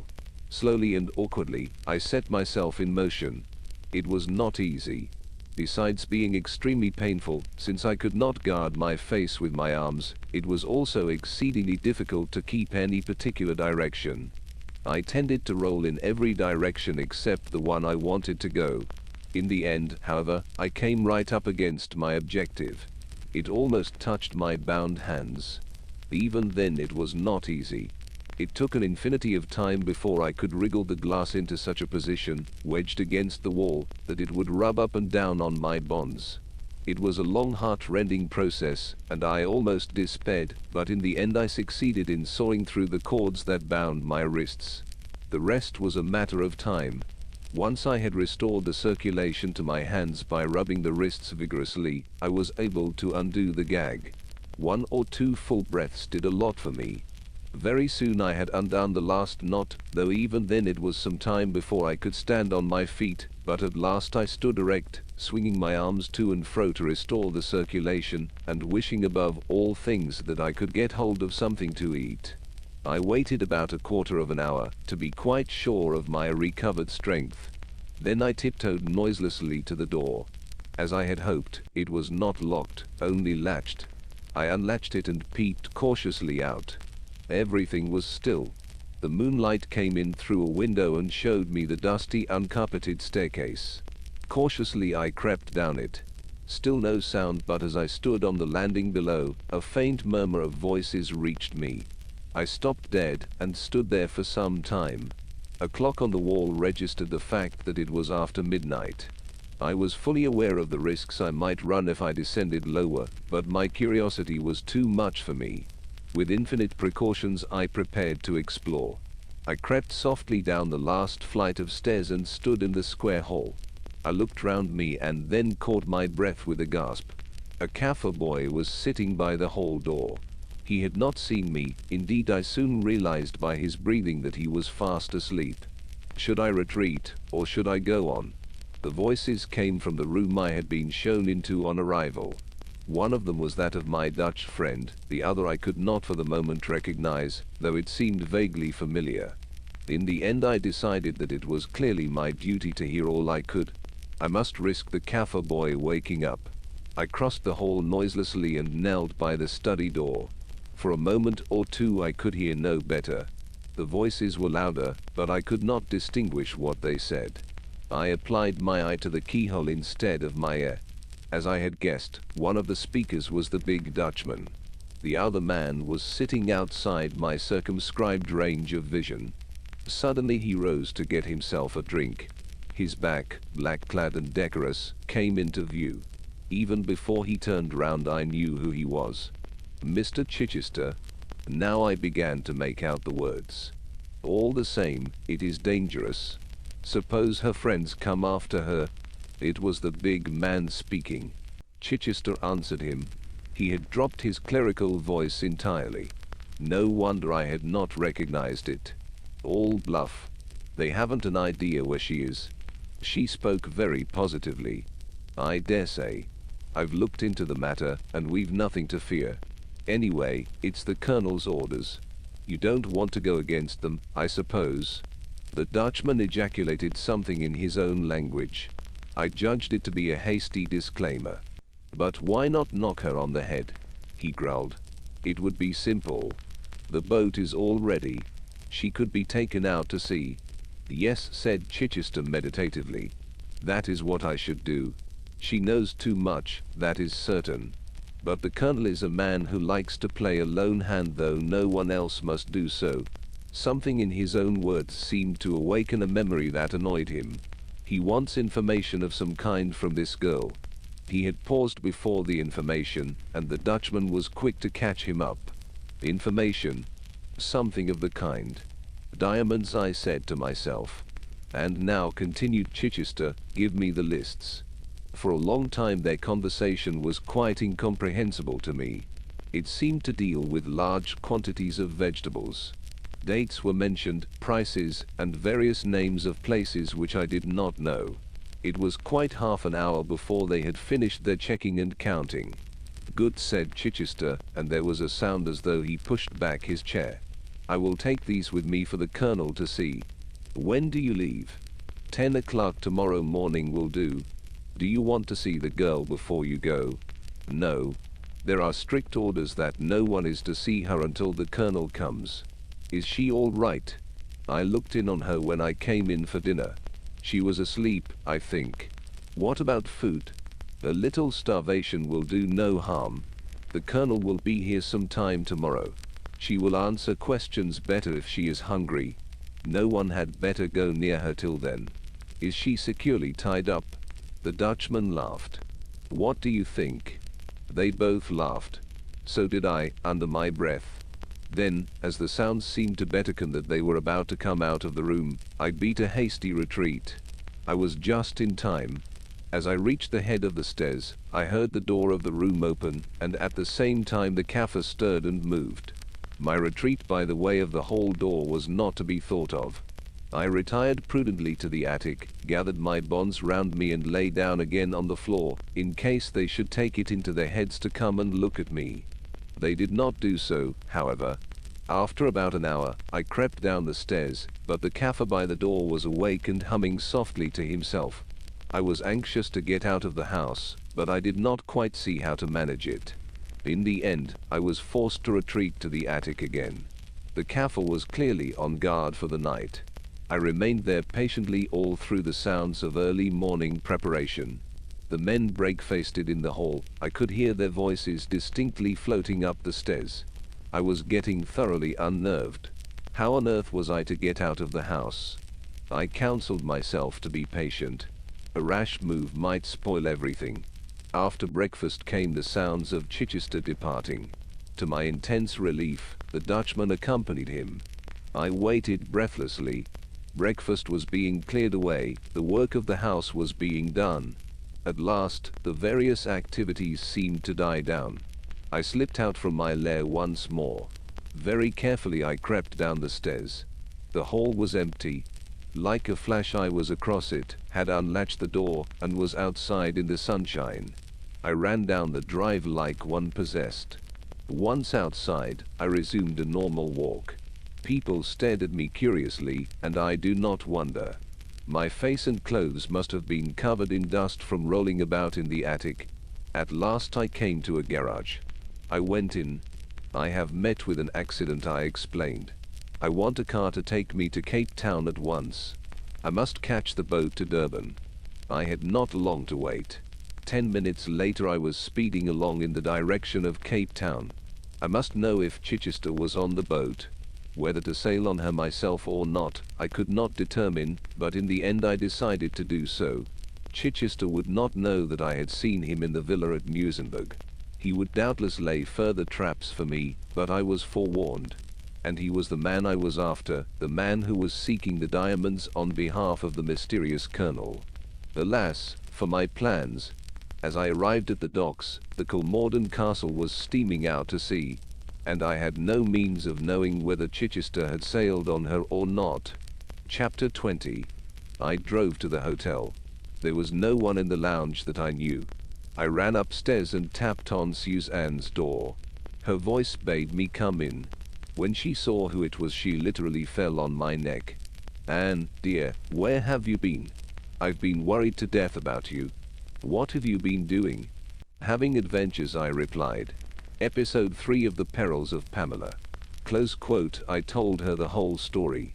She gave vent to a deep sigh when I finished. "Why do these things always happen to you?" she demanded plaintively. "Why does no one gag me and bind me hand and foot?" "You wouldn't like it if they did," I assured her. "To tell you the truth, I'm not nearly so keen on having adventures myself as I was. A little of that sort of thing goes a long way." Suzanne seemed unconvinced. An hour or two of gagging and binding would have changed her view quickly enough. Suzanne likes thrills, but she hates being uncomfortable. "And what are we all doing now?" she asked. "I don't quite know," I said thoughtfully. "You still go to Rhodesia, of course, to keep an eye on Paget. And you?" That was just my difficulty. Had Chichester gone on the Kolmorden, or had he not? Did he mean to carry out his original plan of going to Durban? The hour of his leaving Muizenberg seemed to point to an affirmative answer to both questions. In that case, I might go to Durban by train. I fancied that I should get there before the boat. On the other hand, if the news of my escape were wired to Chichester, and also the information that I had left Cape Town for Durban, nothing was simpler for him than to leave the boat at either Port Elizabeth or East London, and so give me the slip completely. It was rather a knotty problem. "We'll inquire about trains to Durban anyway," I said.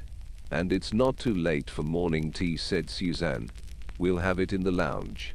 The Durban train left at 8:15 that evening, so they told me at the office. For the moment I postponed decision, and joined Suzanne for somewhat belated 11 o'clock tea. Do you feel that you would really recognize Chichester again in any other disguise, I mean? Asked Suzanne. I shook my head ruefully. I certainly didn't recognize him as the stewardess, and never should have but for your drawing. The man's a professional actor, I'm sure of it, said Suzanne thoughtfully. His makeup is perfectly marvelous. He might come off the boat as an avvy or something, and you'd never spot him. You're very cheering, I said. At that minute Colonel Race stepped in through the window and came and joined us. What is Sir Eustace doing? Asked Suzanne. I haven't seen him about today. Rather an odd expression passed over the Colonel's face. He's got a little trouble of his own to attend to which is keeping him busy. Tell us about it. I mustn't tell tales out of school. Tell us something even if you have to invent it for our special benefit. Well, what would you say to the famous man in the brown suit having made the voyage with us? What? I felt the color die out of my face and then surge back again. Fortunately Colonel Race was not looking at me. It's a fact, I believe. Every port watched for him and he bamboozled Peedler into bringing him out as his secretary. Not Mr. Paget. Oh, not Paget, the other fellow. Rayburn, he called himself. Have they arrested him? Asked Suzanne. Under the table she gave my hand a reassuring squeeze. I waited breathlessly for an answer. He seems to have disappeared into thin air. How does Sir Eustace take it? Regards it as a personal insult offered him by fate. An opportunity of hearing Sir Eustace's views on the matter presented itself later in the day.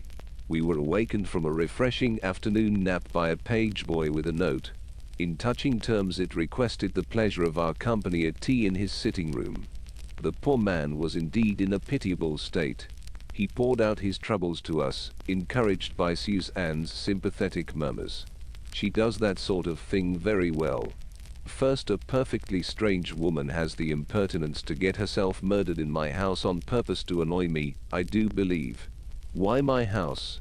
Why, of all the houses in Great Britain, choose the Mill House? What harm had I ever done the woman that she must needs get herself murdered there? Suzanne made one of her sympathetic noises again, and Sir Eustace proceeded, in a still more aggrieved tone. And, if that's not enough, the fellow who murdered her has the impudence, the colossal impudence, to attach himself to me as my secretary. My secretary, if you please. I'm tired of secretaries, I won't have any more secretaries. Either they're concealed murderers or else they're drunken brawlers. Have you seen Paget's black eye? But of course you have. How can I go about with a secretary like that? And his face is such a nasty shade of yellow too, just the color that doesn't go with a black eye. I've done with secretaries unless I have a girl. A nice girl with liquid eyes who'll hold my hand when I'm feeling cross. What about you, miss? Anne? Will you take on the job? How often shall I have to hold your hand? I asked, laughing. All day long, replied Sir Eustace gallantly. I shan't get much typing done at that rate, I reminded him. That doesn't matter. All this work is Paget's idea. He works me to death. I'm looking forward to leaving him behind in Cape Town. He is staying behind. Yes, he'll enjoy himself thoroughly sleuthing about after Rayburn. That's the sort of thing that suits Paget down to the ground. He adores intrigue. But I'm quite serious in my offer. Will you come? Mrs. Blair here is a competent chaperone, and you can have a half holiday every now and again to dig for bones. Thank you very much, Sir Eustace, I said cautiously, but I think I'm leaving for Durban tonight. Now don't be an obstinate girl. Remember, there are lots of lions in Rhodesia. You like lions? All girls do. Will they be practicing low jumps? I asked, laughing. No, thank you very much, but I must go to Durban. Sir Eustace looked at me, sighed deeply, then opened the door of the adjoining room, and called to Paget. If you've quite finished your afternoon sleep, my dear fellow, perhaps you'd do a little work for a change. Guy Paget appeared in the doorway. He bowed to us both, starting slightly at the sight of me, and replied in a melancholy voice. I have been typing that memorandum all this afternoon, Sir Eustace. Well, stop typing it then. Go down to the Trade Commissioner's office, or the Board of Agriculture, or the Chamber of Mines, or one of those places, and ask them to lend me some kind of a woman to take to Rhodesia. She must have liquid eyes and not object to my holding her hand. Yes, Sir Eustace. I will ask for a competent shorthand typist. Paget's a malicious fellow, said Sir Eustace, after the secretary had departed. I'd be prepared to bet that he'll pick out some slab-faced creature on purpose to annoy me. She must have nice feet too, I forgot to mention that. I clutched Suzanne excitedly by the hand and almost dragged her along to her room. Now, Suzanne, I said, we've got to make plans and make them quickly. Paget is staying behind here, you heard that? Yes. I suppose that means that I shan't be allowed to go to Rhodesia, which is very annoying, because I want to go to Rhodesia. How tiresome. Cheer up, I said. You're going all right. I don't see how you could back out at the last moment without its appearing frightfully suspicious. And, besides, Paget might suddenly be summoned by Sir Eustace, and it would be far harder for you to attach yourself to him for the journey up. It would hardly be respectable, said Suzanne, dimpling. I should have to pretend a fatal passion for him as an excuse. On the other hand, if you were there when he arrived, it would all be perfectly simple and natural. Besides, I don't think we ought to lose sight of the other two entirely. Oh, Anne, you surely can't suspect Colonel Race or Sir Eustace. I suspect everybody, I said darkly, and if you've read any detective stories, Suzanne, you must know that it's always the most unlikely person who's the villain. Lots of criminals have been cheerful fat men like Sir Eustace. Colonel Race isn't particularly fat or particularly cheerful either. Sometimes they're lean and saturnine, I retorted. I don't say I seriously suspect either of them, but, after all, the woman was murdered in Sir Eustace's house. Yes, we needn't go over all that again. I'll watch him for you, Anne, and if he gets any fatter and any more cheerful, I'll send you a telegram at once. Sir E. Swelling highly suspicious. Come at once. Close quote. Really, Suzanne, I cried, you seem to think all this is a game. I know I do, said Suzanne, unabashed. It seems like that. It's your fault, Anne. I've got imbued with your let's have an adventure spirit. It doesn't seem a bit real. Dear me, if Clarence knew that I was running about Africa tracking dangerous criminals, he'd have a fit. Why don't you cable him about it? I asked sarcastically. Suzanne's sense of humor always fails her when it comes to sending cables. She considered my suggestion in perfectly good faith. I might. It would have to be a very long one. Her eyes brightened at the thought. But I think it's better not. Husbands always want to interfere with perfectly harmless amusements. Well, I said, summing up the situation, you will keep an eye on Sir Eustace and Colonel Race. I know why I've got to watch Sir Eustace, interrupted Suzanne, because of his figure and his humorous conversation. But I think it's carrying it rather far to suspect Colonel Race. I do indeed. Why, he's something to do with the Secret Service. Do you know, Anne, I believe the best thing we could do would be to confide in him and tell him the whole story. I objected vigorously to this unsporting proposal. I recognized in it the disastrous effects of matrimony. How often have I not heard a perfectly intelligent female say, in the tone of one clinching an argument, Edgar says, and all the time you are perfectly aware that Edgar is a perfect fool.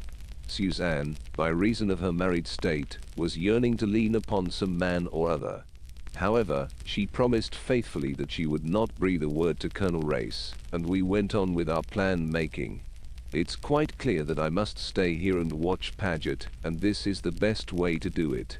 I must pretend to leave for Durban this evening, take my luggage down, and so on, but really I shall go to some small hotel in the town. I can alter my appearance a little, wear a fair toupee and one of those thick white lace veils, and I shall have a much better chance of seeing what he's really at, if he thinks I'm safely out of the way. Suzanne approved this plan heartily. We made due and ostentatious preparations, inquiring once more about the departure of the train at the office, and packing my luggage. We dined together in the restaurant. Colonel Race did not appear, but Sir Eustace and Paget were at their table in the window. Paget left the table halfway through the meal, which annoyed me, as I had planned to say goodbye to him. However, doubtless Sir Eustace would do as well. I went over to him when I had finished. "Goodbye, Sir Eustace," I said. "I'm off tonight to Durban." Sir Eustace sighed heavily. "So I heard. You wouldn't like me to come with you, would you?"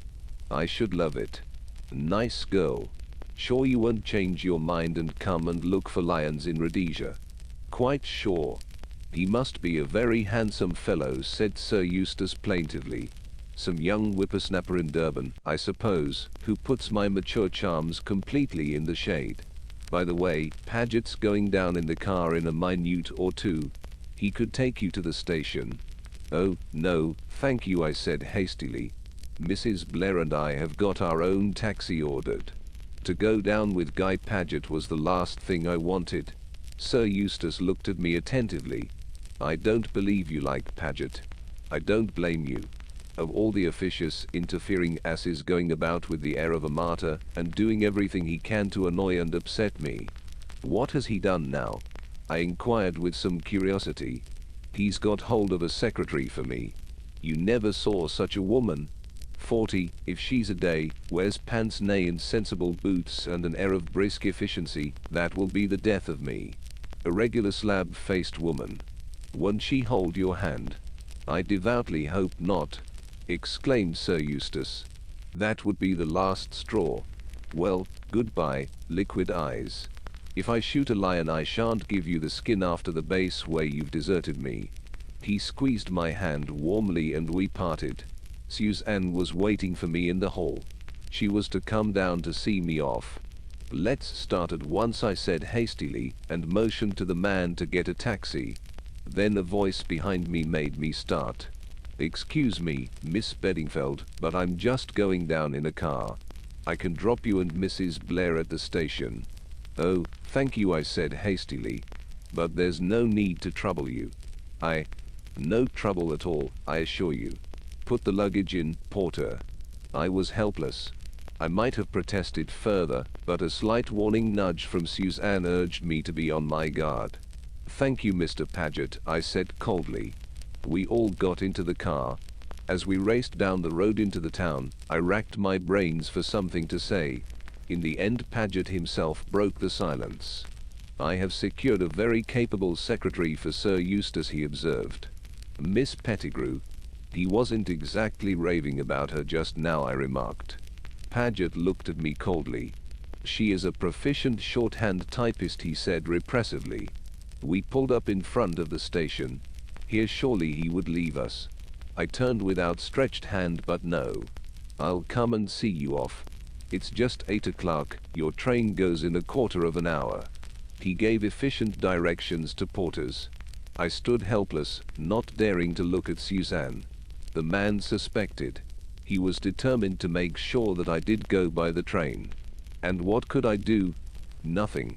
I saw myself, in a quarter of an hour's time, steaming out of the station with Paget planted on the platform waving me adieu. He had turned the tables on me adroitly. His manner towards me had changed, moreover. It was full of an uneasy geniality which sat ill upon him, and which nauseated me. The man was an oily hypocrite. First he tried to murder me, and now he paid me compliments.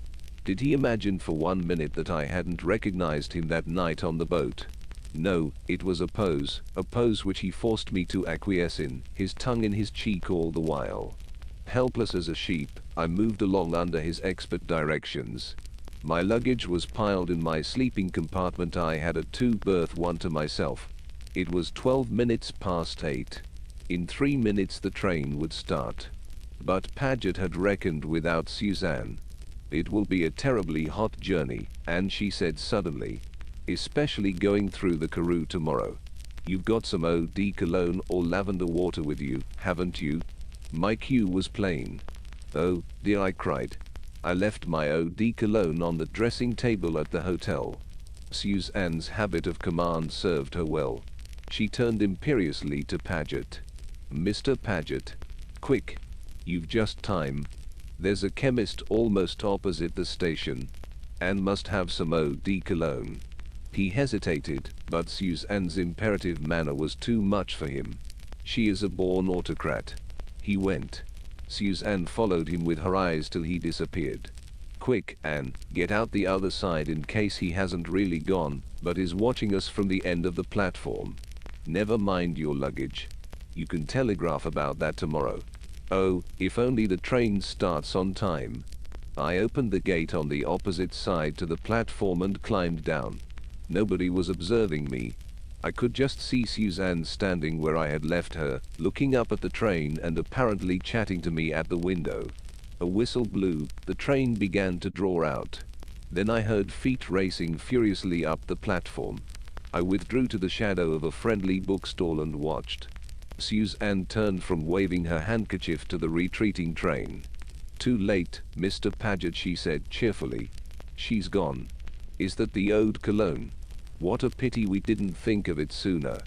They passed not far from me on their way out of the station. Guy Paget was extremely hot. He had evidently run all the way to the chemist and back. "Shall I get you a taxi, Mrs. Blair?" Suzanne did not fail in her role. "Yes, please. Can't I give you a lift back? Have you much to do for Sir Eustace? Dear me, I wish Anne Beddingfeld was coming with us tomorrow. I don't like the idea of a young girl like that traveling off to Durban all by herself." But she was set upon it. Some little attraction there. I fancy they passed out of earshot. Clever Suzanne. She had saved me. I allowed a minute or two to elapse, and then I too made my way out of the station, almost colliding as I did so with a man, an unpleasant-looking man with a nose disproportionately big for his face. Chapter 21. I had no further difficulty in carrying out my plans. I found a small hotel in a back street, got a room there, paid a deposit as I had no luggage with me, and went placidly to bed. On the following morning I was up early and went out into the town to purchase a modest wardrobe. My idea was to do nothing until after the departure of the 11 o'clock train to Rhodesia with most of the party on board. Paget was not likely to indulge in any nefarious activities until he had got rid of them. Accordingly I took a train out of the town and proceeded to enjoy a country walk. It was comparatively cool, and I was glad to stretch my legs after the long voyage and my close confinement at Muizenberg. A lot hinges on small things. My shoelace came untied, and I stopped to do it up. The road had just turned a corner, and as I was bending over the offending shoe, a man came right round and almost walked into me. He lifted his hat, murmuring an apology, and went on. It struck me at the time that his face was vaguely familiar, but at the moment I thought no more of it. I looked at my wristwatch. The time was getting on. I turned my feet in the direction of Cape Town. There was a tram on the point of going, and I had to run for it. I heard other footsteps running behind me. I swung myself on, and so did the other runner. I recognized him at once. It was the man who had passed me on the road when my shoe came untied, and in a flash I knew why his face was familiar. It was the small man with the big nose whom I had run into on leaving the station the night before. The coincidence was rather startling. Could it be possible that the man was deliberately following me? I resolved to test that as promptly as possible. I rang the bell and got off at the next stop. The man did not get off. I withdrew into the shadow of a shop doorway and watched. He alighted at the next stop and walked back in my direction. The case was clear enough. I was being followed. I had crowed too soon. My victory over Guy Paget took on another aspect. I hailed the next tram and, as I expected, my shadow also got on. I gave myself up to some very serious thinking. It was perfectly apparent that I had stumbled on a bigger thing than I knew. The murder in the house at Marlow was not an isolated incident committed by a solitary individual. I was up against a gang, and, thanks to Colonel Race's revelations to Suzanne, and what I had overheard at the house at Muizenberg, I was beginning to understand some of its manifold activities.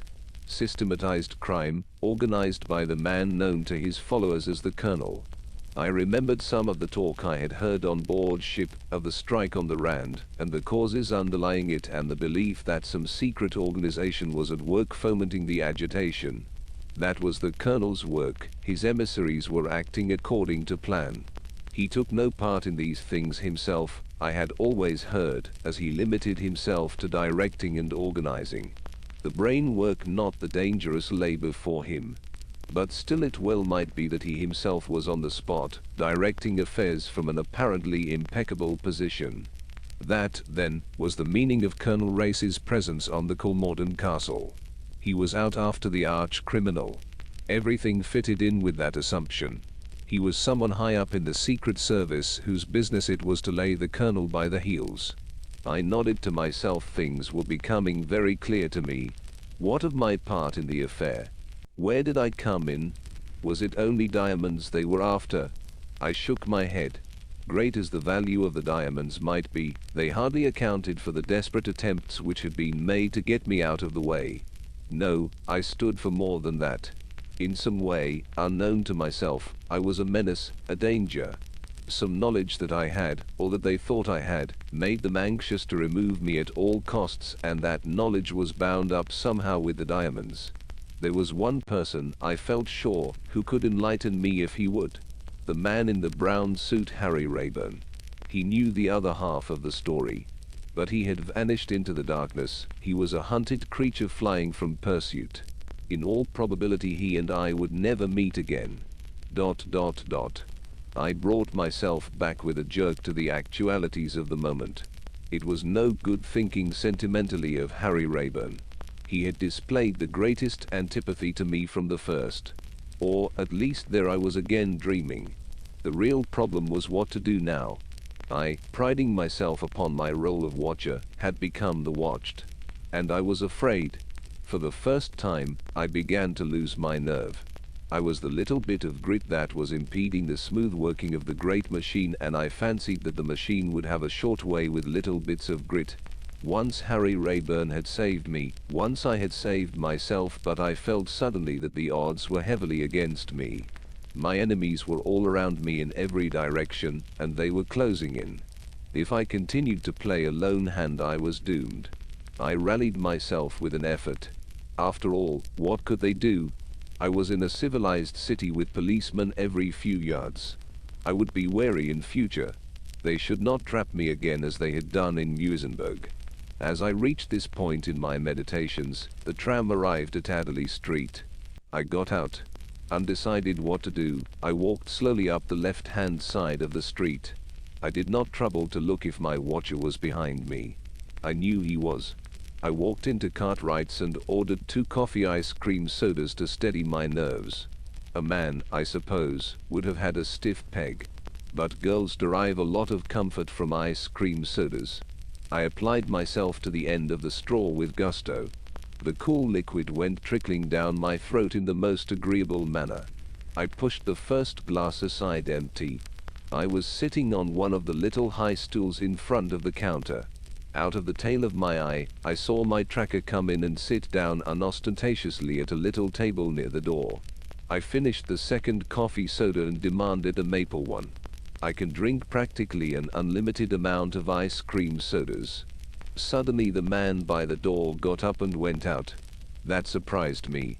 If he was going to wait outside, why not wait outside from the beginning? I slipped down from my stool and went cautiously to the door. I drew back quickly into the shadow. The man was talking to Guy Paget.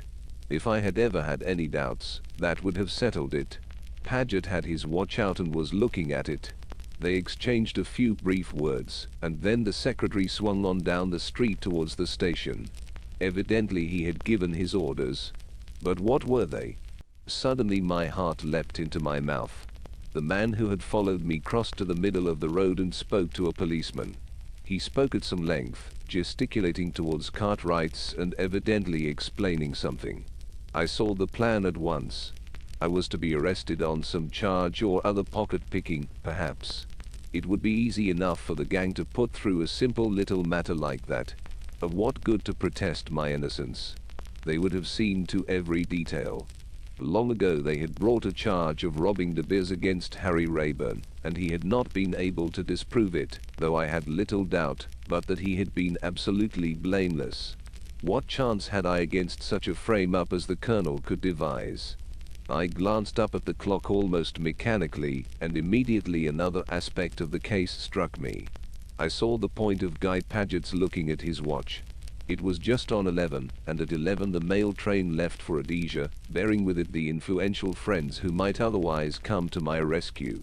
That was the reason of my immunity up to now. From last night till 11 this morning I had been safe, but now the net was closing in upon me. I hurriedly opened my bag and paid for my drinks, and as I did so, my heart seemed to stand still, for inside it was a man's wallet stuffed with notes.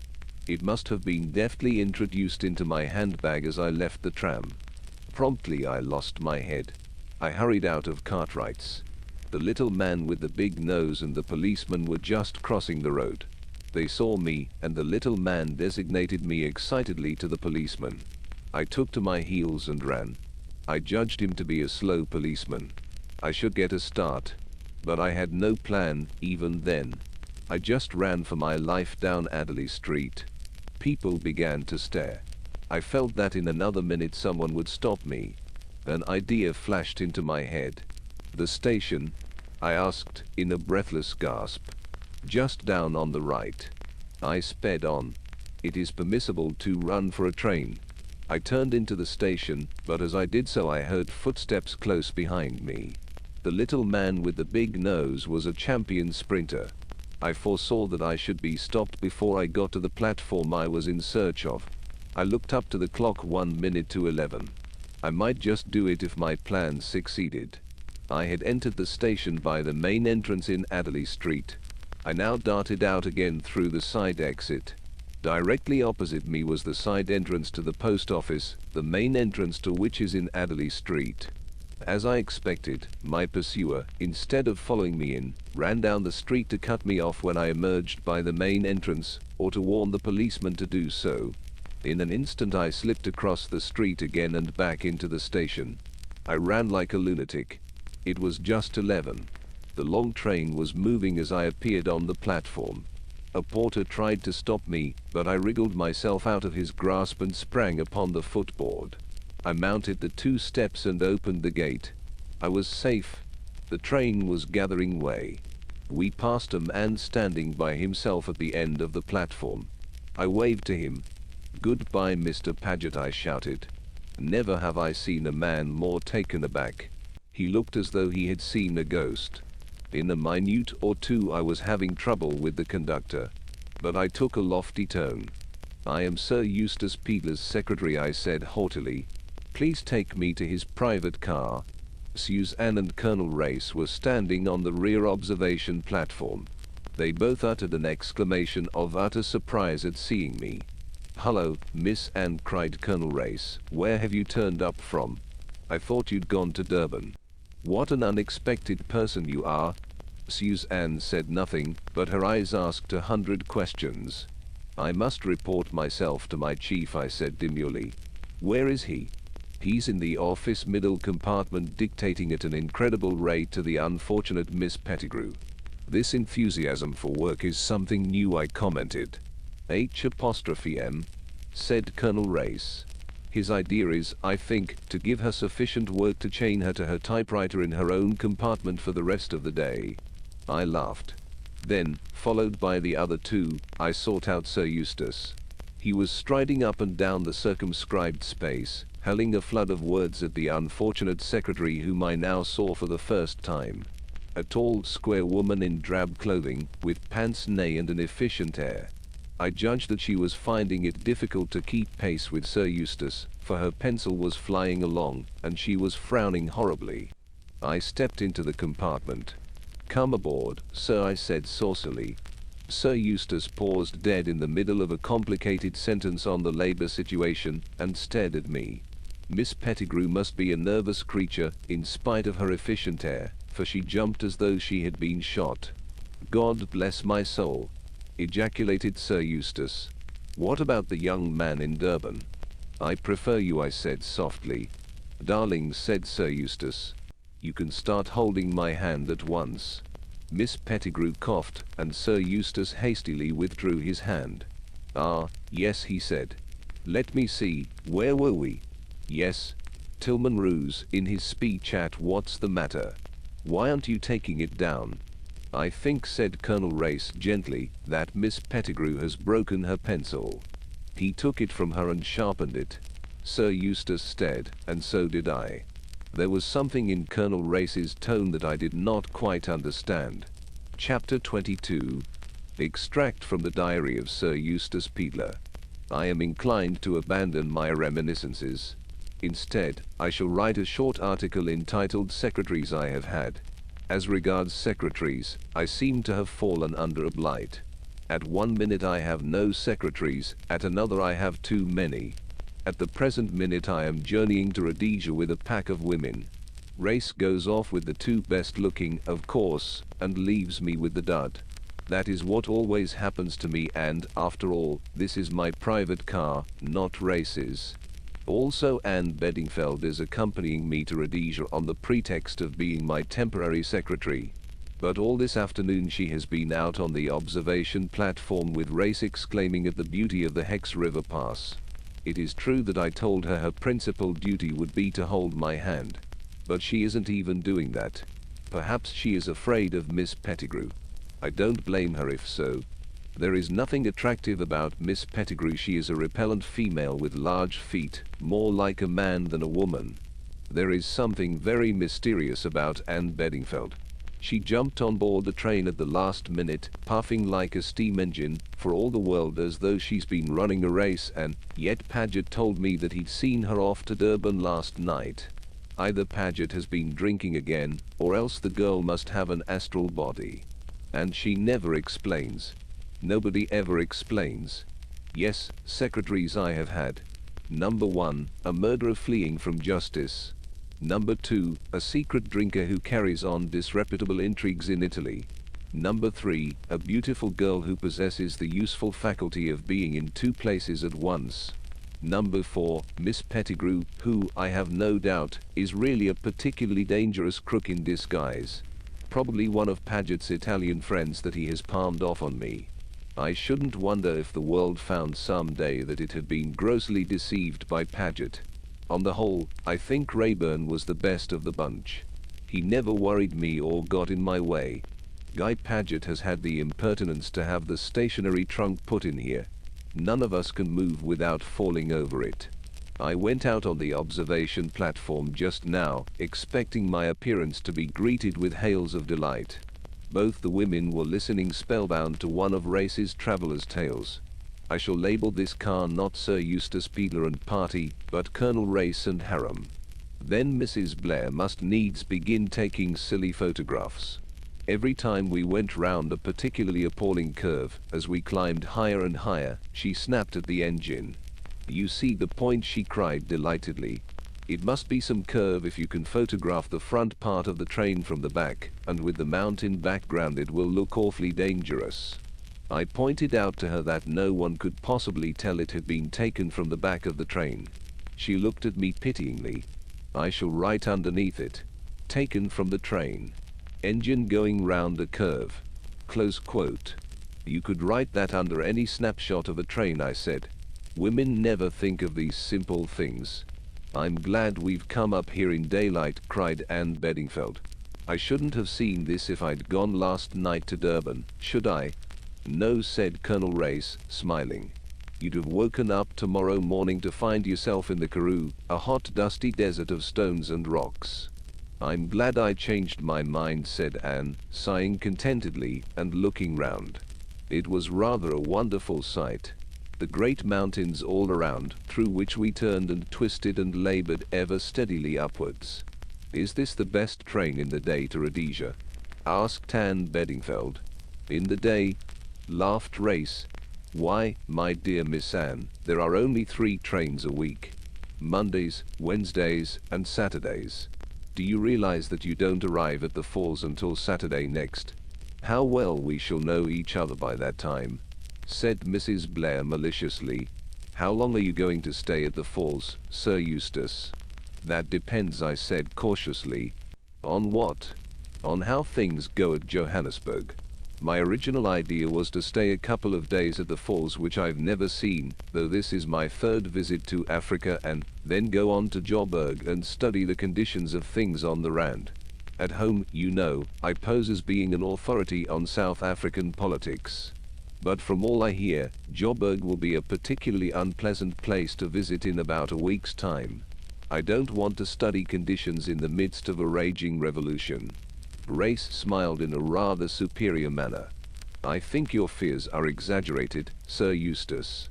There will be no great danger in Joburg. The women immediately looked at him in the "what a brave hero you are" manner. It annoyed me intensely. I am every bit as brave as Race, but I lack the figure. These long, lean, brown men have it all their own way. I suppose you'll be there, I said coldly. Very possibly. We might travel together. I'm not sure that I shan't stay on at the falls a bit, I answered non-committally. Why's Race so anxious that I should go to Joburg? He's got his eye on Anne, I believe. What are your plans, Miss Anne? That depends, she replied demurely, copying me. I thought you were my secretary, I objected. Oh, but I've been cut out. You've been holding Miss Pettigrew's hand all the afternoon. Whatever I've been doing, I can swear I've not been doing that, I assured her. Thursday night. We have just left Kimberley. Race was made to tell the story of the diamond robbery all over again. Why are women so excited by anything to do with diamonds? At last Anne Beddingfeld has shed her veil of mystery. It seems that she's a newspaper correspondent. She sent an immense cable from Dakar this morning. To judge by the jabbering that went on nearly all night in Mrs. Blair's cabin, she must have been reading aloud all her special articles for years to come. It seems that all along she's been on the track of the man in the brown suit. Apparently she didn't spot him on the Colmorden. In fact, she hardly had the chance, but she's now very busy cabling home. How I journeyed out with the murderer and inventing highly fictitious stories of what he said to me, etc. I know how these things are done. I do them myself, in my reminiscences when Paget will let me. And of course one of Nasby's efficient staff will brighten up the details still more, so that when it appears in the Daily Budget, Rayburn won't recognize himself. The girl's clever, though. All on her own, apparently. She's ferreted out the identity of the woman who was killed in my house. She was a Russian dancer called Nadina. I asked Anne Beddingfeld if she was sure of this. She replied that it was merely a deduction, quite in the Sherlock Holmes manner. However, I gather that she had cabled it home to Nasby as a proved fact. Women have these intuitions. I've no doubt that Anne Beddingfeld is perfectly right in her guess, but to call it a deduction is absurd. How she ever got on the staff of the Daily Budget is more than I can imagine. But she is the kind of young woman who does these things. Impossible to withstand her. She is full of coaxing ways that mask an invincible determination. Look how she has got into my private car. I am beginning to have an inkling why. Race said something about the police suspecting that Rayburn would make for Rhodesia. He might just have got off by Monday's train. They telegraphed all along the line, I presume, and no one of his description was found, but that says little. He's an astute young man and he knows Africa. He's probably exquisitely disguised as an old Kaffir woman, and the simple police continue to look for a handsome young man with a scar, dressed in the height of European fashion. I never did quite swallow that scar. Anyway, Anne Beddingfeld is on his track. She wants the glory of discovering him for herself and the Daily Budget. Young women are very cold-blooded nowadays.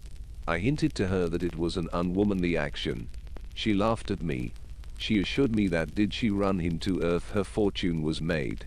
Race doesn't like it either, I can see. Perhaps Rayburn is on this train. If so, we may all be murdered in our beds. I said so to Mrs. Blair, but she seemed quite to welcome the idea, and remarked that if I were murdered, it would be really a terrific scoop for Anne. A scoop for Anne, indeed. Tomorrow we shall be going through Bechuanaland. The dust will be atrocious. Also at every station little Kaffir children come and sell you quaint wooden animals that they carve themselves. Also mealie bowls and baskets. I am rather afraid that Mrs. Blair may run amok. There is a primitive charm about these toys that I feel will appeal to her. Friday evening. As I feared. Mrs. Blair and Anne have bought 49 wooden animals. Chapter 23. Anne's narrative resumed. I thoroughly enjoyed the journey up to Rhodesia. There was something new and exciting to see every day. First the wonderful scenery of the Hex River Valley, then the desolate grandeur of the Karoo, and finally that wonderful straight stretch of line in Bechuanaland, and the perfectly adorable toys the natives brought to sell. Suzanne and I were nearly left behind at each station, if you could call them stations. It seemed to me that the train just stopped whenever it felt like it, and no sooner had it done so than a horde of natives materialized out of the empty landscape, holding up mealie bowls and sugar canes and fur caresses and adorable carved wooden animals. Suzanne began at once to make a collection of the latter. I imitated her example. Most of them cost a ticky 3 pence, and each was different. There were giraffes and tigers and snakes and a melancholy-looking eland and absurd little black warriors. We enjoyed ourselves enormously. Sir Eustace tried to restrain us, but in vain. I still think it was a miracle we were not left behind at some oasis of the line. South African trains don't hoot or get excited when they are going to start off again. They just glide quietly away, and you look up from your bargaining and run for your life. Suzanne's amazement at seeing me climb upon the train at Cape Town can be imagined. We held an exhaustive survey of the situation on the first evening out. We talked half the night. It had become clear to me that defensive tactics must be adopted as well as aggressive ones. Traveling with Sir Eustace Peedler and his party, I was fairly safe. Both he and Colonel Race were powerful protectors, and I judged that my enemies would not wish to stir up a hornet's nest about my ears. Also, as long as I was near Sir Eustace, I was more or less in touch with Guy Paget, and Guy Paget was the heart of the mystery. I asked Suzanne whether in her opinion it was possible that Paget himself was the mysterious colonel. His subordinate position was, of course, against the assumption, but it had struck me once or twice that, for all his autocratic ways, Sir Eustace was really very much influenced by his secretary. He was an easy-going man, and one whom an adroit secretary might be able to twist round his little finger. The comparative obscurity of his position might in reality be useful to him, since he would be anxious to be well out of the limelight. Suzanne, however, negatived these ideas very strongly. She refused to believe that Guy Paget was the ruling spirit. The real head, the colonel, was somewhere in the background, and had probably been already in Africa at the time of our arrival. I agreed that there was much to be said for her view, but I was not entirely satisfied.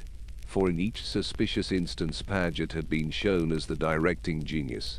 It was true that his personality seemed to lack the assurance and decision that one would expect from a master criminal, but after all, according to Colonel Race, it was brain work only that this mysterious leader supplied, and creative genius is often allied to a weak and timorous physical constitution. "There speaks the professor's daughter," interrupted Suzanne, when I had got to this point in my argument. "It's true, all the same. On the other hand, Paget may be the Grand Vizier, so to speak, of the All-Highest." I was silent for a minute or two, and then went on musingly. "I wish I knew how Sir Eustace made his money." Suspecting him again. "Suzanne, I've got into that state that I can't help suspecting somebody. I don't really suspect him, but, after all, he is Paget's employer, and he did own the mill house. I've always heard that he made his money in some way he isn't anxious to talk about," said Suzanne thoughtfully. "But that doesn't necessarily mean crime. It might be tin tax or hair restorer." I agreed ruefully. "I suppose," said Suzanne doubtfully, "that we're not barking up the wrong tree. Being led completely astray, I mean, by assuming Paget's complicity. Supposing that, after all, he is a perfectly honest man." I considered that for a minute or two, then I shook my head. "I can't believe that.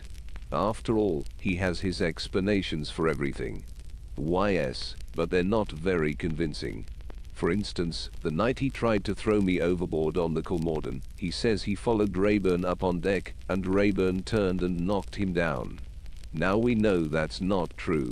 "No," said Suzanne unwillingly. "But we only heard the story at second hand from Sir Eustace." If we'd heard it direct from Paget himself, it might have been different.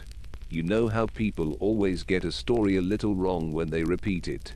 I turned the thing over in my mind. No, I said at last, I don't see any way out. Paget's guilty. You can't get away from the fact that he tried to throw me overboard, and everything else fits in. Why are you so persistent in this new idea of yours? Because of his face. His face? But... Yes, I know what you're going to say. It's a sinister face. That's just it. No man with a face like that could be really sinister. It must be a colossal joke on the part of nature. I did not believe much in Suzanne's argument. I know a lot about nature in past ages. If she's got a sense of humor, she doesn't show it much. Suzanne is just the sort of person who would clothe nature with all her own attributes. We passed on to discuss our immediate plans. It was clear to me that I must have some kind of standing. I couldn't go on avoiding explanations forever. The solution of all my difficulties lay ready to my hand, though I didn't think of it for some time. The daily budget. My silence or my speech could no longer affect Harry Rayburn. He was marked down as the man in the brown suit through no fault of mine. I could help him best by seeming to be against him. The colonel and his gang must have no suspicion that there existed any friendly feeling between me and the man they had elected to be the scapegoat of the murder at Marlow. As far as I knew, the woman killed was still unidentified. I would cable to Lord Naseby, suggesting that she was no other than the famous Russian dancer Nadina, who had been delighting Paris for so long. It seemed incredible to me that she had not been identified already, but when I learnt more of the case long afterwards, I saw how natural it really was. Nadina had never been to England during her successful career in Paris. She was unknown to London audiences. The pictures in the papers of the Marlow victim were so blurred and unrecognizable that it is small wonder no one identified them. And, on the other hand, Nadina had kept her intention of visiting England a profound secret from everyone. The day after the murder, a letter had been received by her manager purporting to be from the dancer, in which she said that she was returning to Russia on urgent private affairs, and that he must deal with her broken contract as best he could. All this, of course, I only learned afterwards. With Suzanne's full approval, I sent a long cable from Dra. It arrived at a psychological moment. This again, of course, I learnt afterwards. The daily budget was hard up for a sensation. My guess was verified and proved to be correct, and the daily budget had the scoop of its lifetime. Victim of the Mill House murder identified by our special reporter. And so on. Our reporter makes voyage with the murderer. The man in the brown suit. What he is really like. The main facts were, of course, cabled to the South African papers, but I only read my own lengthy articles at a much later date. I received approval and full instructions by cable at Bulawayo. I was on the staff of the Daily Budget, and I had a private word of congratulation from Lord Naseby himself. I was definitely accredited to hunt down the murderer, and I, and only I, knew that the murderer was not Harry Rayburn. But let the world think that it was he, best so for the present. Chapter 24. We arrived at Bulawayo early on Saturday morning. I was disappointed in the place. It was very hot, and I hated the hotel. Also Sir Eustace was what I can only describe as thoroughly sulky. I think it was all our wooden animals that annoyed him, especially the big giraffe. It was a colossal giraffe with an impossible neck, a mild eye and a dejected tail. It had character. It had charm. A controversy was already arising as to whom it belonged to, me or Suzanne. We had each contributed a ticky to its purchase. Suzanne advanced the claims of seniority in the married state. I stuck to the position that I had been the first to behold its beauty. In the meantime, I must admit, it occupied a good deal of this three-dimensional space of ours. To carry 49 wooden animals, all of awkward shape, and all of extremely brittle wood, is somewhat of a problem. 2 porters were laden with a bunch of animals each, and one promptly dropped a ravishing group of ostriches, and broke their heads off. Warned by this, Suzanne and I carried all we could. Colonel Race helped, and I pressed the big giraffe into Sir Eustace's arms. Even the correct Miss Pettigrew did not escape. A large hippopotamus and 2 black warriors fell to her share. I had a feeling Miss Pettigrew didn't like me. Perhaps she fancied I was a bold hussy. Anyway, she avoided me as much as she could. And the funny thing was, her face seemed vaguely familiar to me, though I couldn't quite place it. We reposed ourselves most of the morning, and in the afternoon we drove out to the Matopos to see Rhodes' grave. That is to say, we were to have done so, but at the last moment Sir Eustace backed out. He was very nearly in as bad a temper as the morning we arrived at Cape Town when he bounced the peaches on the floor, and they squashed. Evidently arriving early in the morning at places is bad for his temperament. He cursed the porters, he cursed the waiter at breakfast, he cursed the whole hotel management. He would doubtless have liked to curse Miss Pettigrew, who hovered around with her pencil and pad, but I don't think even Sir Eustace would have dared to curse Miss Pettigrew. She's just like the efficient secretary in a book. I only rescued our dear giraffe just in time. I feel Sir Eustace would have liked to dash him to the ground. To return to our expedition, after Sir Eustace had backed out, Miss Pettigrew said she would remain at home in case he might want her. And at the very last minute Suzanne sent down a message to say she had a headache. So Colonel Race and I drove off alone. He is a strange man. One doesn't notice it so much in a crowd. But when one is alone with him, the sense of his personality seems really almost overpowering. He becomes more taciturn, and yet his silence seems to say more than speech might do. It was so that day that we drove to the Matopos through the soft yellow-brown scrub. Everything seemed strangely silent except our car, which I should think was the first Ford ever made by man. The upholstery of it was torn to ribbons, and, though I know nothing about engines, even I could guess that all was not as it should be in its interior. By and by the character of the country changed. Great boulders appeared, piled up into fantastic shapes. I felt suddenly that I had got into a primitive era. Just for a moment Neanderthal men seemed quite as real to me as they had to Papa. I turned to Colonel Race. There must have been giants once, I said dreamily. And their children were just like children are today. They played with handfuls of pebbles, piling them up and knocking them down, and the more cleverly they balanced them, the better pleased they were. If I were to give a name to this place, I should call it the country of giant children. Perhaps you are nearer the mark than you know, said Colonel Race gravely. Simple, primitive, big, that is Africa. I nodded appreciatively. You love it, don't you? I asked. Yes. But to live in it long, well, it makes one what you would call cruel. One comes to hold life and death very lightly. Yes, I said, thinking of Harry Rayburn. He had been like that too, but not cruel to weak things. Opinions differ as to what are and are not weak things, Miss Anne. There was a note of seriousness in his voice which almost startled me. I felt that I knew very little really of this man at my side. I meant children and dogs, I think. I can truthfully say I've never been cruel to children or dogs. So you don't class women as weak things? Close quote, I considered. No, I don't think I do, though they are, I suppose. That is, they are nowadays. But Papa always said that in the beginning men and women roamed the world together, equal in strength like lions and tigers and giraffes. Interpolated Colonel Race slyly. I laughed. Everyone makes fun of that giraffe. And giraffes. They were nomadic, you see. It wasn't till they settled down in communities, and women did one kind of thing and men another, that women got weak. And of course, underneath, one is still the same, one feels the same, I mean, and that is why women worship physical strength in men. It's what they once hadn't have lost. Almost ancestor worship, in fact. Something of the kind. And you really think that's true? That women worship strength, I mean?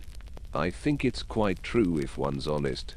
You think you admire moral qualities, but when you fall in love, you revert to the primitive where the physical is all that counts.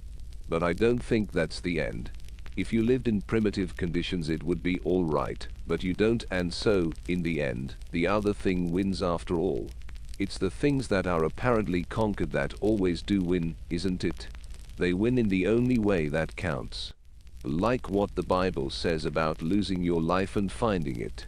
In the end, said Colonel Race thoughtfully, you fall in love and you fall out of it. Is that what you mean? Not exactly, but you can put it that way if you like. But I don't think you've ever fallen out of love, Miss Anne. No, I haven't, I admitted frankly. Or fallen in love, either. I did not answer. The car drew up at our destination and brought the conversation to a close. We got out and began the slow ascent to the world's view. Not for the first time, I felt a slight discomfort in Colonel Race's company. He veiled his thoughts so well behind those impenetrable black eyes. He frightened me a little. He had always frightened me. I never knew where I stood with him. We climbed in silence till we reached the spot where Rhodes lies guarded by giant boulders. A strange eerie place, far from the haunts of men, that sings a ceaseless paean of rugged beauty. We sat there for time in silence, then descended once more, but diverging slightly from the path. Sometimes it was a rough scramble, and once we came to a sharp slope or rock that was almost sheer. Colonel Race went first, then turned to help me. Better lift you, he said suddenly, and swung me off my feet with a quick gesture. I felt the strength of him as he set me down and released his clasp. A man of iron, with muscles like taut steel. And again I felt afraid, especially as he did not move aside, but stood directly in front of me, staring into my face. What are you really doing here, Anne Beddingfeld? He said abruptly. I'm a gypsy seeing the world. Yes, that's true enough. The newspaper correspondent is only a pretext. You've not the soul of a journalist. You're out for your own hand snatching at life. But that's not all. What was he going to make me tell him? I was afraid. I looked him full in the face. My eyes can't keep secrets like his, but they can carry the war into the enemy's country. What are you really doing here, Colonel Race? I asked deliberately. For a moment I thought he wasn't going to answer. He was clearly taken aback, though. At last he spoke, and his words seemed to afford him a grim amusement. Pursuing ambition, he said. Just that, pursuing ambition. You will remember, Miss Beddingfeld, that by that sin fell the angels, etc. They say, I said slowly, that you are really connected with the government, that you are in the Secret Service. Is that true? Was it my fancy, or did he hesitate for a fraction of a second before he answered? I can assure you, Miss Beddingfeld, that I am out here strictly as a private individual traveling for my own pleasure. Thinking the answer over later, it struck me as slightly ambiguous. Perhaps he meant it to be so. We rejoined the car in silence. Halfway back to Bulawayo, we stopped for tea at a somewhat primitive structure at the side of the road. The proprietor was digging in the garden and seemed annoyed at being disturbed, but he graciously promised to see what he could do. After an interminable wait, he brought us some stale cakes and some lukewarm tea, then disappeared to his garden again. No sooner had he departed than we were surrounded by cats, 6 of them all meowing piteously at once. The racket was deafening. I offered them some pieces of cake. They devoured them ravenously. I poured all the milk there was into a saucer, and they fought each other to get it. Oh, I cried indignantly, they're starved. It's wicked. Please, order some more milk and another plate of cake. Colonel Race departed silently to do my bidding. The cats had begun meowing again. He returned with a big jug of milk, and the cats finished it all. I got up with determination on my face. I'm going to take those cats home with us. I shan't leave them here. My dear child, don't be absurd. You can't carry 6 cats as well as 50 wooden animals round with you. Never mind the wooden animals. These cats are alive. I shall take them back with me. You will do nothing of the kind. I looked at him resentfully, but he went on. You think me cruel, but one can't go through life sentimentalizing over these things. It's no good standing out. I shan't allow you to take them. It's a primitive country, you know, and I'm stronger than you. I always know when I am beaten. I went down to the car with tears in my eyes. They're probably short of food just today, he explained consolingly. That man's wife has gone into Bulawayo for stores, so it will be all right. And anyway, you know, the world's full of starving cats. Don't, I said fiercely. I'm teaching you to realize life as it is. I'm teaching you to be hard and ruthless like I am. That's the secret of strength and the secret of success. I'd sooner be dead than hard, I said passionately. We got into the car and started off. I pulled myself together again slowly. Suddenly, to my intense astonishment, he took my hand in his. And he said gently, I want you. Will you marry me? I was utterly taken aback. Oh, no, I stammered. I can't. Why not? I don't care for you in that way. I've never thought of you like that. I see. Is that the only reason? I had to be honest. I owed it him. No, I said, it is not. You see, I care for someone else. I see, he said again. And was that true at the beginning when I first saw you on the Culmorden? No, I whispered. It was since then. I see, he said for the third time, but this time there was a purposeful ring in his voice that made me turn and look at him. His face was grimmer than I had ever seen it. What do you mean? I faltered. He looked at me, inscrutable, dominating. Only that I know now what I have to do. His words sent a shiver through me. There was a determination behind them that I did not understand, and it frightened me. We neither of us said any more until we got back to the hotel. I went straight up to Suzanne. She was lying on her bed reading, and did not look in the least as though she had a headache. Here reposes the perfect gooseberry, she remarked, alias the tactful chaperone. Why, Anne dear, what's the matter? For I had burst into a flood of tears. I told her about the cats. I felt it wasn't fair to tell her about Colonel Race. But Suzanne is very sharp. I think she saw that there was something more behind. You haven't caught a chill, have you, Anne? Sounds absurd even to suggest such things in this heat, but you keep on shivering. It's nothing, I said. Nerves or someone walking over my grave. I keep feeling something dreadful's going to happen. Don't be silly, said Suzanne, with decision. Let's talk of something interesting. And about those diamonds? What about them? I'm not sure they're safe with me. It was all right before, no one could think they'd be amongst my things. But now that everyone knows we're such friends, you and I'll be under suspicion too. Nobody knows they're in a roll of films, though I argued. It's a splendid hiding place, and I really don't think we could better it. She agreed doubtfully, but said we would discuss it again when we got to the falls. Our train went at 9 o'clock. Sir Eustace's temper was still far from good, and Miss Pettigrew looked subdued. Colonel Race was completely himself. I felt that I had dreamed the whole conversation on the way back. I slept heavily that night on my hard bunk, struggling with ill-defined, menacing dreams. I woke with a headache and went out on the observation platform of the car. It was fresh and lovely, and everywhere, as far as one could see, were the undulating wooded hills. I loved it more than any place I had ever seen. I wished then that I could have a little hut somewhere in the heart of the scrub and live there always. Just before 2:30, Colonel Race called me out from the office and pointed to a bouquet-shaped white mist that hovered over one portion of the bush. The spray from the falls, he said. We are nearly there. I was still wrapped in that strange dream feeling of exultation that had succeeded my troubled night. Very strongly implanted in me was the feeling that I had come home. Home. And yet I had never been here before, or had I in dreams. We walked from the train to the hotel, a big white building closely wired against mosquitoes. There were no roads, no houses. We went out on the stoep and I uttered a gasp. There, half a mile away, facing us, were the falls. I've never seen anything so grand and beautiful. I never shall. Anne, your face, said Suzanne, as we sat down to lunch.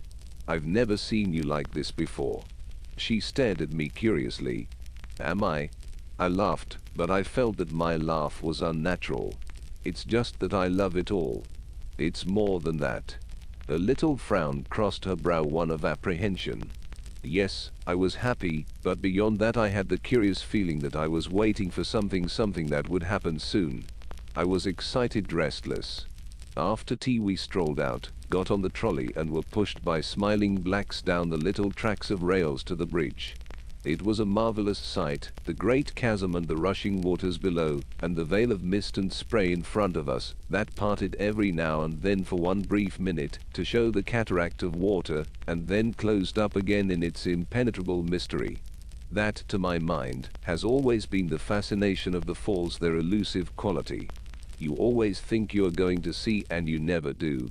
We crossed the bridge and walked slowly on by the path that was marked out with white stone on either side, and led round the brink of the gorge. Finally we arrived in a big clearing where on the left a path led downwards towards the chasm. "The Palm Gully," explained Colonel Race. "Shall we go down, or shall we leave it until tomorrow? It will take some time, and it's a good climb up again." "We'll leave it until tomorrow," said Sir Eustace with decision. "He isn't at all fond of strenuous physical exercise, I have noticed." He led the way back. As we went, we passed a fine native stalking along. Behind him came a woman who seemed to have the entire household belongings piled upon her head. The collection included a frying pan. "I never have my camera when I want it," groaned Suzanne. "That's an opportunity that will occur often enough," Mrs. Blair said Colonel Race. "So don't lament." We arrived back on the bridge. "Shall we go into the rainbow forest?" he continued. "Or are you afraid of getting wet?" Suzanne and I accompanied him. Sir Eustace went back to the hotel. I was rather disappointed in the rainbow forest. There weren't nearly enough rainbows, and we got soaked to the skin, but every now and then we got a glimpse of the falls opposite, and realized how enormously wide they are. "Oh dear, dear falls, how I love and worship you and always shall." We got back to the hotel just in time to change for dinner. Sir Eustace seems to have taken a positive antipathy to Colonel Race. Suzanne and I rallied him gently, but didn't get much satisfaction. After dinner he retired to his sitting room, dragging Miss Pettigrew with him. Suzanne and I talked for a while with Colonel Race, and then she declared, with an immense yawn, that she was going to bed. I didn't want to be left alone with him, so I got up too and went to my room. But I was far too excited to go to sleep. I did not even undress. I laid back in a chair and gave myself up to dreaming. And all the time I was conscious of something coming nearer and nearer. ... There was a knock at the door, and I started. I got up and went to it. A little black boy held out a note.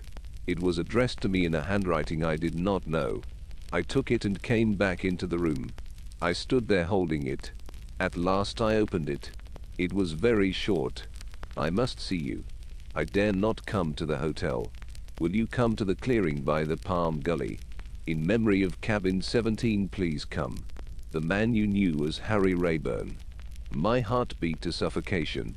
He was here then. Oh, I had known it all along. I had felt him near me. All unwittingly I had come to his place of retreat. I wound a scarf round my head and stole to the door. I must be careful. He was hunted down. No one must see me meet him. I stole along to Suzanne's room. She was fast asleep. I could hear her breathing evenly. "Sir Eustace." I paused outside the door of his sitting room. Yes, he was dictating to Miss Pettigrew. I could hear her monotonous voice repeating. I therefore ventured to suggest that in tackling this problem of colored labor she paused for him to continue, and I heard him grunt something angrily. I stole on again. Colonel Race's room was empty. I did not see him in the lounge. And he was the man I feared most. Still, I could waste no more time. I slipped quickly out of the hotel and took the path to the bridge. I crossed it and stood there waiting in the shadow. If anyone had followed me, I should see them crossing the bridge. But the minutes passed and no one came. I had not been followed. I turned and took the path to the clearing. I took 6 paces or so and then stopped. Something had rustled behind me.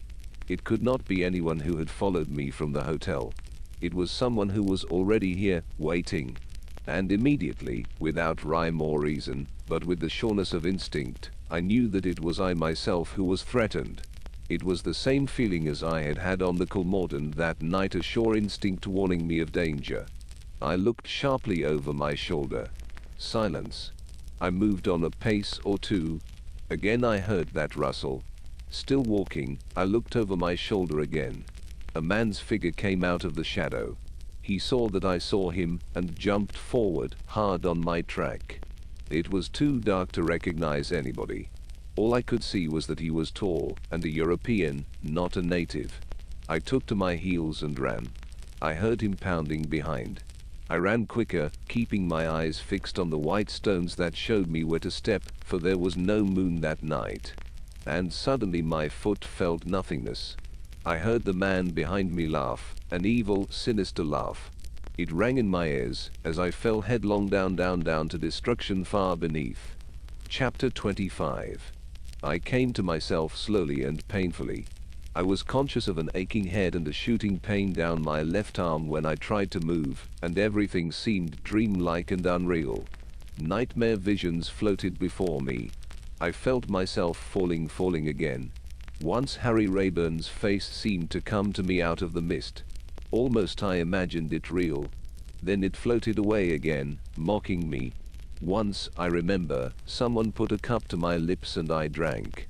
A black face grinned into mine, a devil's face, I thought it, and screamed out.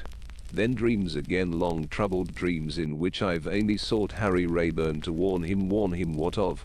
I did not know myself. But there was some danger, some great danger, and I alone could save him. Then darkness again, merciful darkness and real sleep. I woke at last myself again. The long nightmare was over. I remembered perfectly everything that had happened. My hurried flight from the hotel to meet Harry, the man in the shadows, and the last terrible moment of falling. By some miracle or other I had not been killed. I was bruised and aching, and very weak, but I was alive. But where was I?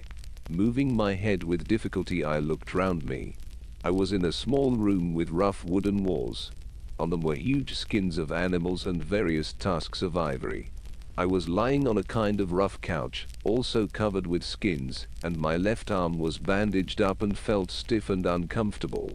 At first I thought I was alone, and then I saw a man's figure sitting between me and the light, his head turned towards the window. He was so still that he might have been carved out of wood. Something in the close-cropped black head was familiar to me, but I did not dare to let my imagination run astray. Suddenly he turned, and I caught my breath. It was Harry Rayburn. Harry Rayburn in the flesh. He rose and came over to me.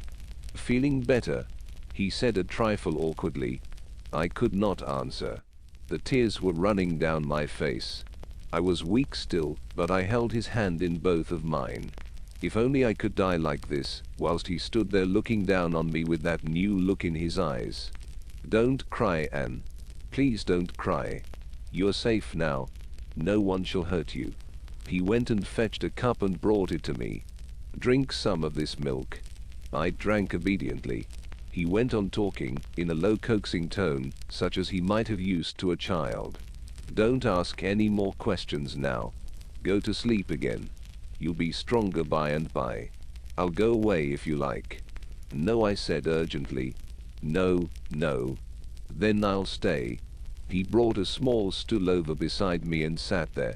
He laid his hand over mine, and, soothed and comforted, I dropped off to sleep once more. It must have been evening then, but when I woke again the sun was high in the heavens. I was alone in the hut, but as I stirred an old native woman came running in. She was hideous as sin, but she grinned at me encouragingly. She brought me water in a basin and helped me wash my face and hands. Then she brought me a large bowl of soup, and I finished it every drop. I asked her several questions, but she only grinned and nodded and chattered away in a guttural language, so I gathered she knew no English. Suddenly she stood up and drew back respectfully as Harry Rayburn entered. He gave her a nod of dismissal, and she went out, leaving us alone. He smiled at me. "Really better today?" "Yes, indeed, but very bewildered still." "Where am I?" "You're on a small island on the Zambesi about 4 miles up from the falls. Do my friends know I'm here?" He shook his head. "I must send word to them." That is as you like, of course, but if I were you I should wait until you are a little stronger. Why? He did not answer immediately, so I went on. How long have I been here? His answer amazed me. Nearly a month. Oh, I cried. I must send word to Suzanne. She'll be terribly anxious. Who is Suzanne? Mrs. Blair. I was with her and Sir Eustace and Colonel Race at the hotel. But you knew that, surely. He shook his head. I know nothing, except that I found you, caught in the fork of a tree, unconscious and with a badly wrenched arm. Where was the tree? Overhanging the ravine. But for your clothes catching on the branches, you would certainly have been dashed to pieces. I shuddered. Then a thought struck me. You say you didn't know I was there. What about the note then? What note? The note you sent me, asking me to meet you in the clearing. He stared at me. I sent no note. I felt myself flushing up to the roots of my hair. Fortunately, he did not seem to notice. How did you come to be on the spot in such a marvelous manner? I asked, in as nonchalant a manner as I could assume. And what are you doing in this part of the world, anyway? I live here, he said simply. On this island. Yes, I came here after the war. Sometimes I take parties from the hotel out in my boat, but it costs me very little to live, and mostly I do as I please. You live here all alone? I am not pining for society, I assure you, he replied coldly. I am sorry to have inflicted mine upon you, I retorted, but I seem to have had very little to say in the matter. To my surprise, his eyes twinkled a little. None whatever. I slung you across my shoulders like a sack of coal and carried you to my boat. Quite like a primitive man of the Stone Age. But for a different reason, I put in. He flushed this time, a deep burning blush. The tan of his face was suffused. But you haven't told me how you came to be wandering about so conveniently for me, I said hastily, to cover his confusion. I couldn't sleep. I was restless, disturbed, had the feeling something was going to happen. In the end I took the boat and came ashore and tramped down towards the falls. I was just at the head of the Palm Gully when I heard you scream. Why didn't you get help from the hotel instead of carting me all the way here? I asked. He flushed again.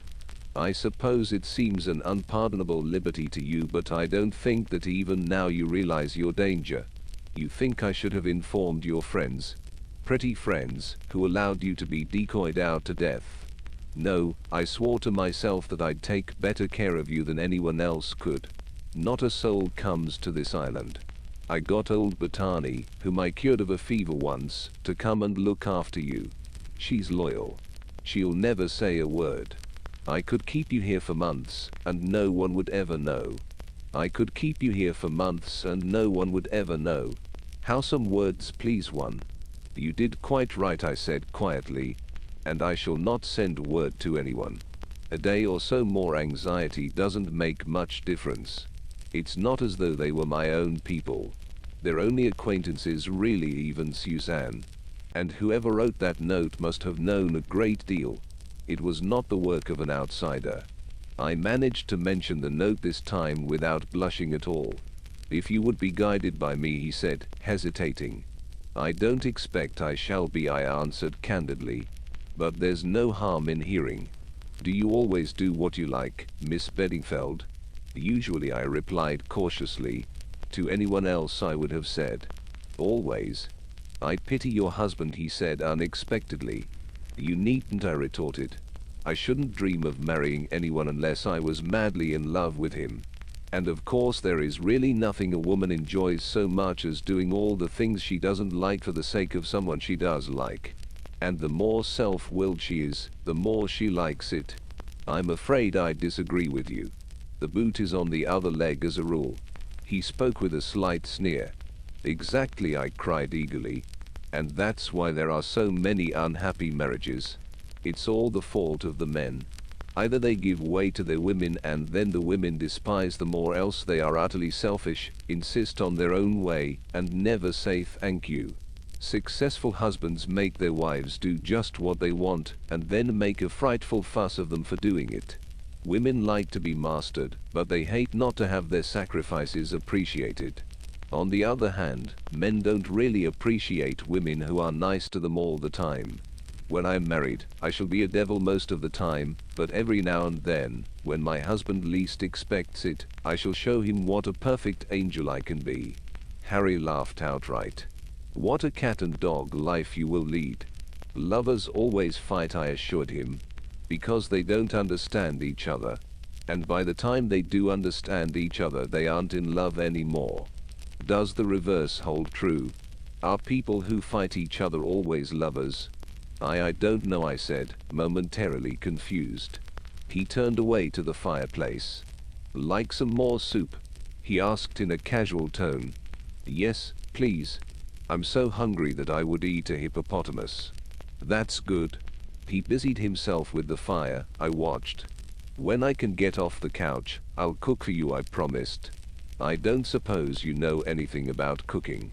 "I can warm up things out of tins as well as you can," I retorted, pointing to a row of tins on the mantelpiece. "Touché," he said and laughed. His whole face changed when he laughed. It became boyish, happy, a different personality. I enjoyed my soup.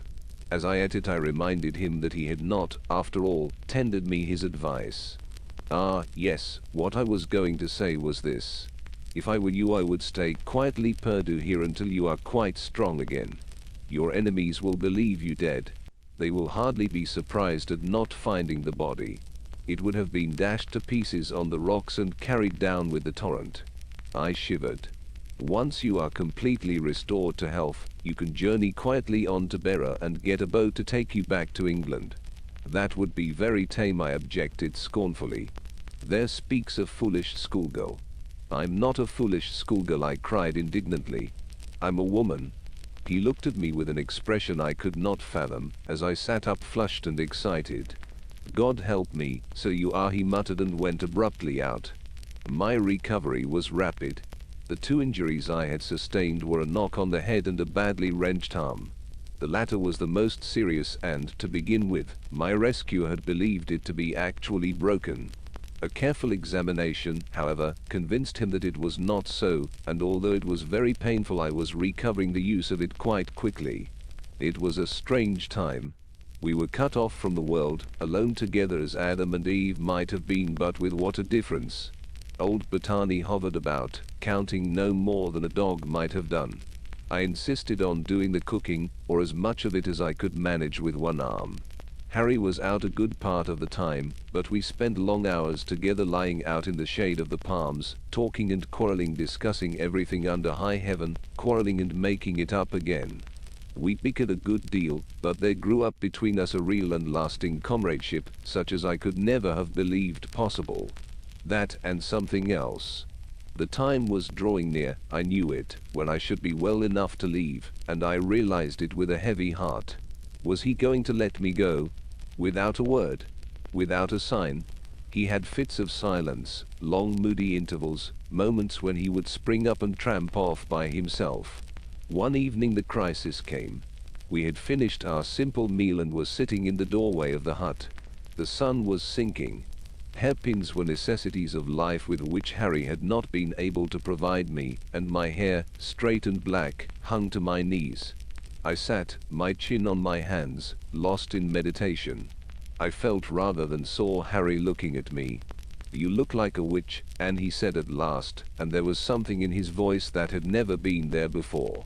He reached out his hand and just touched my hair. I shivered. Suddenly he sprang up with an oath. "You must leave here tomorrow, do you hear?" he cried. I can't bear any more. I'm only a man after all. You must go, Anne. You must. You're not a fool. You know yourself that this can't go on." "I suppose not," I said slowly. "But it's been happy, hasn't it?" "Happy? It's been hell." "As bad as that? What do you torment me for? Why are you mocking at me? Why do you say that laughing into your hair?" "I wasn't laughing. And I'm not mocking. If you want me to go, I'll go. But if you want me to stay, I'll stay." "Not that," he cried vehemently. "Not that. Don't tempt me, Anne. Do you realize what I am? A criminal twice over. A man hunted down. They know me here as Harry Parker. They think I've been away on a trek up country, but any day they may put two and two together and then the blow will fall. You're so young, Anne, and so beautiful with the kind of beauty that sends men mad. All the world's before you, love, life, everything. Mine's behind me, scorched, spoiled, with a taste of bitter ashes. If you don't want me, you know I want you. You know that I'd give my soul to pick you up in my arms and keep you here, hidden away from the world, forever and ever. And you're tempting me, Anne. You, with your long witch's hair, and your eyes that are golden and brown and green, and never stop laughing even when your mouth is grave.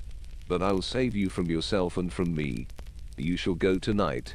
You shall go to Bear. I'm not going to Bear, I interrupted. You are. You shall go to Bear if I have to take you there myself and throw you onto the boat. What do you think I'm made of? ? Do you think I'll wake up night after night, fearing they've got you? One can't go on counting on miracles happening. You must go back to England, and dash and marry and be happy. With a steady man who'll give me a good home. Better that than utter disaster. And what of you? His face grew grim and set. I've got my work ready to hand. Don't ask what it is. You can guess, I dare say.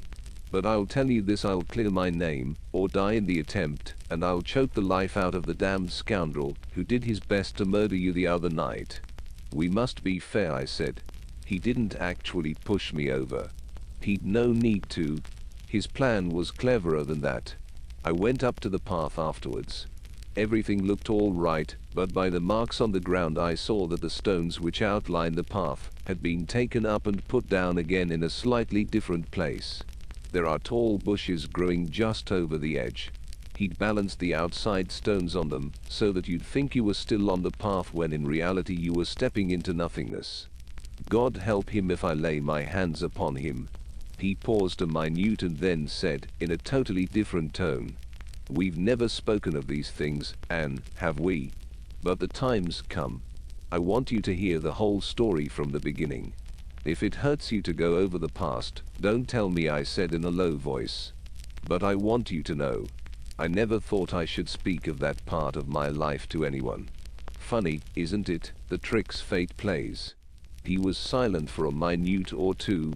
The sun had set, and the velvety darkness of the African night was enveloping us like a mantle. "Some of it I know," I said gently. "What do you know?" "I know that your real name is Harry Lucas."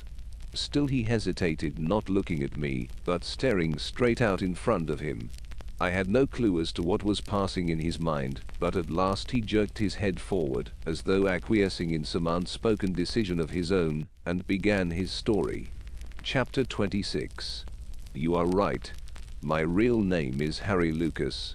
My father was a retired soldier who came out to farm in Rhodesia. He died when I was in my second year at Cambridge. Were you fond of him? I asked suddenly. I don't know. Then he flushed and went on with sudden vehemence. Why do I say that? I did love my father.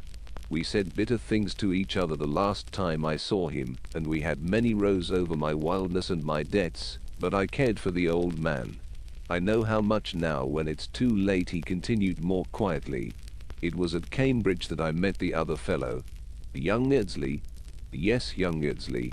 His father, as you know, was one of South Africa's most prominent men. We drifted together at once, my friend and I. We had our love of South Africa in common, and we both had a taste for the untrodden places of the world. After he left Cambridge, Eardsley had a final quarrel with his father. The old man had paid his debts twice. He refused to do so again. There was a bitter scene between them. Sir Lawrence declared himself at the end of his patience. He would do no more for his son. He must stand on his own legs for a while. The result was, as you know, that those two young men went off to South America together, prospecting for diamonds. I'm not going into that now, but we had a wonderful time out there. Hardships in plenty, you understand, but it was a good life, a hand-to-mouth scramble for existence, far from the beaten track, and, my God, that's the place to know a friend. There was a bond forged between us two out there that only death could have broken. Well, as Colonel Race told you, our efforts were crowned with success. We found a second Kimberley in the heart of the British Guiana jungles. I can't tell you our elation. It wasn't so much the actual value in money of the find, you see. Iddesleigh was used to money, and he knew that when his father died he would be a millionaire, and Lucas had always been poor and was used to it. No, it was the sheer delight of discovery. He paused, and then added, almost apologetically, "You don't mind my telling it this way, do you?" As though I wasn't in it at all. It seems like that now when I look back and see those two boys. I almost forget that one of them was Harry Rayburn. "Tell it any way you like," I said, and he went on. "We came to Kimberley very cock-a-hoop over our find. We brought a magnificent selection of diamonds with us to submit to the experts. And then in the hotel at Kimberley we met her." I stiffened a little, and the hand that rested on the doorpost clenched itself involuntarily. Anita Grunberg, that was her name. She was an actress, quite young and very beautiful. She was South African born, but her mother was a Hungarian, I believe. There was some sort of mystery about her, and that, of course, heightened her attraction for two boys home from the wilds. She must have had an easy task. We both fell for her right away, and we both took it hard. It was the first shadow that had ever come between us, but even then it didn't weaken our friendship. Each of us, I honestly believe, was willing to stand aside for the other to go in and win. But that wasn't her game. Sometimes, afterwards, I wondered why it hadn't been, for Sir Lawrence Iddesleigh's only son was quite a party. But the truth of it was that she was married to a sorter in De Beers, though nobody knew of it. She pretended enormous interest in our discovery, and we told her all about it, and even showed her the diamonds. Delilah, that's what she should have been called, and she played her part well. The De Beers robbery was discovered, and like a thunderclap the police came down upon us. They seized our diamonds. We only laughed at first, the whole thing was so absurd. And then the diamonds were produced in court, and without question they were the stones stolen from De Beers. Anita Grunberg had disappeared. She had effected the substitution neatly enough, and our story that these were not the stones originally in our possession was laughed to scorn. Sir Lawrence Iddesleigh had enormous influence. He succeeded in getting the case dismissed, but it left two young men ruined and disgraced to face the world with the stigma of thief attached to their name, and it pretty well broke the old fellow's heart. He had one bitter interview with his son, in which he heaped upon him every reproach imaginable. He had done what he could to save the family name, but from that day on his son was his son no longer. He cast him off utterly. And the boy, like the proud young fool that he was, remained silent, disdaining to protest his innocence in the face of his father's disbelief. He came out furious from the interview. His friend was waiting for him. A week later, war was declared. The two friends enlisted together. You know what happened. The best pal a man ever had was killed, partly through his own mad recklessness in rushing into unnecessary danger. He died with his name tarnished. ... I swear to you, Anne, that it was mainly on his account that I was so bitter against that woman. It had gone deeper with him than with me. I had been madly in love with her for the moment. I even think that I frightened her sometimes, but with him, it was a quieter and deeper feeling. She had been the very center of his universe, and her betrayal of him tore up the very roots of life. The blow stunned him and left him paralyzed. Harry paused. After a minute or two he went on. As you know, I was reported missing, presumed killed. I never troubled to correct the mistake. I took the name of Parker and came to this island, which I knew of old.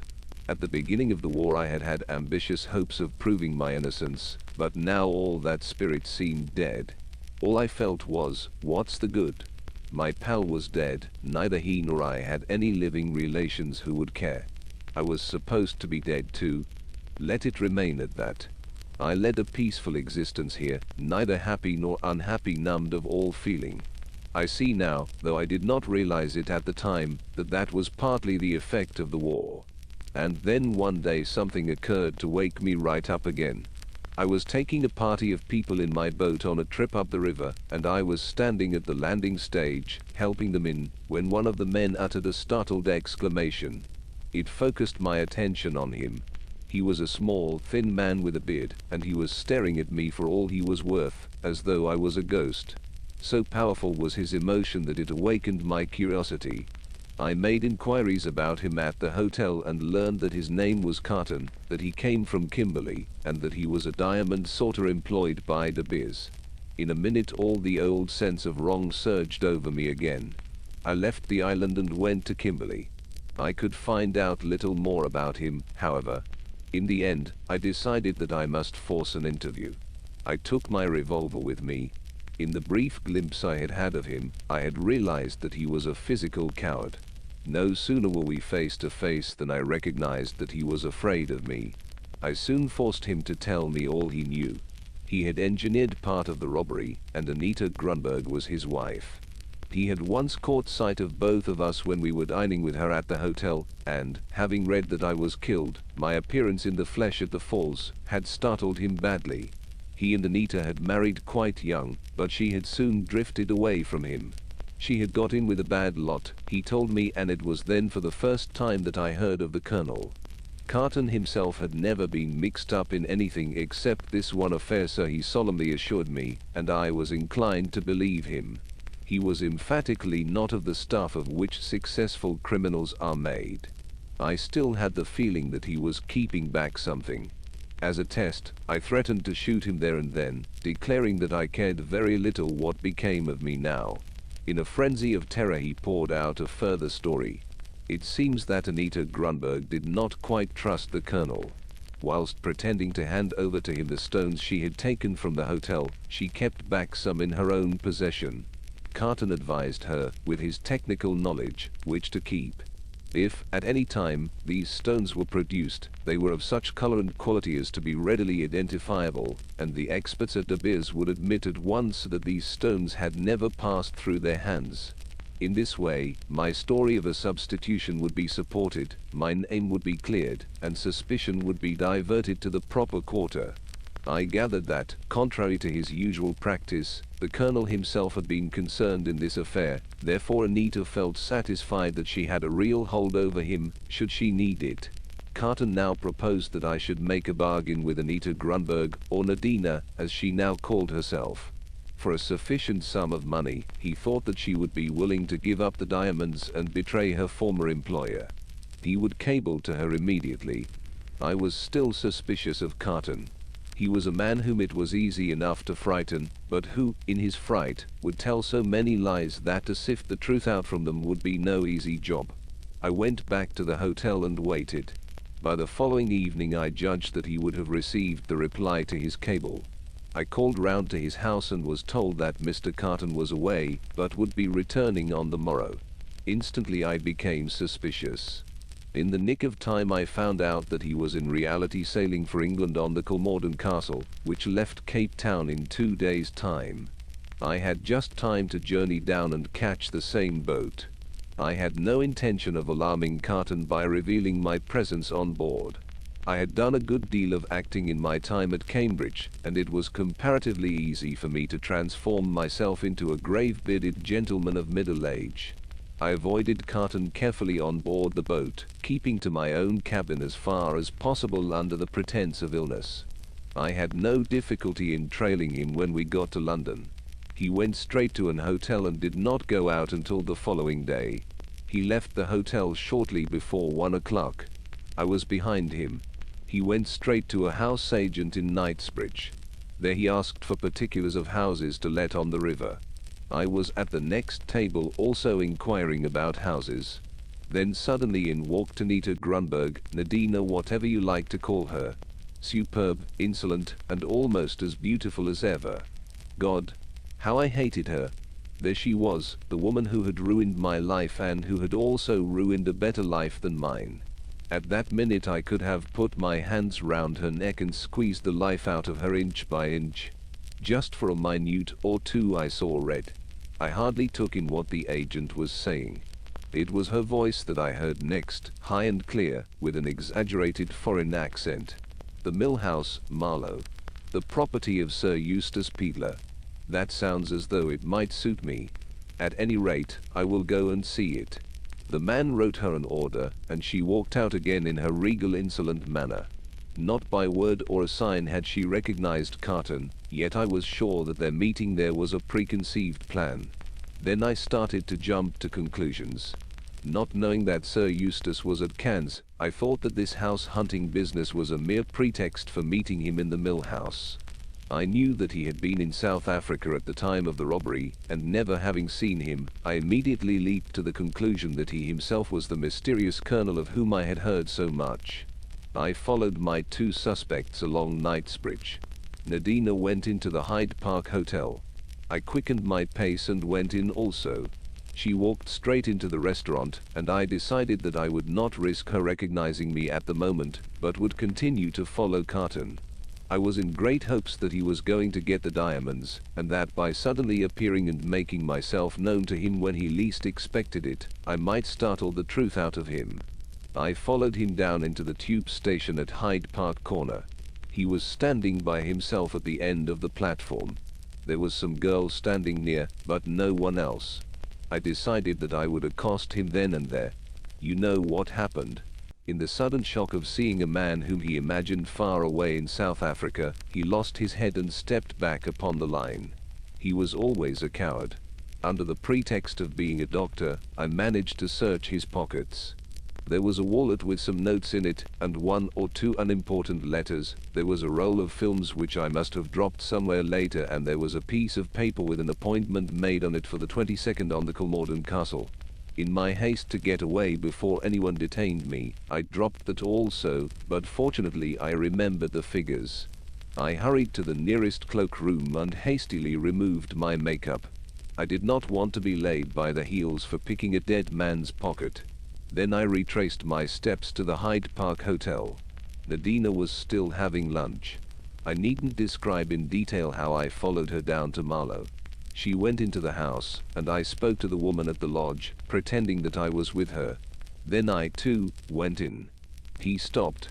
There was a tense silence. You will believe me, Anne, won't you? I swear before God that what I am going to say is true. I went into the house after her with something very like murder in my heart, and she was dead. I found her in that first-floor room. God, it was horrible. Dead, and I was not more than 3 minutes behind her. And there was no sign of anyone else in the house. Of course I realized at once the terrible position I was in. By one masterstroke the blackmailed had rid himself of the blackmailer, and at the same time had provided a victim to whom the crime would be ascribed. The hand of the colonel was very plain.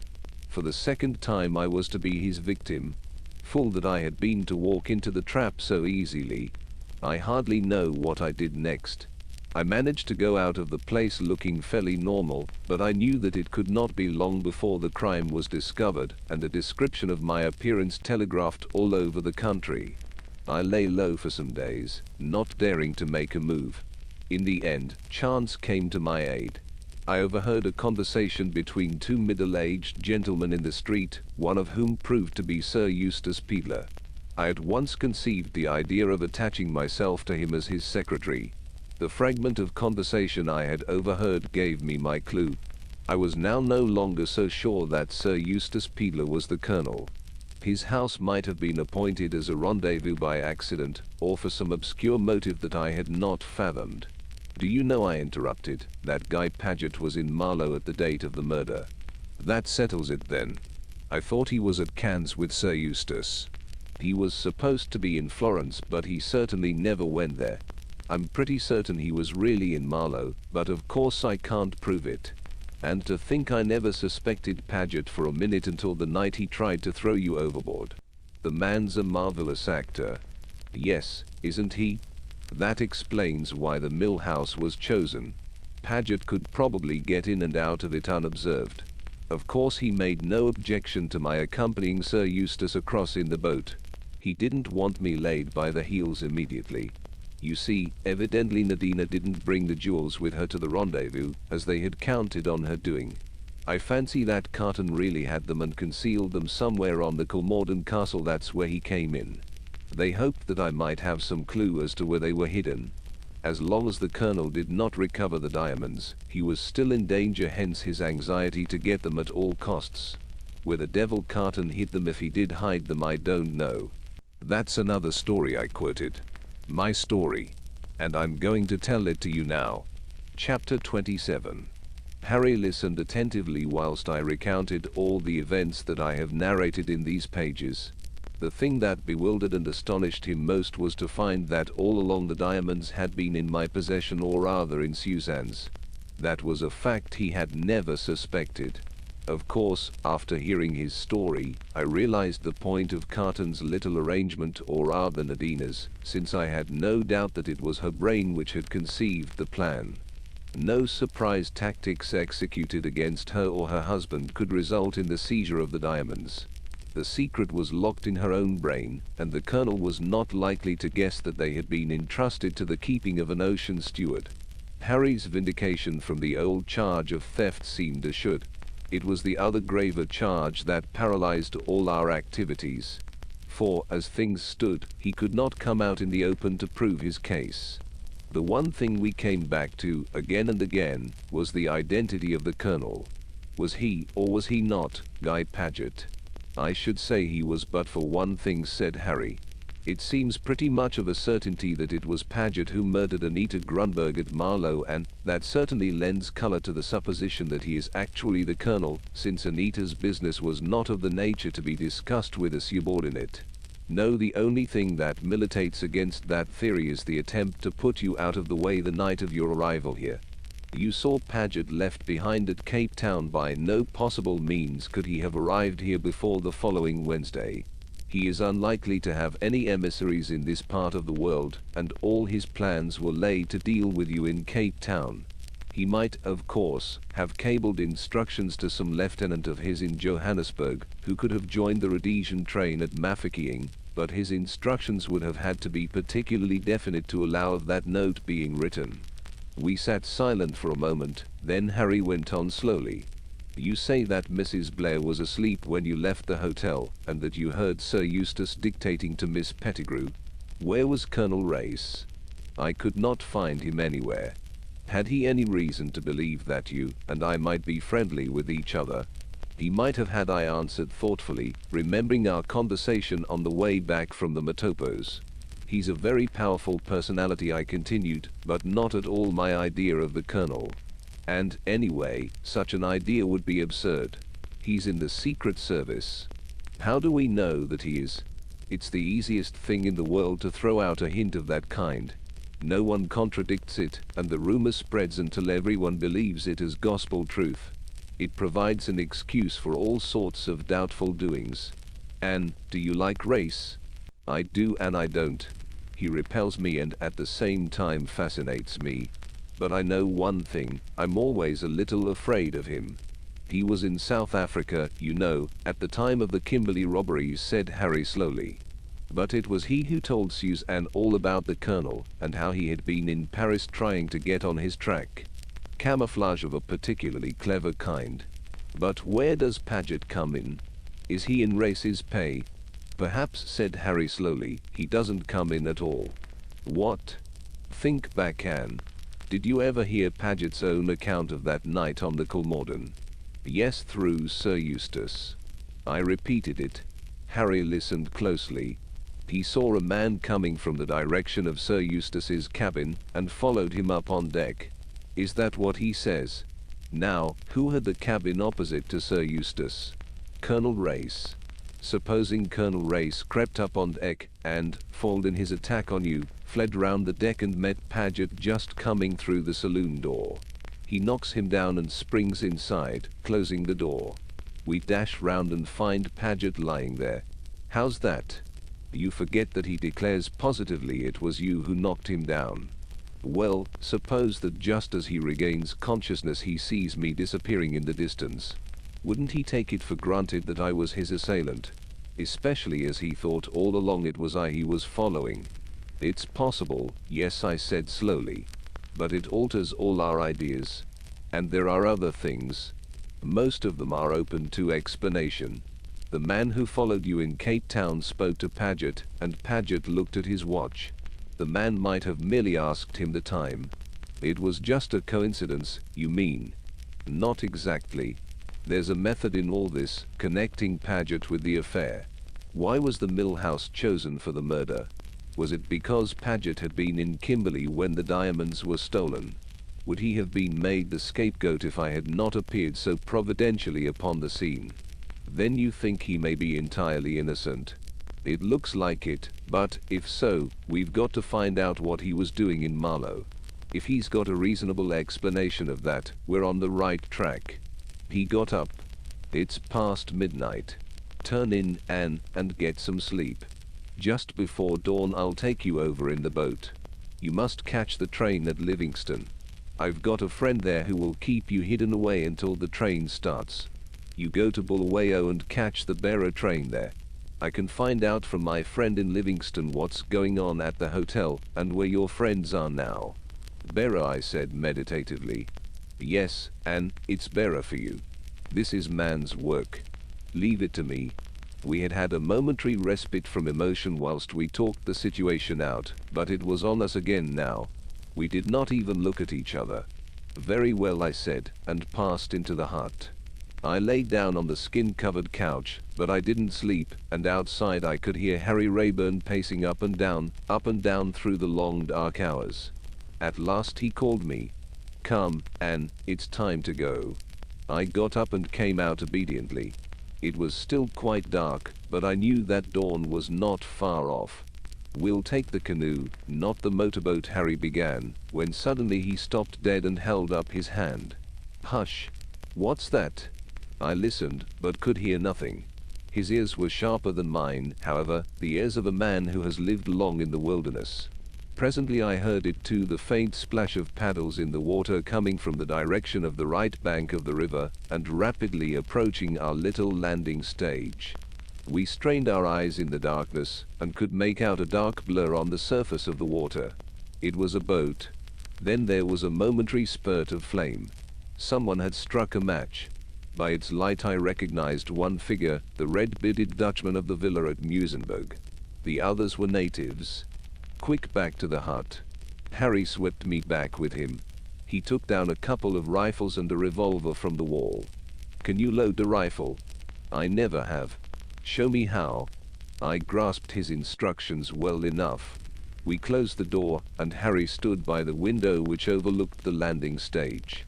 The boat was just about to run alongside it. Who's that? Called out Harry, in a ringing voice. Any doubt we might have had as to our visitor's intentions was swiftly resolved. A hail of bullets splattered round us. Fortunately neither of us was hit. Harry raised the rifle. It spat murderously, and again and again. I heard two groans and a splash. That's given 'em something to think about, he muttered grimly, as he reached for the second rifle. Stand well back, Anne, for God's sake. And load quickly. More bullets. One just grazed Harry's cheek. His answering fire was more deadly than theirs. I had the rifle reloaded when he turned for it.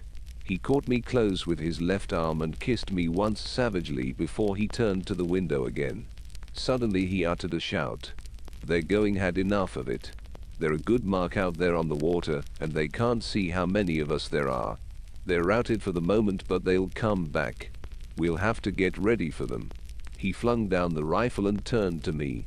Anne, you beauty, you wonder, you little queen, as brave as a lion. Black-haired witch. He caught me in his arms. He kissed my hair, my eyes, my mouth.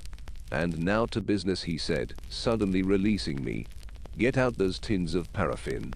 I did as I was told. He was busy inside the hut. Presently I saw him on the roof of the hut, crawling along with something in his arms.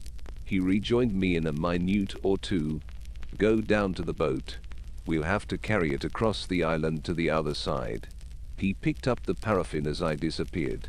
They're coming back, I called softly. I had seen the blur moving out from the opposite shore. He ran down to me. Just in time. Why, where the hell's the boat? Both had been cut adrift. Harry whistled softly. We're in a tight place, honey. Mind? Not with you. Ah, but dying together's not much fun. We'll do better than that. See, they've got 2 boatloads this time. Going to land at 2 different points. Now for my little scenic effect. Almost as he spoke, a long flame shot up from the hut.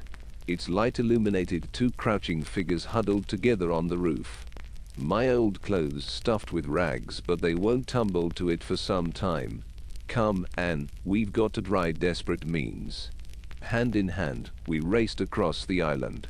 Only a narrow channel of water divided it from the shore on that side. We've got to swim for it. Can you swim at all, Anne? Not that it matters. I can get you across. It's the wrong side for a boat, too many rocks, but the right side for swimming, and the right side for Livingston. I can swim a little further than that. What's the danger, Harry? For I had seen the grim look on his face. Sharks? No, you little goose. Sharks live in the sea. But you're sharp, Anne. Crocs, that's the trouble. Crocodiles? Yes, don't think of them or say your prayers, whichever you feel inclined. We plunged in. My prayers must have been efficacious, for we reached the shore without adventure and drew ourselves up wet and dripping on the bank. Now for Livingston. It's rough going, I'm afraid, and wet clothes won't make it any better. But it's got to be done. That walk was a nightmare. My wet skirts flapped round my legs, and my stockings were soon torn off by the thorns. Finally, I stopped, utterly exhausted. Harry came back to me. Hold up, honey. I'll carry you for a bit. That was the way I came into Livingston, slung across his shoulder like a sack of coals. How he did it for all that way, I don't know. The first faint light of dawn was just breaking. Harry's friend was a young man of 20 years old who kept a store of native curios. His name was Ned, perhaps he had another, but I never heard it. He didn't seem in the least surprised to see Harry walk in, dripping wet, holding an equally dripping female by the hand. Men are very wonderful. He gave us food to eat, and hot coffee, and got our clothes dried for us, whilst we rolled ourselves in Manchester blankets of gaudy hue. In the tiny back room of the hut we were safe from observation whilst he departed to make judicious inquiries as to what had become of Sir Eustace's party, and whether any of them were still at the hotel. It was then that I informed Harry that nothing would induce me to go to Berra. I never meant to, anyway, but now all reason for such proceedings had vanished. The point of the plan had been that my enemies believed me dead. Now that they knew I wasn't dead, my going to Berra would do no good whatever. They could easily follow me there and murder me quietly. I should have no one to protect me. It was finally arranged that I should join Suzanne, wherever she was, and devote all my energies to taking care of myself. On no account was I to seek adventures or endeavor to checkmate the Colonel. I was to remain quietly with her and await instructions from Harry. The diamonds were to be deposited in the bank at Kimberley under the name of Parker. There's one thing, I said thoughtfully, we ought to have a code of some kind. We don't want to be hoodwinked again by messages purporting to come from one to the other. That's easy enough. Any message that comes genuinely from me will have the word "and" crossed out in it. Without trademark, none genuine, I murmured. What about wires? Any wires from me will be signed Andy. Close quote. Train will be in before long, Harry said, Ned, putting his head in and withdrawing it immediately. I stood up. And shall I marry a nice steady man if I find one? I asked demurely. Harry came close to me. My God, Anne, if you ever marry anyone else but me, I'll wring his neck. And as for you? Yes, I said, pleasurably excited. I shall carry you away and beat you black and blue. What a delightful husband I have chosen, I said satirically. And doesn't he change his mind overnight? Chapter 28. Extract from the diary of Sir Eustace Peatler. As I remarked once before, I am essentially a man of peace. I yearn for a quiet life, and that's just the one thing I don't seem able to have. I am always in the middle of storms and alarms. The relief of getting away from Paget with his incessant nosing out of intrigues was enormous, and Miss Pettigrew is certainly a useful creature. Although there is nothing of the Howery about her, one or two of her accomplishments are invaluable. It is true that I had a touch of liver at Bulawayo, and behaved like a bear in consequence, but I had had a disturbed night in the train. At 3 a.m. an exquisitely dressed young man looking like a musical comedy hero of the Wild West entered my compartment and asked where I was going. Disregarding my first murmur of tea and for God's sake don't put sugar in it, he repeated his question, laying stress on the fact that he was not a waiter but an immigration officer. I finally succeeded in satisfying him that I was suffering from no infectious disease, that I was visiting Rhodesia from the purest of motives, and further gratified him with my full Christian names and my place of birth. I then endeavored to snatch a little sleep, but some officious ass aroused me at 5:30 with a cup of liquid sugar which he called tea. I don't think I threw it at him, but I know that that was what I wanted to do. He brought me unsugared tea, stone cold, at 6, and I then fell asleep utterly exhausted, to awaken just outside Bulawayo and be landed with a beastly wooden giraffe, all legs and neck. But for these small contretemps, all had been going smoothly. And then fresh calamity befell. It was the night of our arrival at the falls. I was dictating to Miss Pettigrew in my sitting room, when suddenly Mrs. Blair burst in without a word of excuse, and wearing most compromising attire. "Where's Anne?" she cried. A nice question to ask. As though I were responsible for the girl. What did she expect Miss Pettigrew to think? That I was in the habit of producing Anne Beddingfeld from my pocket at midnight or thereabouts. Very compromising for a man in my position. I presume I said coldly that she is in her bed. I cleared my throat and glanced at Miss Pettigrew to show that I was ready to resume dictating. I hoped Mrs. Blair would take the hint. She did nothing of the kind. Instead she sank into a chair and waved a slippered foot in an agitated manner. "She's not in her room. I've been there. I had a terrible dream that she was in some awful danger, and I got up and went to her room, just to reassure myself, you know. She wasn't there, and her bed hadn't been slept in." She looked at me appealingly. "What shall I do, Sir Eustace?" Repressing the desire to reply, "Go to bed, and don't worry over nothing. An able-bodied young woman like Anne Beddingfeld is perfectly well able to take care of herself." I frowned judicially. What does Race say about it? Why should Race have it all his own way? Let him have some of the disadvantages as well as the advantages of female society. I can't find him anywhere. She was evidently making a night of it. I sighed and sat down in a chair. "I don't quite see the reason for your agitation," I said patiently. "My dream? That curry we had for dinner." "Oh, Sir Eustace." The woman was quite indignant. "And yet everybody knows that nightmares are a direct result of injudicious eating. After all," I continued persuasively, "why shouldn't Anne Beddingfeld and Race go out for a little stroll, without having the whole hotel aroused about it? You think they've just gone out for a stroll together? But it's after midnight. One does these foolish things when one is young," I murmured. "Though Race is certainly old enough to know better." "Do you really think so?" "I dare say they've run away to make a match of it," I continued soothingly, though fully aware that I was making an idiotic suggestion. For, after all, at a place like this, where is there to run away to? I don't know how much longer I should have gone on making feeble remarks, but at that moment Race himself walked in upon us. At any rate, I had been partly right. He had been out for a stroll, but he hadn't taken Anne with him. However, I had been quite wrong in my way of dealing with the situation. I was soon shown that Race had the whole hotel turned upside down in 3 minutes. I've never seen a man more upset. The thing is very extraordinary. Where did the girl go? She walked out of the hotel, fully dressed, about 10 minutes past 11, and she was never seen again. The idea of suicide seems impossible. She was one of these energetic young women who are in love with life, and have not the faintest intention of quitting it. There was no train either way until midday on the morrow, so she can't have left the place. Then where the devil is she? Race is almost beside himself, poor fellow. He has left no stone unturned. All the DCS, or whatever they call themselves, for hundreds of miles round have been pressed into the service. The native trackers have run about on all fours.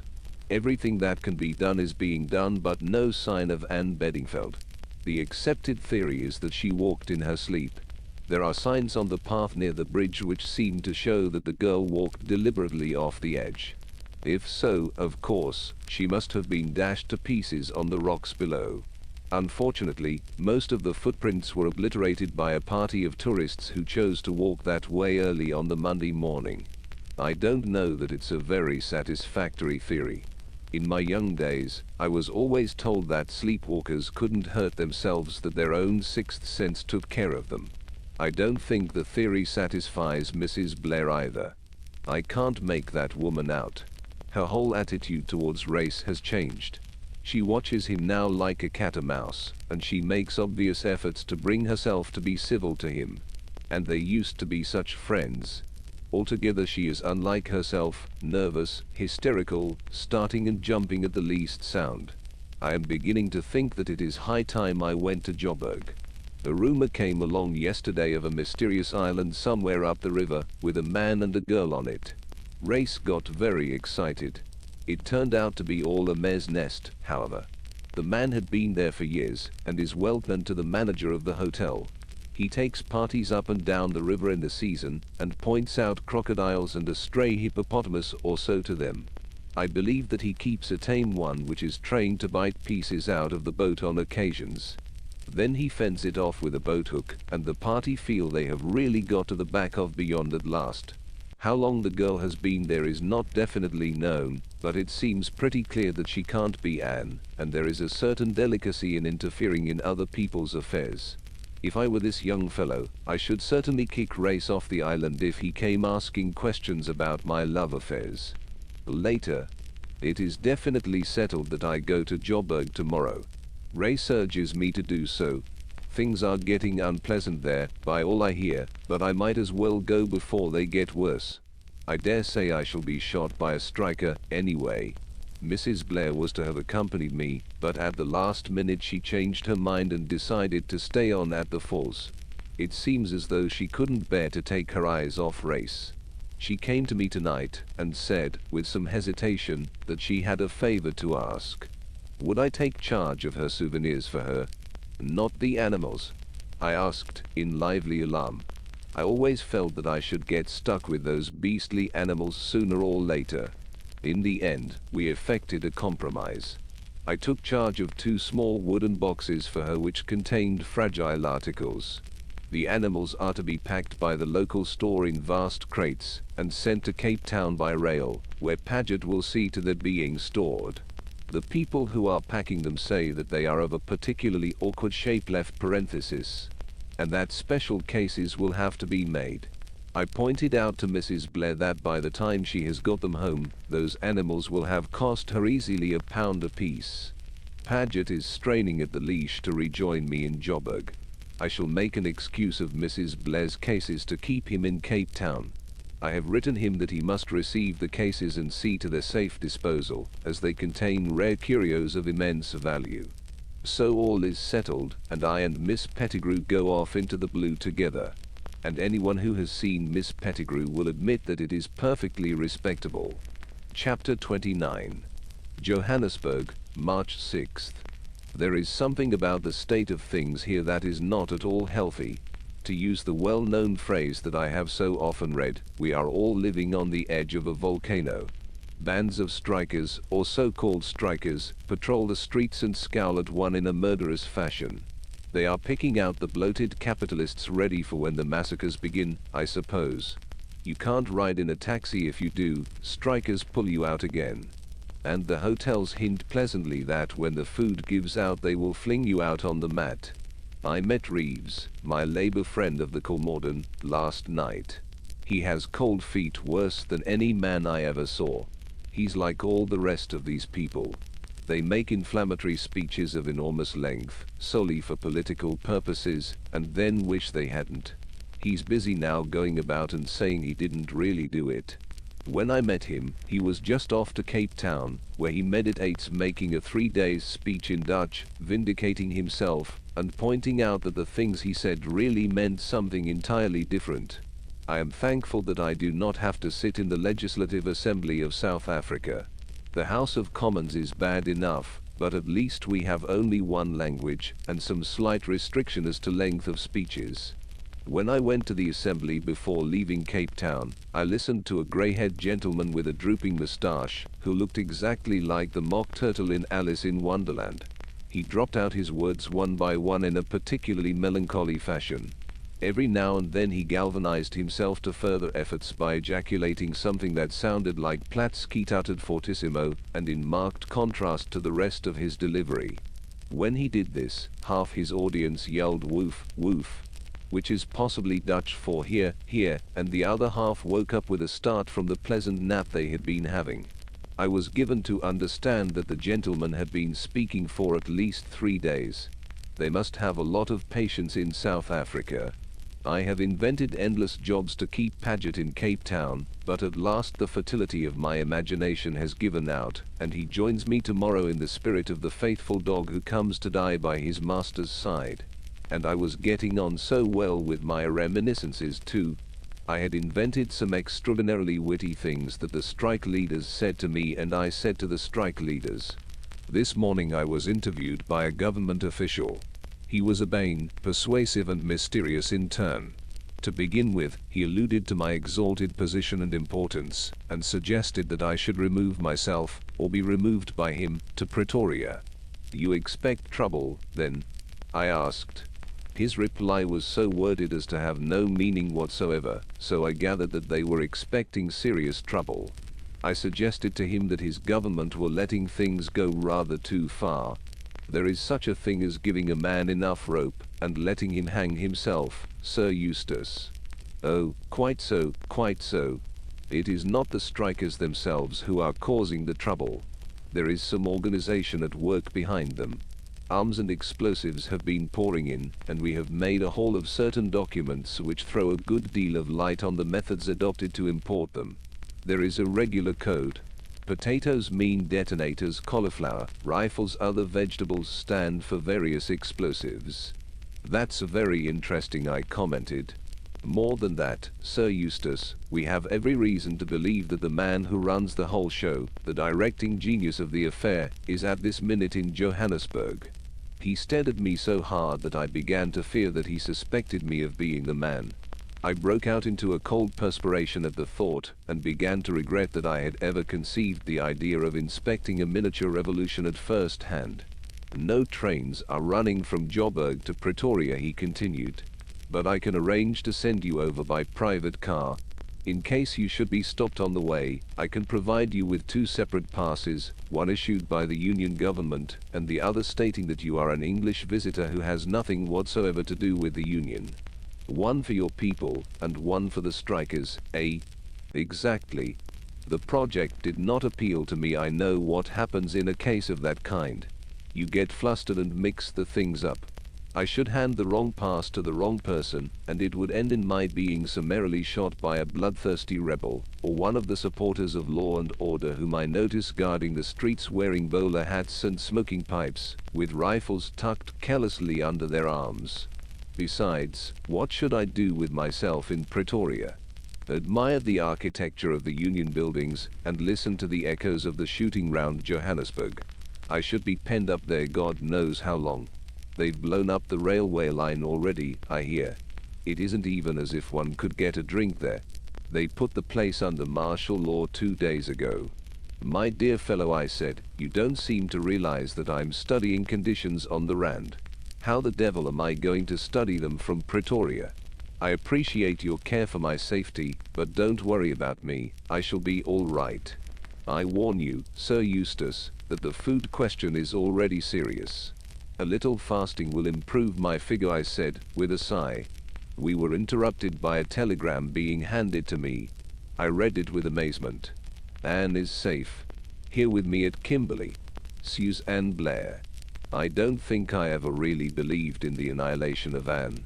There is something peculiarly indestructible about that young woman. She is like the patent balls that one gives to terriers. She has an extraordinary knack of turning up smiling. I still don't see why it was necessary for her to walk out of the hotel in the middle of the night in order to get to Kimberley. There was no train anyway. She must have put on a pair of angel's wings and flown there. And I don't suppose she will ever explain. Nobody does to me. I always have to guess. It becomes monotonous after a while. The exigencies of journalism are at the bottom of it, I suppose. How I shot the rapids by our special correspondent. I refolded the telegram and got rid of my governmental friend. I don't like the prospect of being hungry, but I'm not alarmed for my personal safety. Smuts is perfectly capable of dealing with the revolution. But I would give a considerable sum of money for a drink.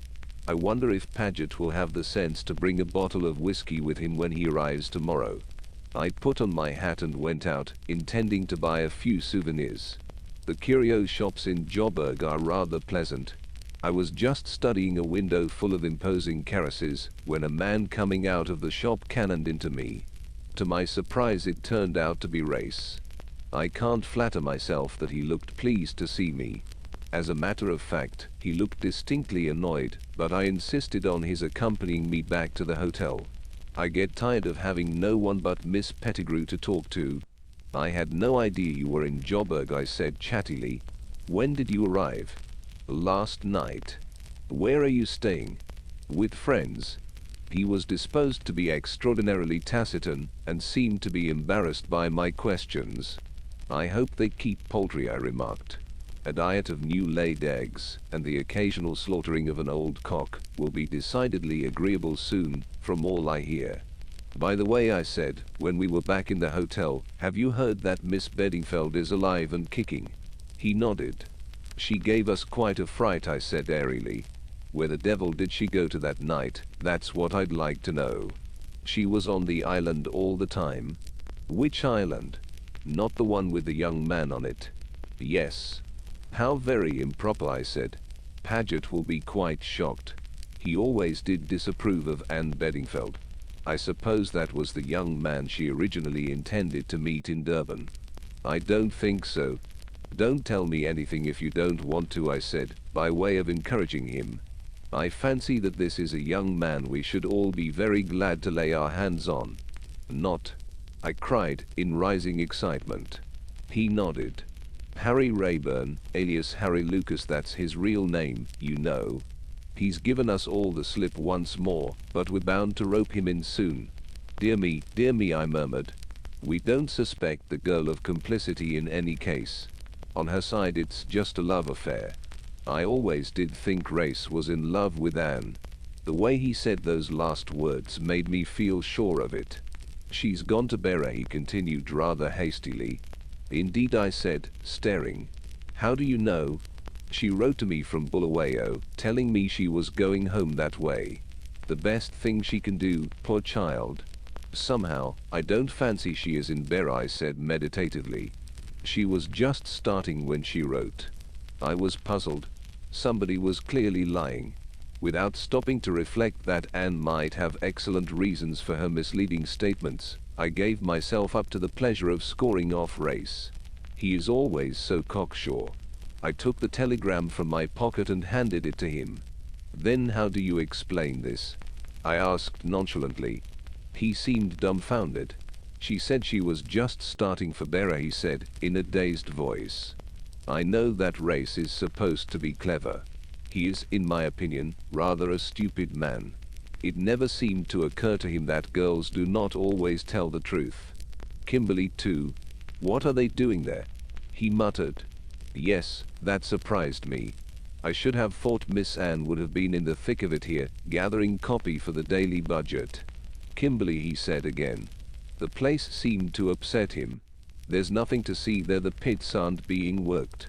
You know what women are, I said vaguely. He shook his head and went off. I have evidently given him something to think about. No sooner had he departed than my government official reappeared. I hope you will forgive me for troubling you again, Sir Eustace, he apologized. But there are one or two questions I should like to ask you. Certainly, my dear fellow, I said cheerfully. Ask away. It concerns your secretary. I know nothing about him, I said hastily. He foisted himself upon me in London, robbed me of valuable papers for which I shall be hauled over the coals, and disappeared like a conjuring trick at Cape Town. It's true that I was at the falls at the same time as he was, but I was at the hotel, and he was on an island. I can assure you that I never set eyes upon him the whole time that I was there. I paused for breath. You misunderstand me. It was of your other secretary that I spoke. What? Paget? I cried, in lively astonishment. He's been with me 8 years, a most trustworthy fellow. My interlocutor smiled. We are still at cross purposes. I refer to the lady, Miss Pettigrew, I exclaimed. Yes. She has been seen coming out of Aggressato's native curio shop. God bless my soul, I interrupted. I was going into that place myself this afternoon. You might have caught me coming out. There doesn't seem to be any innocent thing that one can do in Joburg without being suspected for it. Ah, but she has been seen there more than once and in rather doubtful circumstances.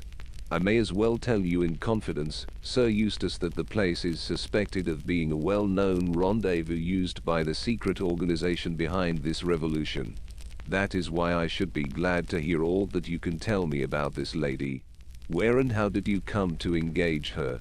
She was lent to me, I replied coldly, by your own government. He collapsed utterly. Chapter 30. Anne's narrative resumed. As soon as I got to Kimberley, I wired to Suzanne. She joined me there with the utmost dispatch, heralding her arrival with telegrams sent off en route. I was awfully surprised to find that she really was fond of me. I thought I had been just a new sensation, but she positively fell on my neck and wept when we met. When we had recovered from our emotion a little, I sat down on the bed and told her the whole story from A to Z. You always did suspect Colonel Race, she said thoughtfully, when I had finished. I didn't until the night you disappeared.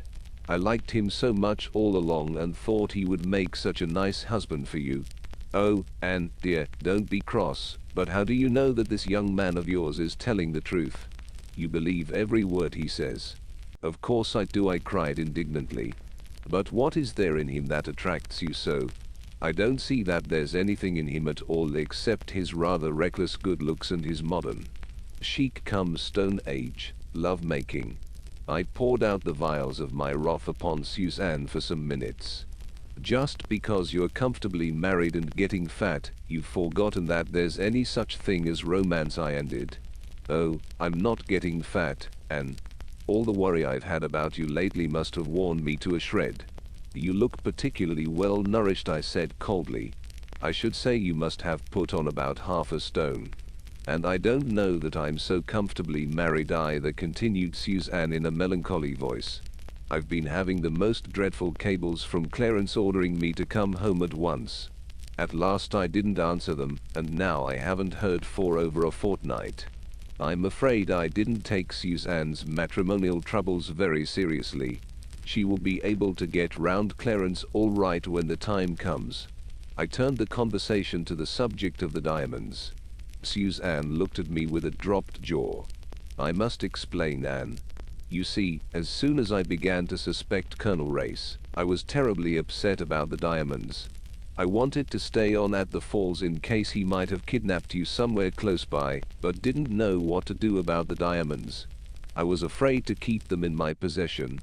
Suzanne looked round her uneasily, as though she feared the walls might have ears, and then whispered vehemently in my ear. A distinctly good idea, I approved. At the time, that is. It's a bit awkward now. What did Sir Eustace do with the cases? The big ones were sent down to Cape Town. I heard from Paget before I left the falls, and he enclosed the receipt for their storage. He's leaving Cape Town today, by the by, to join Sir Eustace in Johannesburg. I see, I said thoughtfully. And the small ones, where are they? I suppose Sir Eustace has got them with him. I turned the matter over in my mind. Well, I said at last, it's awkward but it's safe enough. We'd better do nothing for the present. Suzanne looked at me with a little smile. You don't like doing nothing, do you, Anne? Not very much, I replied honestly. The one thing I could do was to get hold of a timetable and see what time Guy Paget's train would pass through Kimberley. I found that it would arrive at 5:40 on the following afternoon and depart again at 6. I wanted to see Paget as soon as possible, and that seemed to me a good opportunity. The situation on the Rand was getting very serious, and it might be a long time before I got another chance. The only thing that livened up the day was a wire dispatched from Johannesburg. A most innocent-sounding telegram. Arrived safely. All going well. Eric here, also Eustace, but not Guy. Remain where you are for the present. Andy. 2. Eric was our pseudonym for Ace. I chose it because it is a name I dislike exceedingly. There was clearly nothing to be done until I could see Paget. Suzanne employed herself in sending off a long soothing cable to the far-off Clarence. She became quite sentimental over him. In her way, which of course is quite different from me and Harry. She is really fond of Clarence. I do wish he was here, and she gulped. It's such a long time since I've seen him. Have some face cream, I said soothingly. Suzanne rubbed a little on the tip of her charming nose. I shall want some more face cream soon too, she remarked, and you can only get this kind in Paris. She sighed. Paris? Suzanne, I said, very soon you have had enough of South Africa and adventure. I should like a really nice hat, admitted Suzanne wistfully. Shall I come with you to meet Guy Paget tomorrow? I prefer to go alone. He'd be shy of speaking before two of us. So it came about that I was standing in the doorway of the hotel on the following afternoon, struggling with a recalcitrant parasol that refused to go up, whilst Suzanne lay peacefully on her bed with a book and a basket of fruit. According to the hotel porter, the train was on its good behavior today and would be almost on time, though he was extremely doubtful whether it would ever get through to Johannesburg. The line had been blown up, so he solemnly assured me. It sounded cheerful. The train drew in just 10 minutes late. Everybody tumbled out on the platform and began walking up and down feverishly. I had no difficulty in espying Paget. I accosted him eagerly. He gave his usual nervous start at seeing me, somewhat accentuated this time. Dear me, Miss Beddingfeld, I understood that you had disappeared. I have reappeared again, I told him solemnly. And how are you, Mr. Paget? Very well, thank you, looking forward to taking up my work again with Sir Eustace. Mr. Paget, I said, there is something I want to ask you. I hope that you won't be offended, but a lot hangs on it, more than you can possibly guess. I want to know what you were doing at Marlow on the 8th of January last. He started violently. Really, Miss Beddingfeld, I indeed. You were there, weren't you? For reasons of my own I was in the neighborhood, yes. Won't you tell me what those reasons were? Sir Eustace has not already told you. Sir Eustace? Does he know? I am almost sure that he does. I hoped he had not recognized me, but from the hints he has let drop, and his remarks, I fear it is only too certain. In any case, I meant to make a clean breast of the matter and offer my resignation.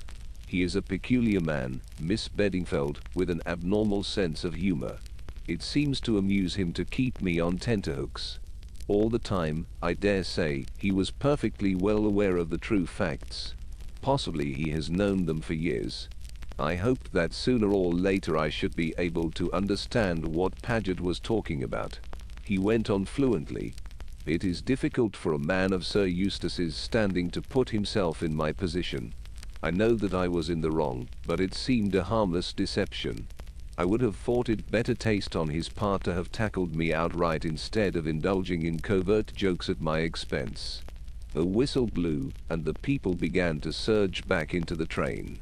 Yes, Mr. Paget, I broke in, I'm sure I quite agree with all you are saying about Sir Eustace. But why did you go to Marlow? It was wrong of me, but natural under the circumstances. Yes, I still feel natural under the circumstances. What circumstances? I cried desperately. For the first time, Paget seemed to recognize that I was asking him a question. His mind detached itself from the peculiarities of Sir Eustace and his own justification, and came to rest on me. I beg your pardon, Miss Beddingfeld, he said stiffly, but I fail to see your concern in the matter. He was back in the train now, leaning down to speak to me.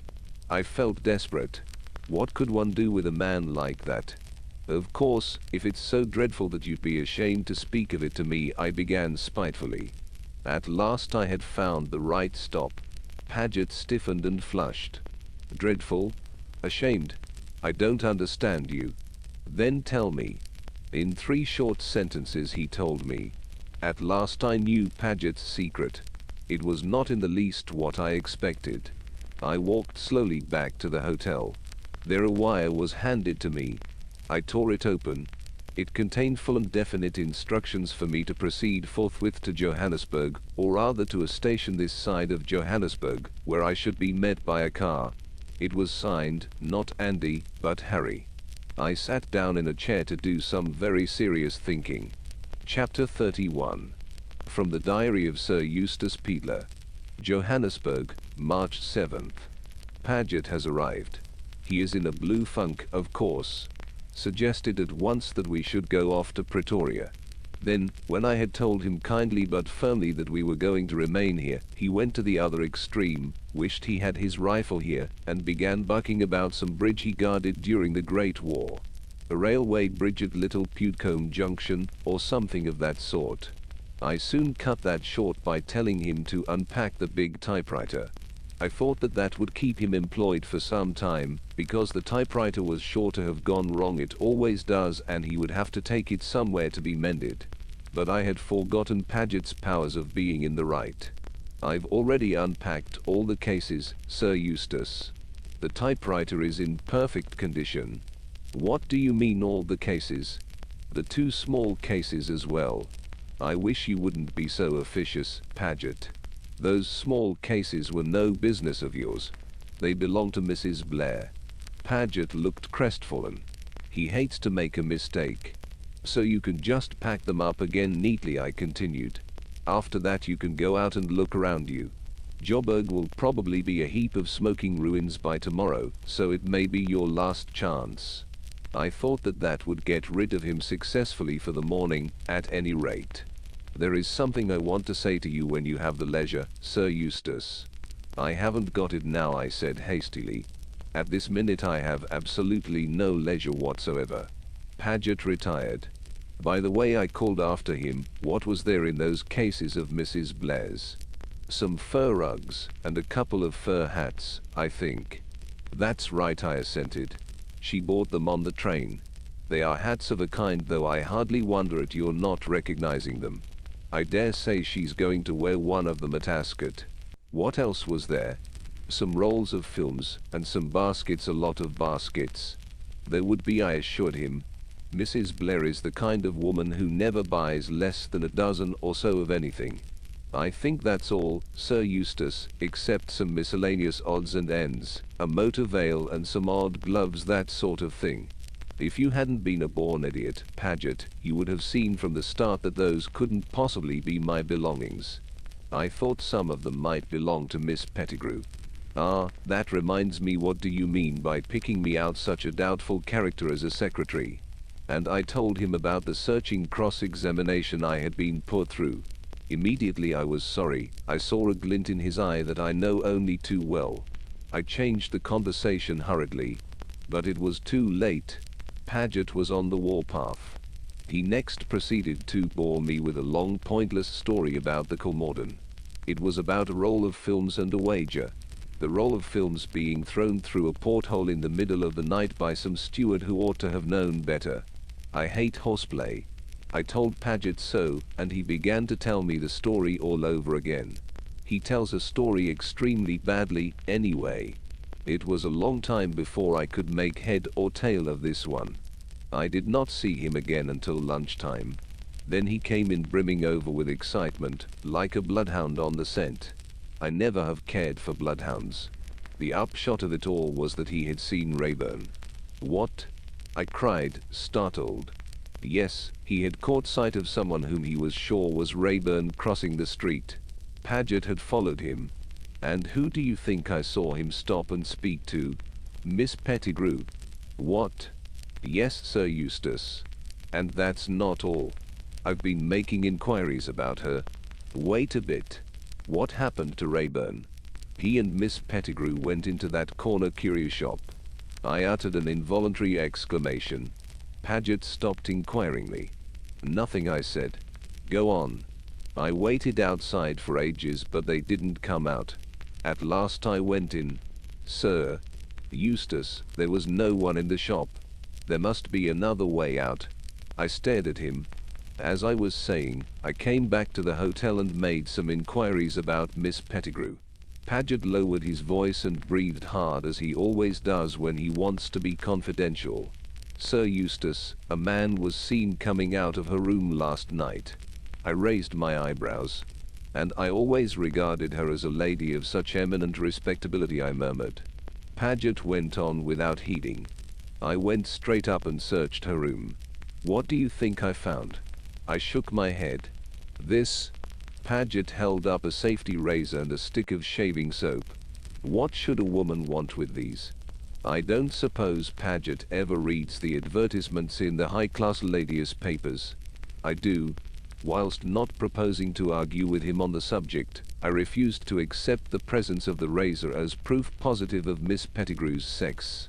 Paget is so hopelessly behind the times. I should not have been at all surprised if he had produced a cigarette case to support his theory. However, even Paget has his limits. You're not convinced, Sir Eustace. What do you say to this? I inspected the article which he dangled aloft triumphantly. It looks like hair, I remarked distastefully. It is hair. I think it's what they call a toupee. Indeed, I commented. Now are you convinced that that Pettigrew woman is a man in disguise? Really, my dear Paget, I think I am. I might have known it by her feet. Then that's that. And now, Sir Eustace, I want to speak to you about my private affairs. I cannot doubt, from your hints and your continual allusions to the time I was in Florence, that you have found me out. At last the mystery of what Paget did in Florence is going to be revealed. Make a clean breast of it, my dear fellow, I said kindly. Much the best way. Thank you, Sir Eustace. Is it her husband? Annoying fellows, husbands. Always turning up when they're least expected. I fail to follow you, Sir Eustace. Whose husband? The lady's husband. What lady? God bless my soul, Paget, the lady you met in Florence. There must have been a lady. Don't tell me that you merely robbed a church or stabbed an Italian in the back because you didn't like his face. I am quite at a loss to understand you, Sir Eustace. I suppose you are joking. I am an amusing fellow sometimes, when I take the trouble, but I can assure you that I am not trying to be funny this minute. I hoped that as I was a good way off you had not recognized me, Sir Eustace. Recognized you where? At Marlow, Sir Eustace. At Marlow? What the devil were you doing at Marlow? I thought you understood that. I'm beginning to understand less and less. Go back to the beginning of the story and start again. You went to Florence. Then you don't know after all, and you didn't recognize me. As far as I can judge, you seem to have given yourself away, needlessly made a coward of by your conscience. But I shall be able to tell better when I've heard the whole story. Now, then, take a deep breath and start again. You went to Florence. But I didn't go to Florence. That is just it. Well, where did you go, then? I went home to Marlow. What the devil did you want to go to Marlow for? I wanted to see my wife. She was in delicate health and expecting. Your wife? But I didn't know you were married. No, Sir Eustace, that is just what I am telling you. I deceived you in this matter. How long have you been married? Just over 8 years. I had been married just 6 months when I became your secretary. I did not want to lose the post. A resident secretary is not supposed to have a wife, so I suppressed the fact. You take my breath away, I remarked. Where has she been all these years? We have had a small bungalow on the river at Marlow, quite close to the mill house, for over 5 years. God bless my soul, I muttered. Any children? 4 children, Sir Eustace. I gazed at him in a kind of stupor. I might have known, all along, that a man like Paget couldn't have a guilty secret.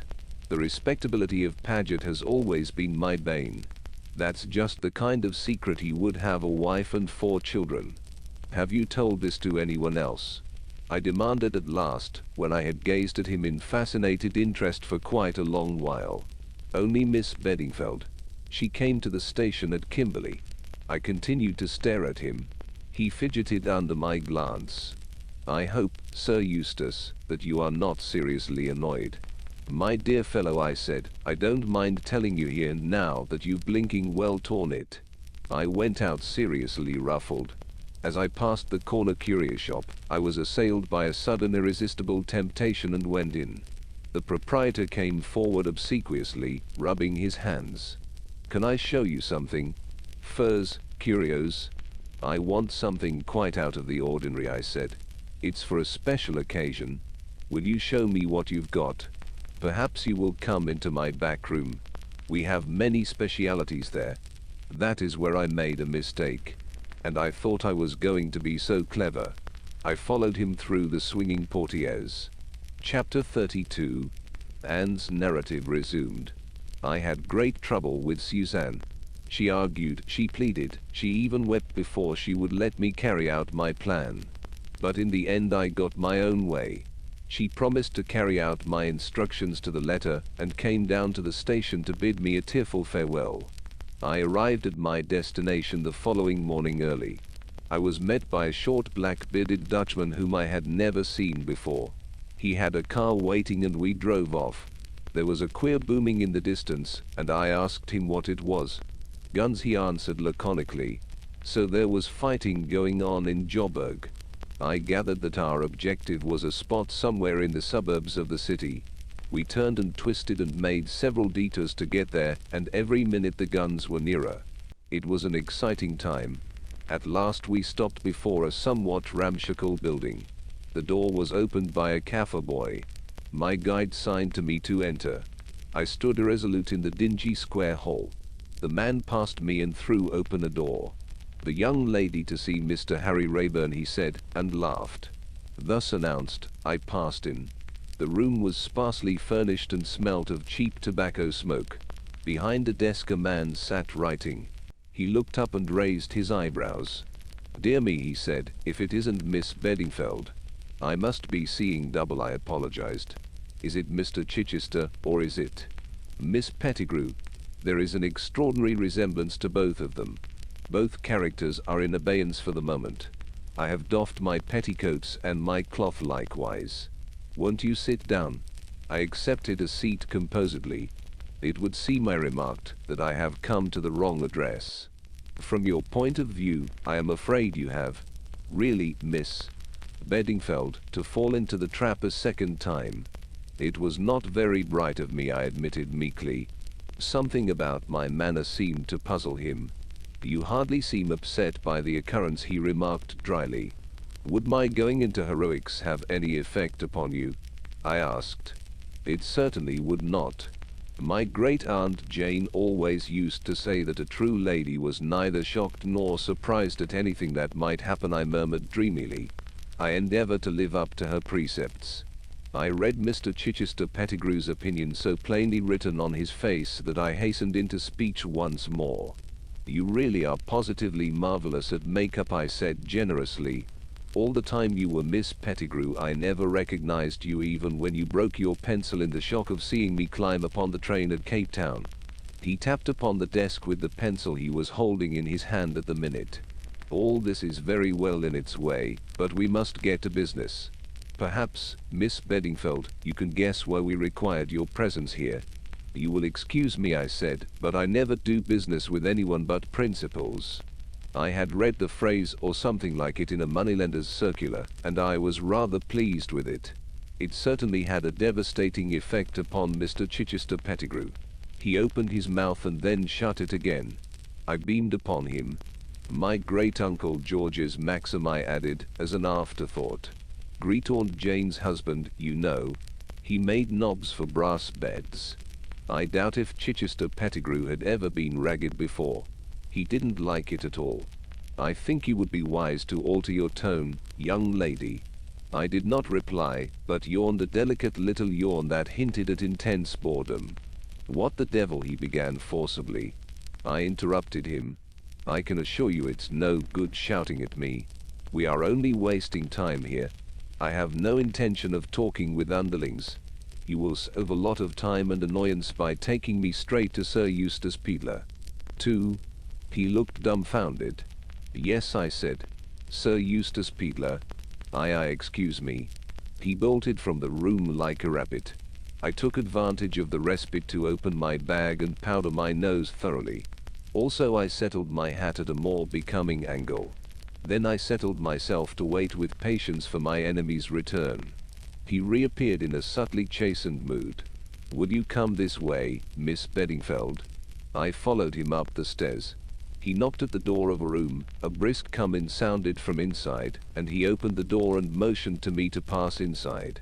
Sir Eustace Peeler sprang up to greet me, genial and smiling. Well, Miss Anne. He shook me warmly by the hand. I'm delighted to see you. Come and sit down. Not tired after your journey? That's good. He sat down facing me, still beaming. It left me rather at a loss. His manner was so completely natural. Quite right to insist on being brought straight to me, he went on. Minx is a fool. A clever actor but a fool. That was Minx you saw downstairs. Oh, really, I said feebly. And now, said Sir Eustace cheerfully, let's get down to facts. How long have you known that I was the Colonel? Close quote. Ever since Mr. Paget told me that he had seen you in Marlow when you were supposed to be in Cannes. Sir Eustace nodded ruefully.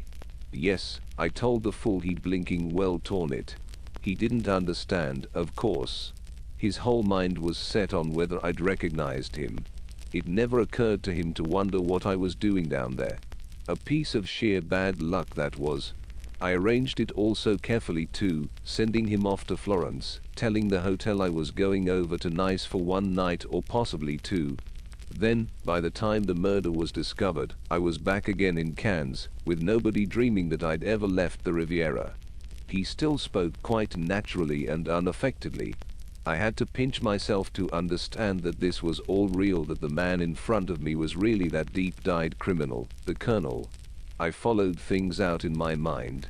Then it was you who tried to throw me overboard on the Colmorden, I said slowly. It was you that Paget followed up on deck that night. He shrugged his shoulders. I apologize, my dear child, I really do.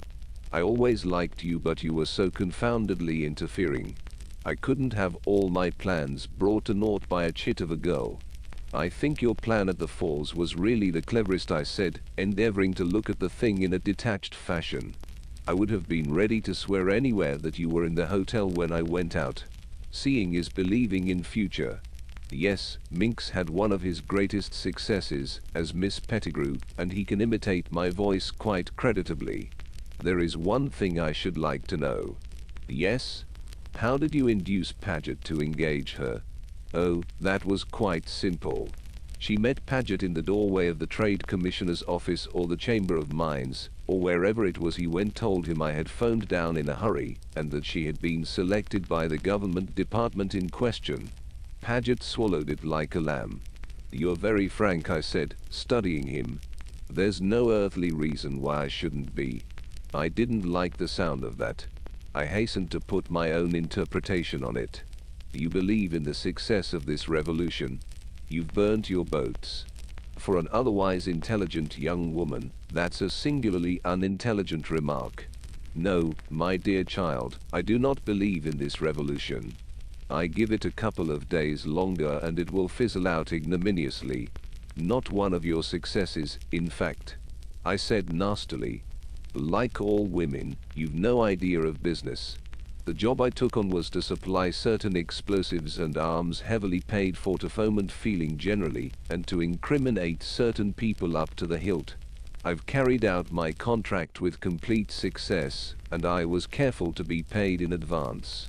I took special care over the whole thing, as I intended it be my last contract before retiring from business. As for burning my boats, as you call it, I simply don't know what you mean. I'm not the rebel chief, or anything of that kind. I'm a distinguished English visitor, who had the misfortune to go nosing into a certain curio shop and saw a little more than he was meant to, and so the poor fellow was kidnapped.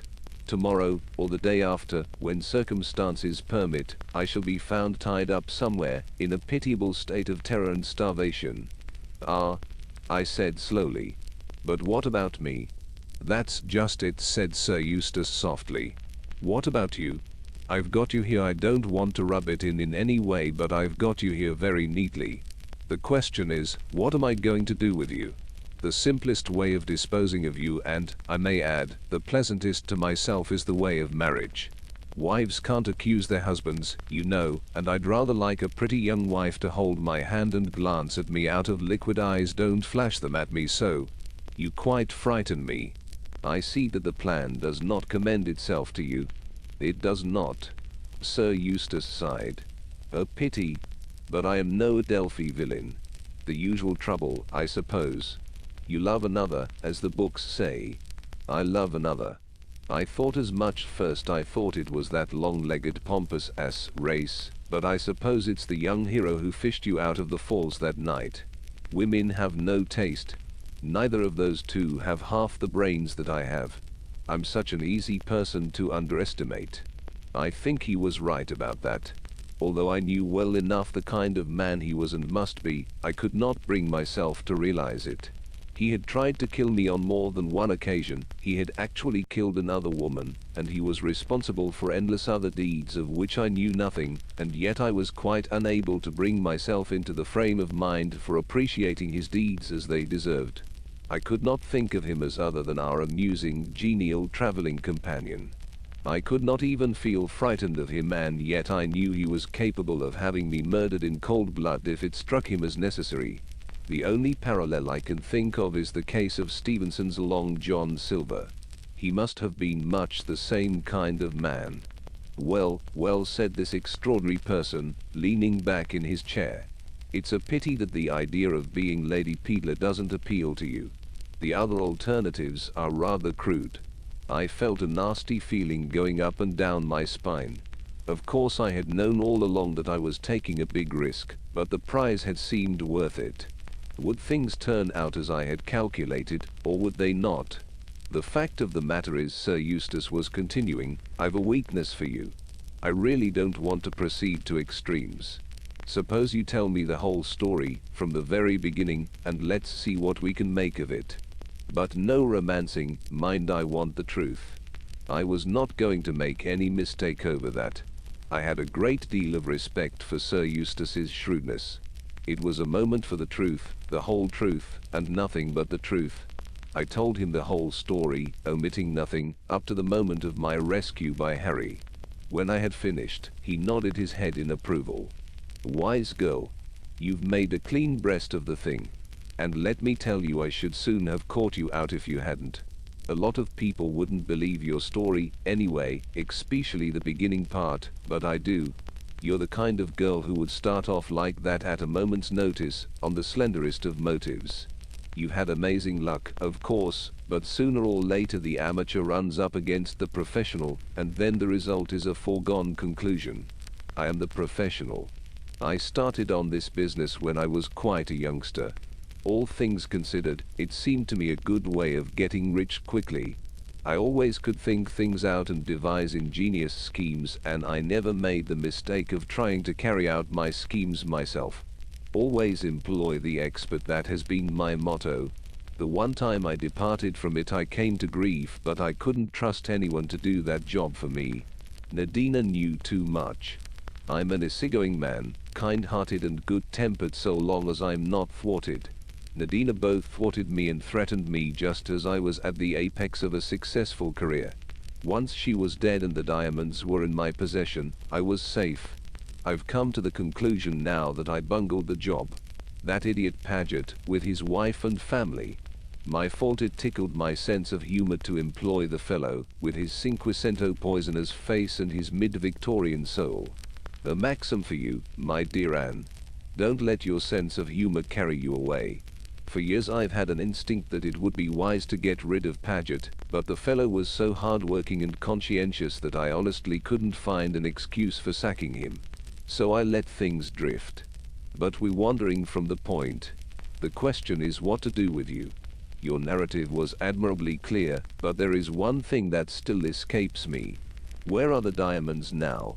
Harry Rayburn has them, I said, watching him. His face did not change, it retained its expression of sardonic good humor. H''M. I want those diamonds. I don't see much chance of your getting them, I replied. Don't you?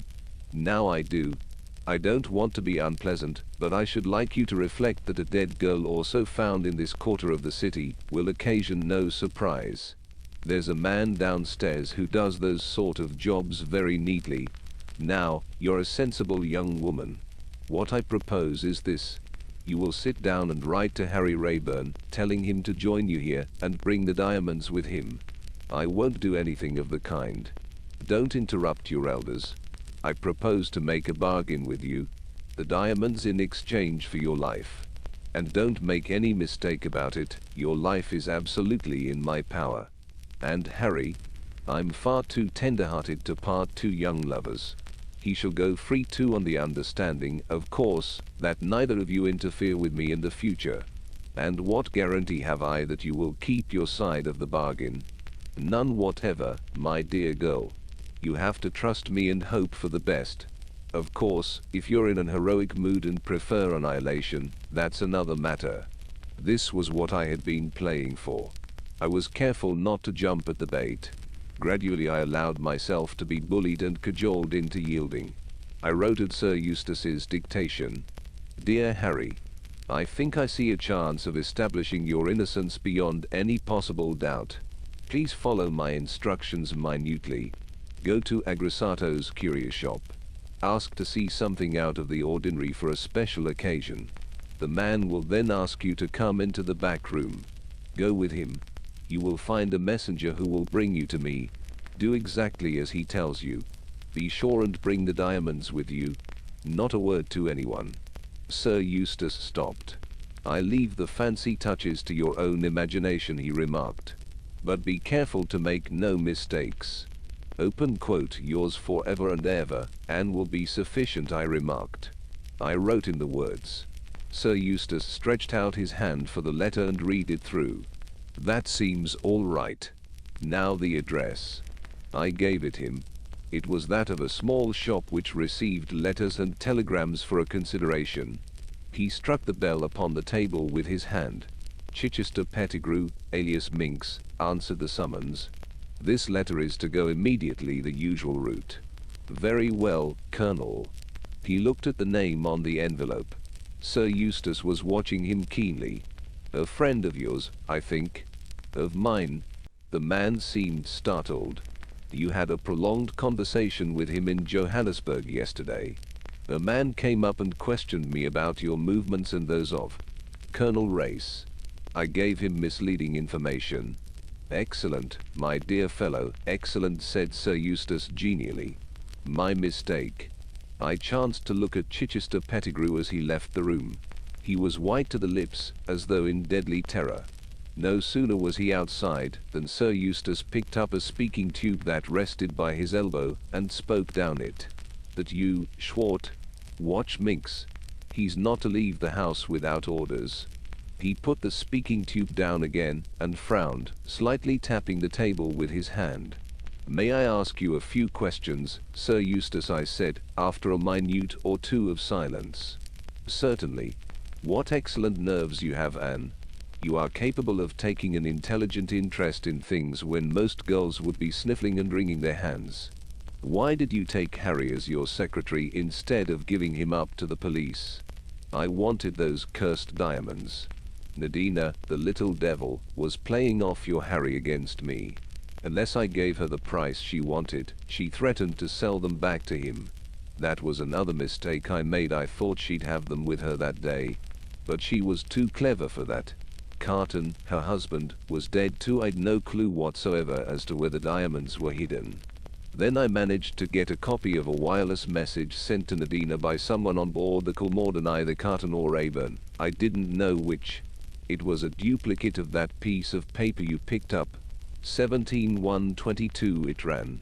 I took it to be an appointment with Rayburn, and when he was so desperate to get aboard the Colmorden, I was convinced that I was right.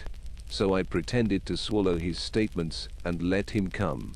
I kept a pretty sharp watch upon him and hoped that I should learn more. Then I found Minx trying to play a lone hand and interfering with me. I soon stopped that. He came to heel all right. It was annoying not getting cabin 17, and it worried me not being able to place you. Were you the innocent young girl you seemed, or were you not? When Rayburn set out to keep the appointment that night, Minx was told off to intercept him. Minx muffed it, of course. But why did the wireless message say 17 instead of 17? Close quote. I've thought that out. Carton must have given that wireless operator his own memorandum to copy off onto a form, and he never read the copy through. The operator made the same mistake we all did and read it as 17.1.22 instead of 1.71.22. The thing I don't know is how Minx got on to cabin 17. It must have been sheer instinct. And the dispatch to General Smuts. Who tampered with that? My dear Anne, you don't suppose I was going to have a lot of my plans given away without making an effort to save them? With an escaped murderer as a secretary, I had no hesitation whatever in substituting blanks. Nobody would think of suspecting poor old Peedler. What about Colonel Race? Yes, that was a nasty jar. When Paget told me he was a Secret Service fellow, I had an unpleasant feeling down the spine. I remembered that he'd been nosing around Nadina in Paris during the war, and I had a horrible suspicion that he was out after me. I don't like the way he's stuck to me ever since. He's one of those strong, silent men who have always got something up their sleeve. A whistle sounded. Sir Eustace picked up the tube, listened for a minute or two, then answered. Very well, I'll see him now. Business, he remarked. Miss Anne, let me show you your room. He ushered me into a small shabby apartment. A Kaffir boy brought up my small suitcase, and Sir Eustace, urging me to ask for anything I wanted, withdrew, the picture of a courteous host. A can of hot water was on the washstand, and I proceeded to unpack a few necessaries. Something hard and unfamiliar in my sponge bag puzzled me greatly. I untied the string and looked inside. To my utter amazement, I drew out a small pole-handled revolver. It hadn't been there when I started from Kimberley. I examined the thing gingerly. It appeared to be loaded. I handled it with a comfortable feeling. It was a useful thing to have in a house such as this. But modern clothes are quite unsuited to the carrying of firearms. In the end, I pushed it gingerly into the top of my stocking. It made a terrible bulge, and I expected every minute that it would go off and shoot me in the leg, but it really seemed the only place. Chapter 33. I was not summoned to Sir Eustace's presence until late in the afternoon. 11 o'clock tea and a substantial lunch had been served to me in my own apartment, and I felt fortified for further conflict. Sir Eustace was alone. He was walking up and down the room. There was a gleam in his eye, and a restlessness in his manner which did not escape me. He was exultant about something. There was a subtle change in his manner towards me. I have news for you. Your young man is on his way. He will be here in a few minutes. Moderate your transports, I have something more to say. You attempted to deceive me this morning. I warned you that you would be wise to stick to the truth, and up to a certain point you obeyed me. Then you ran off the rails. You attempted to make me believe that the diamonds were in Harry Rayburn's possession. At the time I accepted your statement because it facilitated my task, the task of inducing you to decoy Harry Rayburn here. But, my dear Anne, the diamonds have been in my possession ever since I left the falls, though I only discovered the fact yesterday. You know, I gasped. It may interest you to hear that it was Paget who gave the show away. He insisted on boring me with a long, pointless story about a wager and a tin of films. It didn't take me long to put two and two together. Mrs. Blair's distrust of Colonel Race, her agitation, her entreaty that I would take care of her souvenirs for her. The excellent Paget had already unfastened the cases through an excess of zeal. Before leaving the hotel, I simply transferred all the rolls of films to my own pocket. They are in the corner there. I admit that I haven't had time to examine them yet, but I notice that one is of a totally different weight to the others, rattles in a peculiar fashion, and has evidently been stuck down with secatine, which will necessitate the use of a tin opener. The case seems clear, does it not? And now, you see, I have you both nicely in the trap. It's a pity that you didn't take kindly to the idea of becoming Lady Peedler. I did not answer. I stood looking at him. There was the sound of feet on the stairs, the door was flung open, and Harry Rayburn was hustled into the room between two men. Sir Eustace flung me a look of triumph. According to plan, he said softly, "You amateurs will pit yourselves against professionals." "What's the meaning of this?" cried Harry hoarsely. "It means that you have walked into my parlor," said the spider to the fly, remarked Sir Eustace facetiously. "My dear Rayburn, you are extraordinarily unlucky. You said I could come safely, Anne. Do not reproach her, my dear fellow. That note was written at my dictation, and the lady could not help herself. She would have been wiser not to write it, but I did not tell her so at the time. You followed her instructions, went to the curio shop, were taken through the secret passage from the back room, and found yourself in the hands of your enemies." Harry looked at me. I understood his glance and edged nearer to Sir Eustace. "Yes," murmured the latter, "decidedly you are not lucky. This is, let me see, the third encounter." "You are right," said Harry. "This is the third encounter. Twice you have worsted me. Have you never heard that the third time the luck changes? This is my round. Cover him, Anne." I was all ready. In a flash I had whipped the pistol out of my stocking and was holding it to his head. The two men guarding Harry sprang forward, but his voice stopped them. "Another step and he dies. If they come any nearer, Anne, pull the trigger, don't hesitate." "I shan't," I replied cheerfully. "I'm rather afraid of pulling it, anyway." I think Sir Eustace shared my fears. He was certainly shaking like a jelly.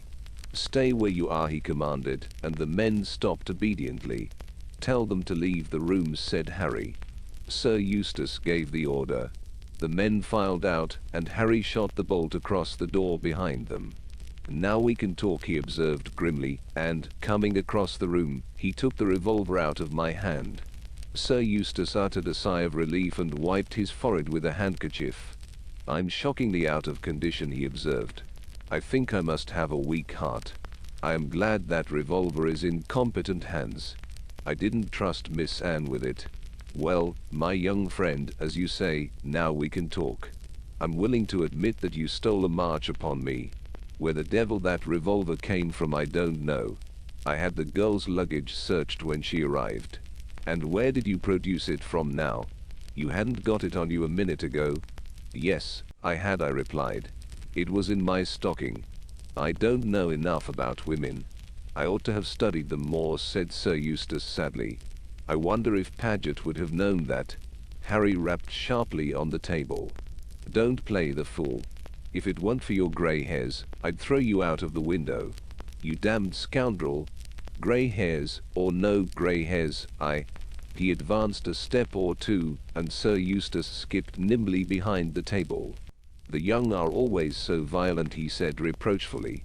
"Unable to use their brains, they rely solely on their muscles. Let us talk sense. For the moment you have the upper hand. But that state of affairs cannot continue. The house is full of my men. You are hopelessly outnumbered. Your momentary ascendancy has been gained by an accident." "Has it?" Something in Harry's voice, a grim raillery, seemed to attract Sir Eustace's attention. He stared at him. "Has it?" said Harry again. "Sit down, Sir Eustace, and listen to what I have to say." Still covering him with the revolver, he went on. "The cards are against you this time. To begin with, listen to that." That was a dull banging at the door below. There were shouts, oaths, and then a sound of firing. Sir Eustace paled. "What's that?" "Race and his people. You didn't know, did you, Sir Eustace, that Anne had an arrangement with me by which we should know whether communications from one to the other were genuine? Telegrams were to be signed and letters were to have the word 'and' crossed out somewhere in them. Anne knew that your telegram was a fake.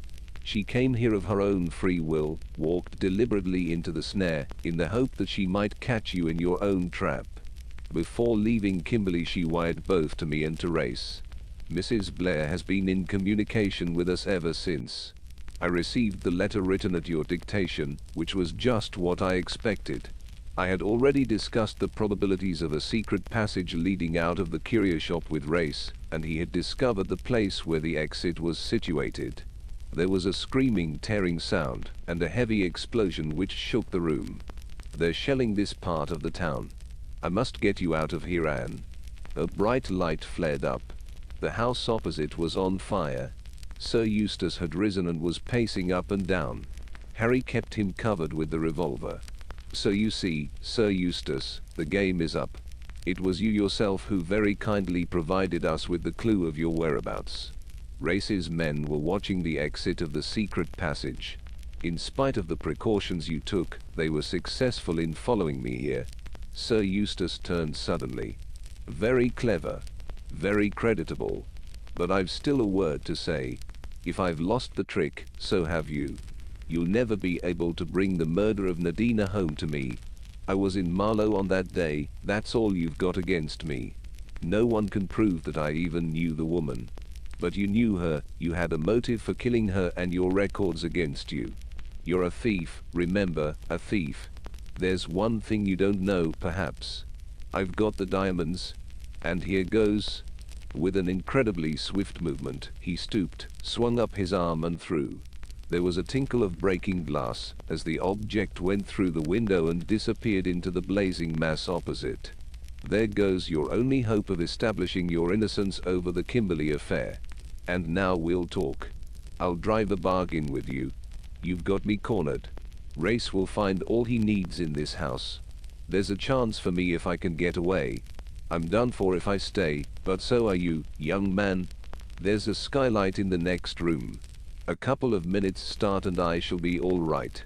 I've got one or two little arrangements already made. You let me out of the way and give me a start and I'll leave you a signed confession that I killed Nadina. Yes, Harry, I cried. Yes, yes, yes. He turned a stern face on me. No, Anne, 1,000 times, no. You don't know what you're saying. I do. It solves everything. I'd never be able to look Race in the face again. I'll take my chance, but I'm damned if I'll let this slippery old fox get away. It's no good, Anne. I won't do it. Sir Eustace chuckled. He accepted defeat without the least emotion. Well, well, he remarked. You seem to have met your master, Anne. But I can assure you both that moral rectitude does not always pay. There was a crash of rending wood, and footsteps surged up the stairs. Harry drew back the bolt. Colonel Race was the first to enter the room. His face lit at the sight of us. You're safe, Anne. I was afraid. He turned to Sir Eustace. I've been after you for a long time, Peedler, and at last I've got you. Everybody seems to have gone completely mad, declared Sir Eustace airily. These young people have been threatening me with revolvers and accusing me of the most shocking things. I don't know what it's all about. Don't you? It means that I've found the Colonel. It means that on January 8th last you were not at Cannes, but at Marlow. It means that when your tool, Madame Nadina, turned against you, you planned to do away with her, and at last, we shall be able to bring the crime home to you. Indeed. And from whom did you get all this interesting information? From the man who is even now being looked for by the police. His evidence will be very valuable. We have other evidence. There is someone else who knew that Nadina was going to meet you at the mill house. Sir Eustace looked surprised. Colonel Race made a gesture with his hand. Arthur Minks alias the Rev. Edward Chichester alias Miss Pettigrew stepped forward. He was pale and nervous, but he spoke clearly enough. I saw Nadina in Paris the night before she went over to England. I was posing at the time as a Russian count. She told me of her purpose. I warned her, knowing what kind of man she had to deal with, but she did not take my advice. There was a wireless message on the table. I read it. Afterwards I thought I would have a try for the diamonds myself. In Johannesburg Mr. Rayburn accosted me. He persuaded me to come over to his side. Sir Eustace looked at him. He said nothing, but Minx seemed visibly to wilt. Rats always leave a sinking ship, observed Sir Eustace. I don't care for rats. Sooner or later, I destroy vermin. There's just one thing I'd like to tell you, Sir Eustace, I remarked. That tin you threw out of the window didn't contain the diamonds. It had common pebbles in it. The diamonds are in a perfectly safe place. As a matter of fact, they're in the big giraffe's stomach. Suzanne hollowed it out, put the diamonds in with cotton wool so that they wouldn't rattle, and plugged it up again. Sir Eustace looked at me for some time. His reply was characteristic. I always did hate that blinking giraffe, he said. It must have been instinct. Chapter 34. We were not able to return to Johannesburg that night. The shells were coming over pretty fast, and I gathered that we were now more or less cut off, owing to the rebels having obtained possession of a new part of the suburbs. Our place of refuge was a farm some 20 miles or so from Johannesburg, right out on the veld. I was dropping with fatigue. All the excitement and anxiety of the last 2 days had left me little better than a limp rag. I kept repeating to myself, without being able to believe it, that our troubles were really over. Harry and I were together, and we should never be separated again. Yet all through I was conscious of some barrier between us, a constraint on his part, the reason of which I could not fathom. Sir Eustace had been driven off in an opposite direction, accompanied by a strong guard. He waved his hand airily to us on departing. I came out onto the stoep early on the following morning and looked across the veld in the direction of Johannesburg. I could see the great dumps glistening in the pale morning sunshine, and I could hear the low rumbling mutter of the guns. The revolution was not over yet. The farmer's wife came out and called me in to breakfast. She was a kind, motherly soul, and I was already very fond of her. Harry had gone out at dawn and had not yet returned, so she informed me. Again I felt a stir of uneasiness pass over me. What was this shadow of which I was so conscious between us? After breakfast I sat out on the stoep, a book in my hand which I did not read. I was so lost in my own thoughts that I never saw Colonel Race ride up and dismount from his horse. It was not until he said good morning, and that I became aware of his presence. "Oh," I said, with a flush, "it's you?" "Yes." "May I sit down?" He drew a chair up beside me. It was the first time we had been alone together since that day at the Matopos. As always, I felt that curious mixture of fascination and fear that he never failed to inspire in me. "What is the news?" I asked. "Smuts will be in Johannesburg tomorrow. I give this outbreak 3 days more before it collapses utterly. In the meantime the fighting goes on. I wish," I said, "that one could be sure that the right people were the ones to get killed. I mean the ones who wanted to fight, not just all the poor people who happen to live in the parts where the fighting is going on." He nodded. "I know what you mean, Anne. That's the unfairness of war. But I've other news for you." "Yes?" "A confession of incompetency on my part. Peedler has managed to escape." "What?" "Yes. No one knows how he managed it. He was securely locked up for the night in an upper-story room of one of the farm's roundabouts which the military have taken over, but this morning the room was empty and the bird had flown. Secretly, I was rather pleased. Never, to this day, have I been able to rid myself of a sneaking fondness for Sir Eustace. I dare say it's reprehensible, but there it is. I admired him. He was a thoroughgoing villain, I dare say, but he was a pleasant one. I've never met anyone half so amusing since. I concealed my feelings, of course. Naturally Colonel Race would feel quite differently about it. He wanted Sir Eustace brought to justice. There was nothing very surprising in his escape when one came to think of it. All round Joburg he must have innumerable spies and agents. And, whatever Colonel Race might think, I was exceedingly doubtful that they would ever catch him. He probably had a well-planned line of retreat. Indeed, he had said as much to us. I expressed myself suitably, though in a rather lukewarm manner, and the conversation languished. Then Colonel Race asked suddenly for Harry. I told him that he had gone off at dawn and that I hadn't seen him this morning. You understand, don't you, Anne, that apart from formalities, he is completely cleared. There are technicalities, of course, but Sir Eustace's guilt is well assured. There is nothing now to keep you apart. He said this without looking at me, in a slow, jerky voice. I understand, I said gratefully. And there is no reason why he should not at once resume his real name. No, of course not. You know his real name? The question surprised me. Of course I do. Harry Lucas. He did not answer, and something in the quality of his silence struck me as peculiar.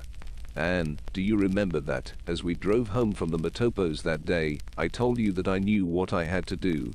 Of course I remember. I think that I may fairly say I have done it. The man you love is cleared of suspicion. Was that what you meant? Of course. I hung my head, ashamed of the baseless suspicion I had entertained. He spoke again in a thoughtful voice.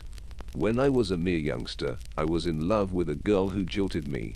After that I thought only of my work. My career meant everything to me. Then I met you, and all that seemed worth nothing. But youth calls to youth ... I've still got my work. I was silent. I suppose one can't really love two men at once, but you can feel like it. The magnetism of this man was very great. I looked up at him suddenly. I think that you'll go very far, I said dreamily.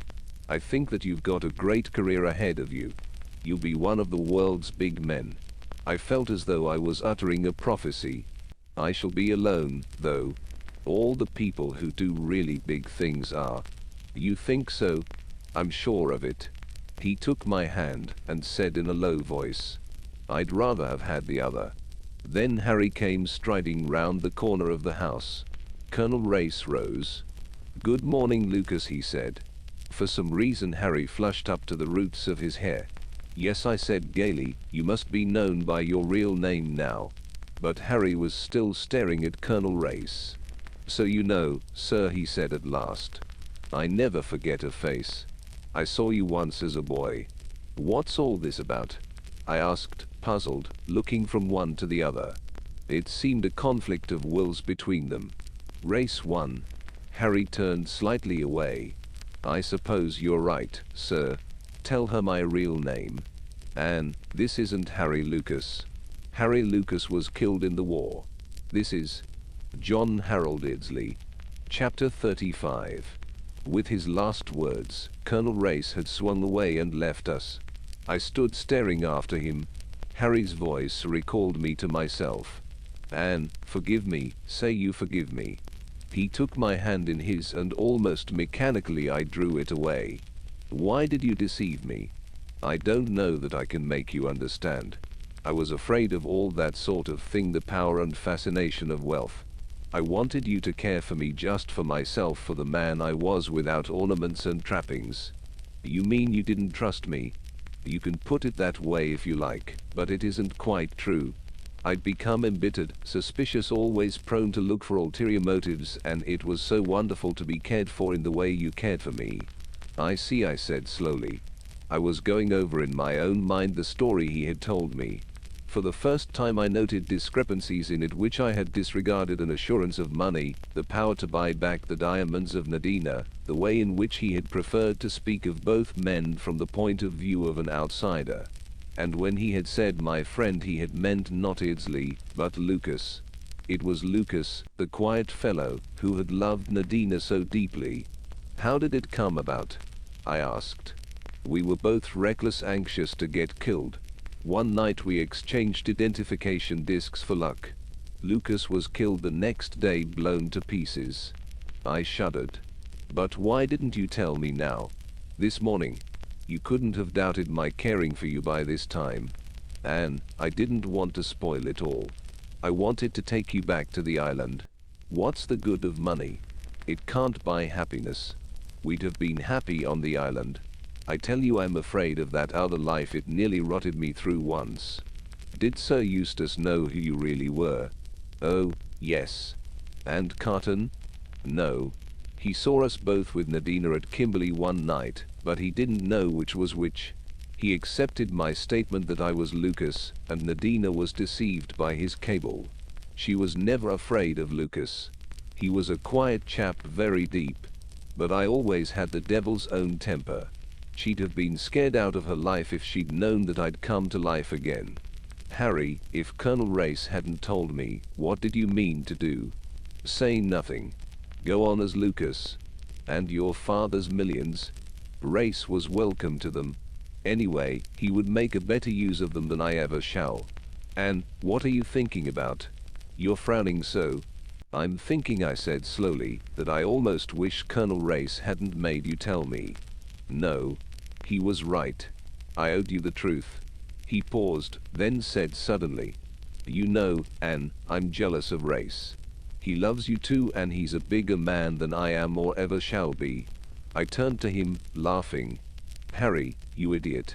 It's you I want, and that's all that matters. As soon as possible we started for Cape Town. There Suzanne was waiting to greet me, and we disemboweled the big giraffe together.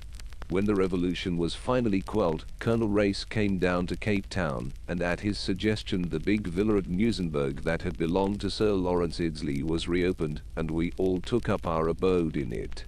There we made our plans. I was to return to England with Suzanne and to be married from her house in London. And the trousseau was to be bought in Paris. Suzanne enjoyed planning all these details enormously. So did I. And yet the future seemed curiously unreal. And sometimes, without knowing why, I felt absolutely stifled, as though I couldn't breathe. It was the night before we were to sail. I couldn't sleep. I was miserable, and I didn't know why. I hated leaving Africa. When I came back to it, would it be the same thing? Would it ever be the same thing again? And then I was startled by an authoritative rap on the shutter. I sprang up. Harry was on the stoep outside. Put some clothes on, Anne, and come out. I want to speak to you. I huddled on a few garments, and stepped out into the cool night air, still and scented, with its velvety feel. Harry beckoned me out of earshot of the house. His face looked pale and determined, and his eyes were blazing. Anne, do you remember saying to me once that women enjoyed doing things they disliked for the sake of someone they liked? Yes, I said, wondering what was coming. He caught me in his arms. Anne, come away with me now tonight. Back to Rhodesia, back to the island. I can't stand all this tomfoolery. I can't wait for you any longer. I disengaged myself a minute. And what about my French frocks? I lamented mockingly. To this day, Harry never knows when I'm in earnest, and when I'm only teasing him. Damn your French frocks. Do you think I want to put frocks on you? I'm a damned sight more likely to want to tear them off you. I'm not going to let you go, do you hear? You're my woman. If I let you go away, I may lose you. I'm never sure of you. You're coming with me now tonight, and am everybody. He held me to him, kissing me until I could hardly breathe. I can't do without you any longer, Anne. I can't indeed. I hate all this money. Let Race have it. Come on. Let's go. My toothbrush. I demurred. You can buy one. I know I'm a lunatic, but for God's sake, come. He stalked off at a furious pace. I followed him as meekly as the Barotse woman I had observed at the falls. Only I wasn't carrying a frying pan on my head. He walked so fast that it was very difficult to keep up with him. Harry, I said at last, in a meek voice, are we going to walk all the way to Rhodesia? He turned suddenly, and with a great shout of laughter gathered me up in his arms. I'm mad, sweetheart, I know it. But I do love you so. We're a couple of lunatics. And, oh, Harry, you never asked me, but I'm not making a sacrifice at all. I wanted to come. Chapter 36. That was 2 years ago. We still live on the island. Before me, on the rough wooden table, is the letter that Suzanne wrote me. Dear babes in the wood, dear lunatics in love. I'm not surprised, not at all. All the time we've been talking Paris and frocks, I felt that it wasn't a bit real that you'd vanish into the blue someday to be married over the tongs in the good old gypsy fashion. But you are a couple of lunatics. This idea of renouncing a vast fortune is absurd. Colonel Race wanted to argue the matter, but I have persuaded him to leave the argument to time. he can administer the estate for Harry and none better. Because, after all, honeymoons don't last forever. You're not here, and so I can safely say that without having you fly out at me like a little wildcat. Love in the wilderness will last a good while, but one day you will suddenly begin to dream of houses in Park Lane, sumptuous furs, Paris frocks, the largest thing in motors, and the latest thing in perambulators, French maids and Norland nurses. Oh, yes, you will. But have your honeymoon, dear lunatics, and let it be a long one. And think of me sometimes, comfortably putting on weight amidst the flesh pots. Your loving friend, Suzanne Blair. P.S. I am sending you an assortment of frying pans as a wedding present, and an enormous terrine of pate de foie gras to remind you of me. There is another letter that I sometimes read. It came a good while after the other, and was accompanied by a bulky parcel. It appeared to be written from somewhere in Bolivia. My dear Anne Beddingfeld, I can't resist writing to you, not so much for the pleasure it gives me to write, as for the enormous pleasure I know it will give you to hear from me. Our friend Race wasn't quite as clever as he thought himself, was he? I think I shall appoint you my literary executor. I'm sending you my diary. There's nothing in it that would interest Race and his crowd, but I fancy that there are passages in it which may amuse you. Make use of it in any way you like. I suggest an article for the Daily Budget, Criminals I Have Met. I only stipulate that I shall be the central figure. By this time I have no doubt that you are no longer Anne Beddingfeld, but Lady Eardsley, queening it in Park Lane. I should just like to say that I bear you no malice whatever.